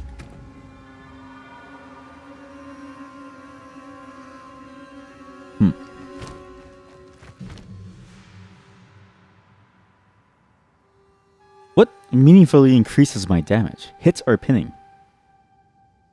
Allow damage to build up pinned once it's they are pinned from anything moving. Pins enemies as though dealing 50% more damage. What? Oh, as in they take more effect from the pinning as if you did 50% more. Essence Drain. What?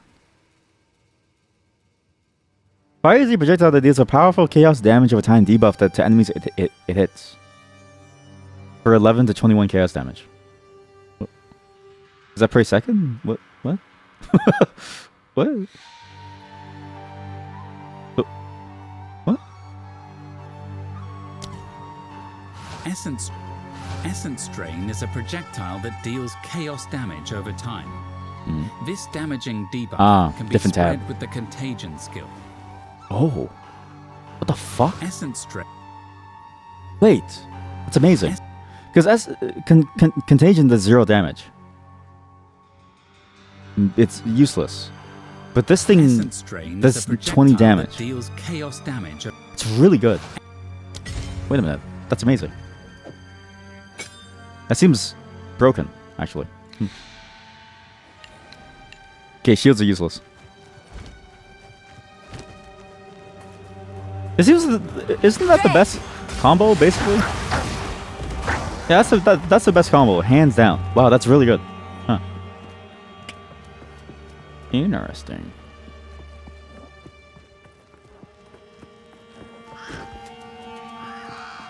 Now, where is the loot? So this guy, and then you target him, and then he spreads. But if you miss, then you don't spread. Okay, it's a bit of a skill commodity. But the damage is so good that it's basically the only thing you should be doing.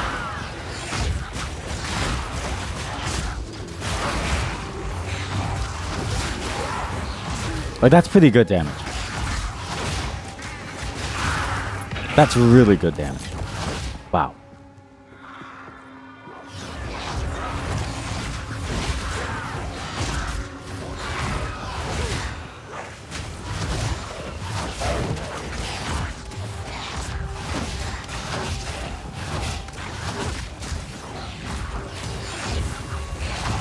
I like what they did with the damage over time in their skills. I actually like it a lot. They provided like an interesting way of playing with it. It's like a shittier rabies. It's like a shittier rabies. it's actually awful, but it's kind of cool.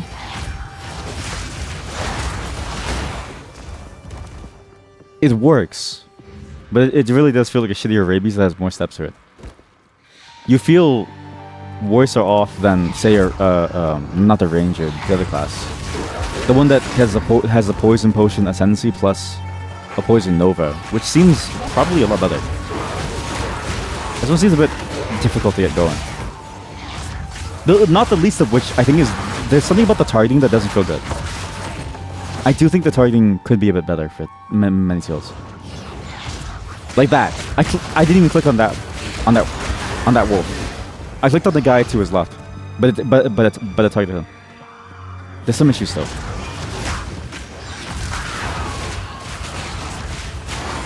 Ow.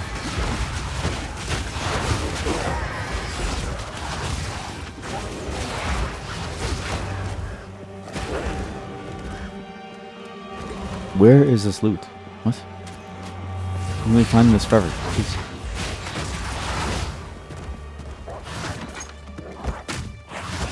I do enjoy that the side quests have a bit more to them now. Not to say that any side quest in PoE 2 was useless. All of them did provide something useful. Whether it was skill points or ascendancy points, like it's pretty nice. Or even like hideouts and stuff. But this one feels even more impactful. You get cold resistance, you get spirit to summon with. It feels like your rewards for side quests are way better.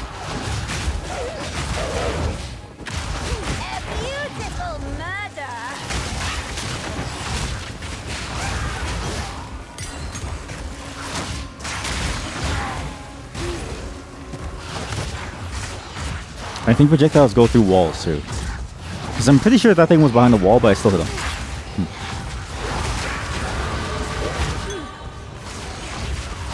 Never mind. The hay bale stopped him. Kind of crazy, actually.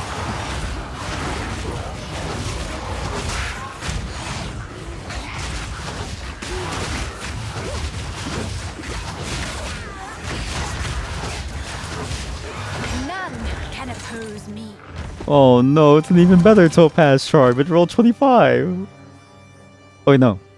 Oh, it's a flat roll. Okay, good. Okay. We have a level 4 skill gem here. I'm honestly running out of ideas to upgrade things.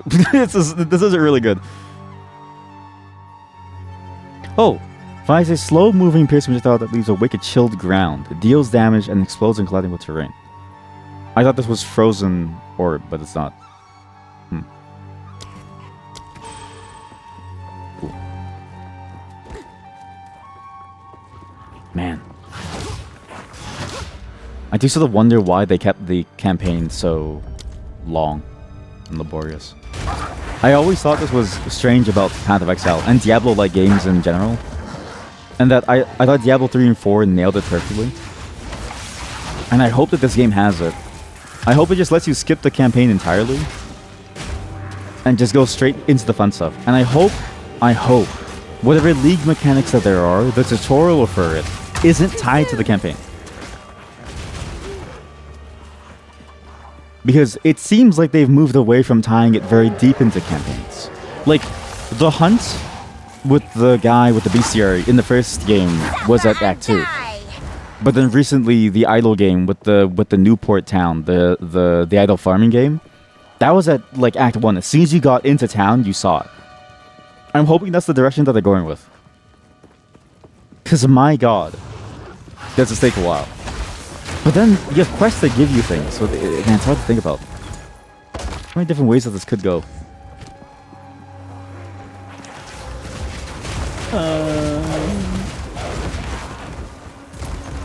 Oh, the home! Oh my god. It's a free housing. In this economy. No.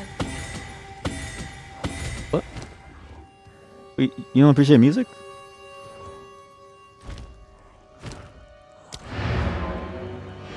No. Her loot. I can't take it. I don't appreciate music. Okay. Quickly. I think quickly! Jesus Christ, he's so mean now. What the hell happened? He used to be cool, man. Yo. Increased spirit? Yes. More? Boy then. Boy then.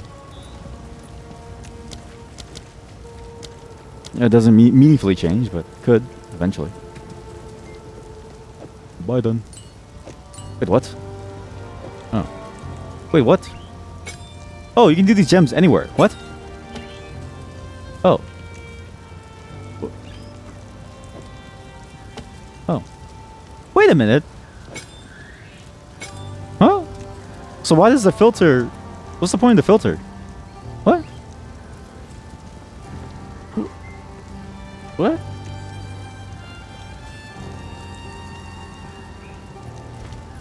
I don't get it.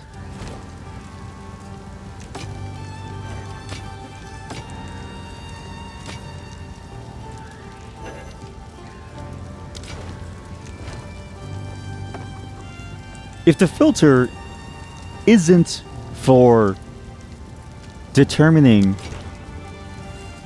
the skill gems that can only be used on a specific item, but instead you can use the support gems anywhere, what does it matter? I don't get it. What's the point? Huh? Oh, Beery. This is a great example of a thing that I'm going to write about someday, where it's like the balance of abstracting things, right? There's a balance to it.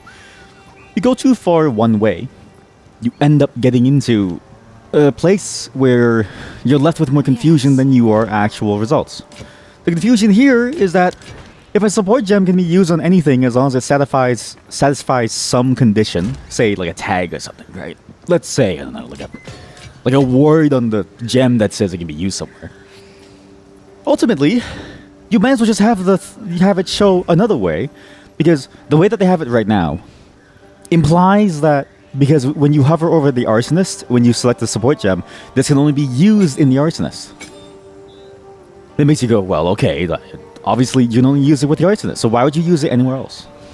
But that's not true. You can use it on the sniper, on anything that is that shoots projectiles. Okay, anything. And the tags are there, and I kind of wish they just did that, but the tags also aren't there. Because if you look at this, I can socket it here, but the sniper doesn't have the tag or projectile. It's like they went really, really far into making a system that helps you make choices, right?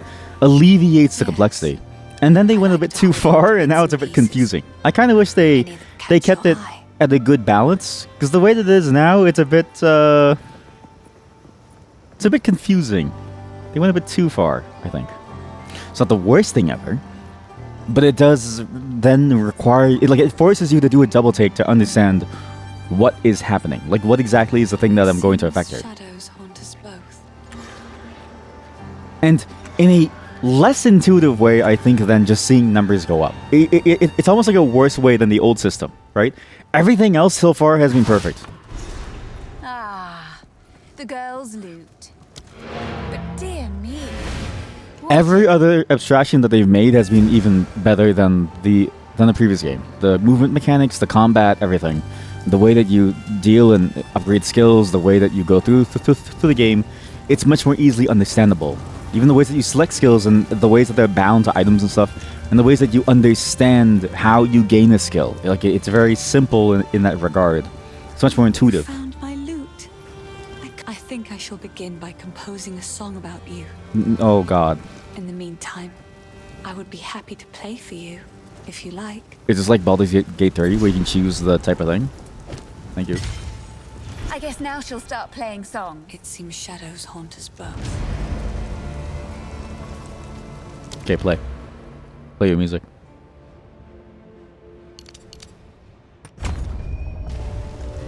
Yes. Play. This one always makes me weep. It's not time to kill them all. Yet. She didn't play anything. Yes. This one always makes me weep. Then play it! Make me weep!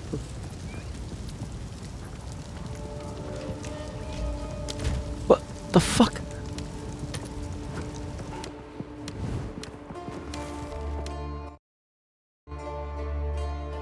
Play the music.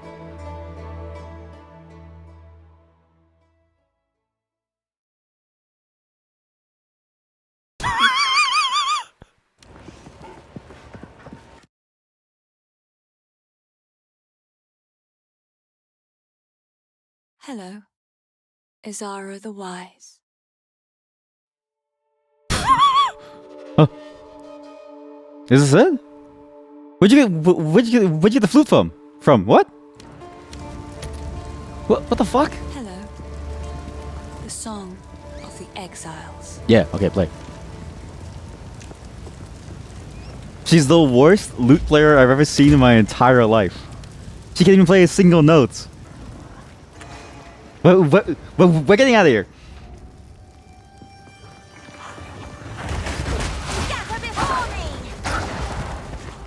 You're so bad at the lute when you play a flute sounds. You're so bad at the lute they called it sounding.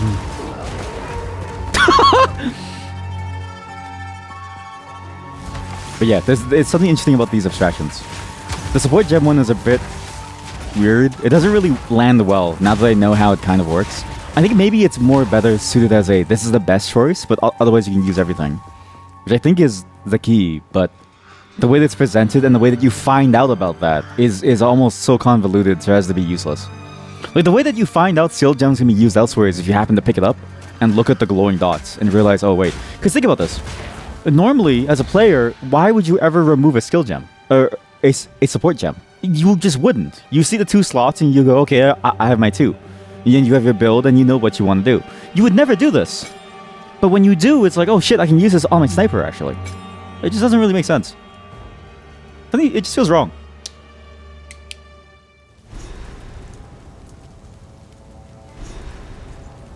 It's the wrong...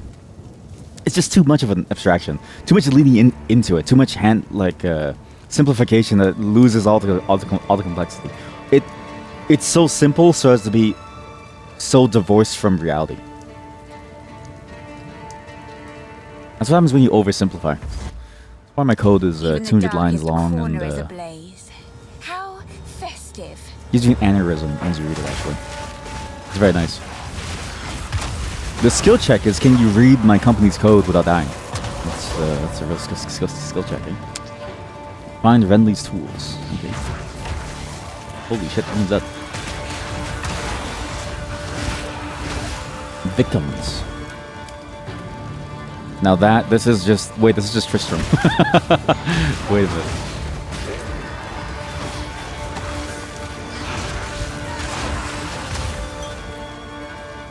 This is just Tristram from Diablo 2. You know what it is? I see a burning village being attacked by demons that have burned the entire village down. Very demonistic, very demonological things. Very demonic things, okay? Normal stuff. Normal demon stuff, yeah? And I go, this is Diablo. Like, no it isn't, dude. This is just life.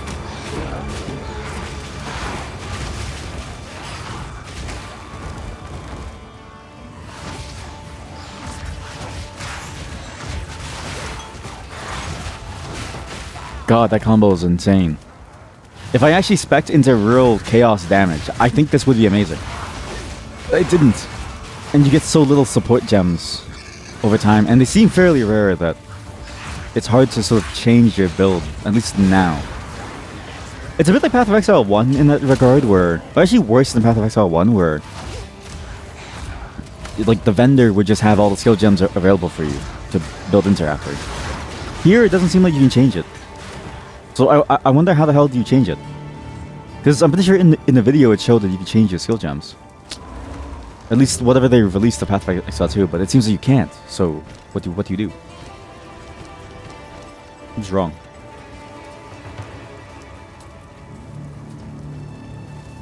Seems very wrong. Wither away! Amazing voice acting. Wither away!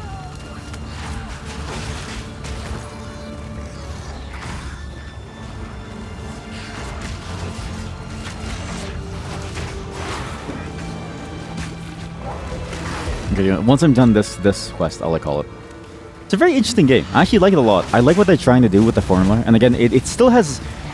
just looking at the password tree, I can very immediately tell this is just Path of Exile 2 again. That's exactly what you want, but wow. I definitely forgot how long it takes. Like, especially when you compare it to other games like Grim Dawn and stuff.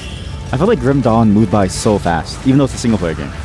Last Epoch had the same problem too, where so much of your time was spent in this genuinely, I don't know, it just wasn't a very interesting campaign world to me. With a very slow pace and a lot of consequences if you take the wrong routes in many different places.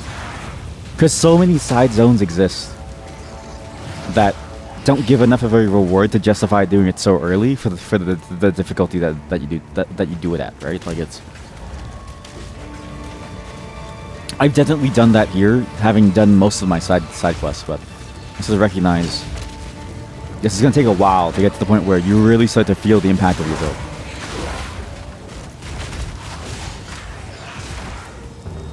It's one of those hard things about campaigns in general.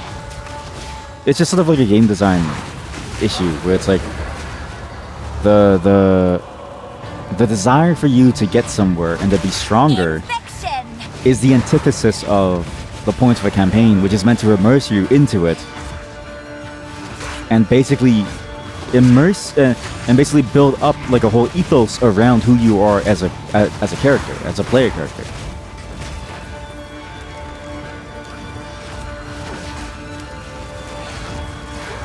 But then counterintuitively, if you do it later, you actually get even better performance because you just get to run for it. Okay, well, they just interrupted my log. Thank you. Like, it's fascinating to sort of see that dichotomy between these two, you know, almost opposed desires, if that makes sense. There's an anvil. Why is the anvil highlighted? Huh? And I wonder if there's ever going to be like a fix for that. Upgrade a normal item to a rare item with 4... Holy shit. No need for intermediary. Wow.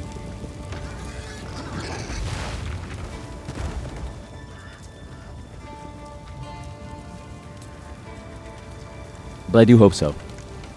Not that the campaign's bad, but I mean, so much of it is just walking around trying to find things. Like, it's just... It's... The quest design hasn't really changed.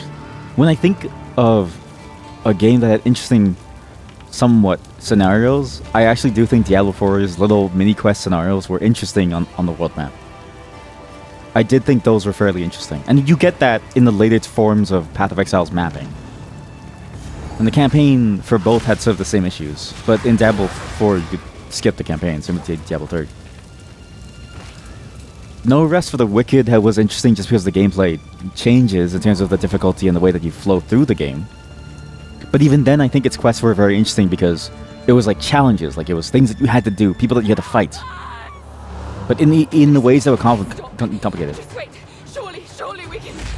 You should have been burned at the stake. Oh my god. Great Wolf, take you bastard! My would-be executioner. Oh, it's him! Oh my god, wait, so we escaped from Ogum? I thought we were much further away. I didn't know Ogum was right here.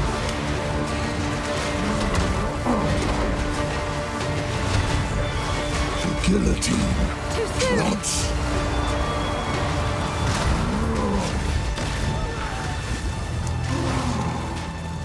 Get down here! Nowhere to run.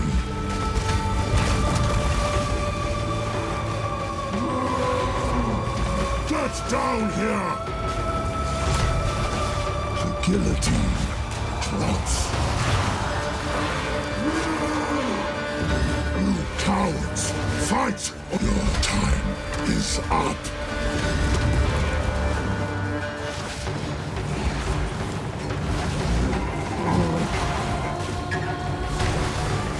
The guillotine drops. You really can't talk. Holy shit, this is a very surprisingly complicated fight. There's a lot going on. I like the various mechanics that are at play here. I will say it is funny the way that he keeps on saying, "Oh, you got to do like time for you to die," or the guillotine drops.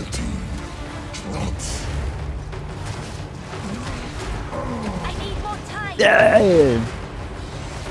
Your time is up. It's very, very whatchamacallit, projected, very telegraphed. Can you stop that shit? Fuck you. Fuck off. Anyways, I'm gonna assume that was your husband. Apologies for his death. Or at least somebody that you cared about. He's dead now.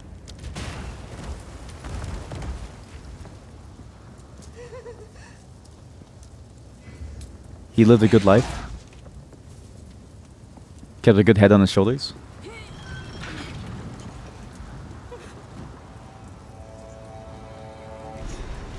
Talk to Latus.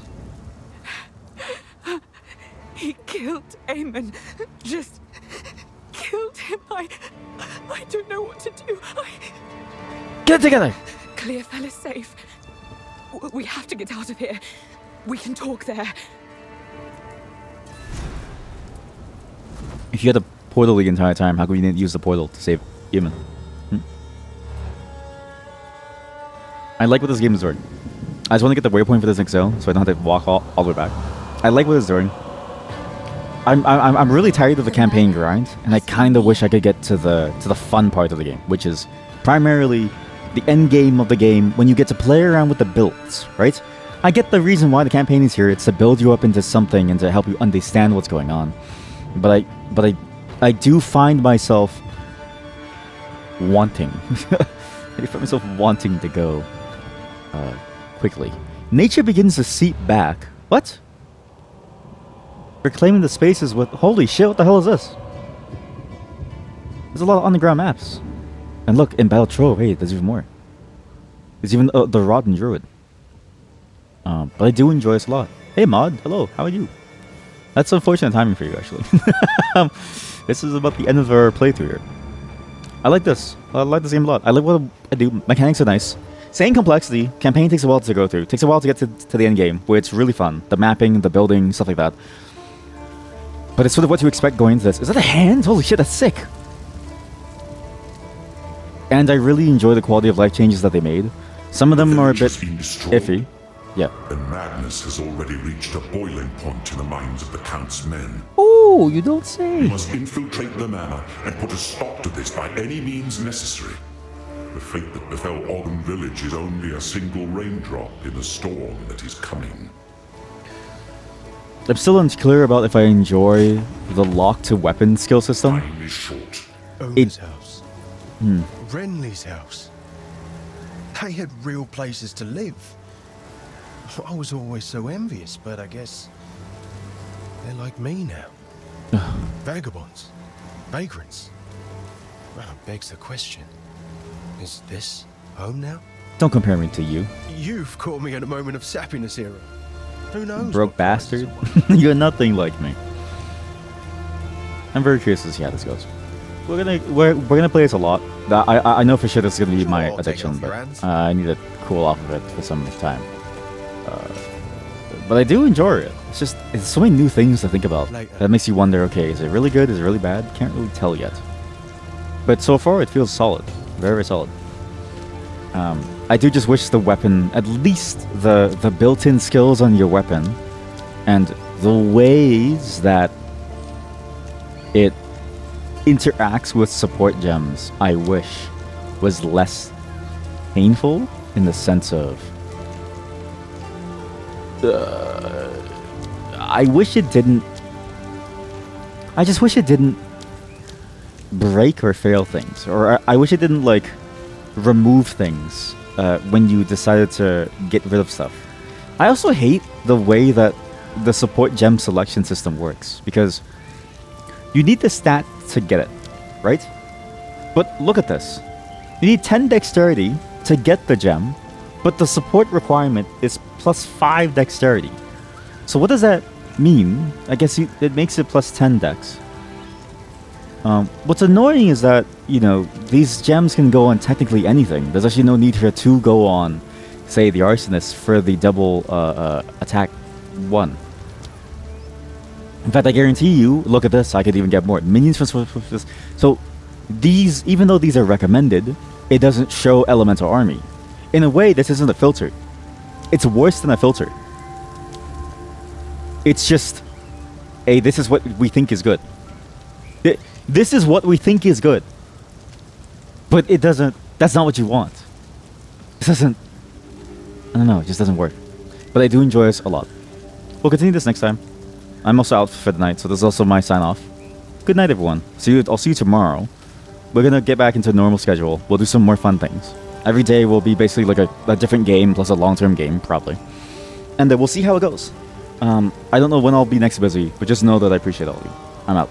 Bye, everyone. Enjoy this game. Play it yourself. This game's gonna be very, very addicting. I'll update everyone in the Discord about changed stuff as well. Bye.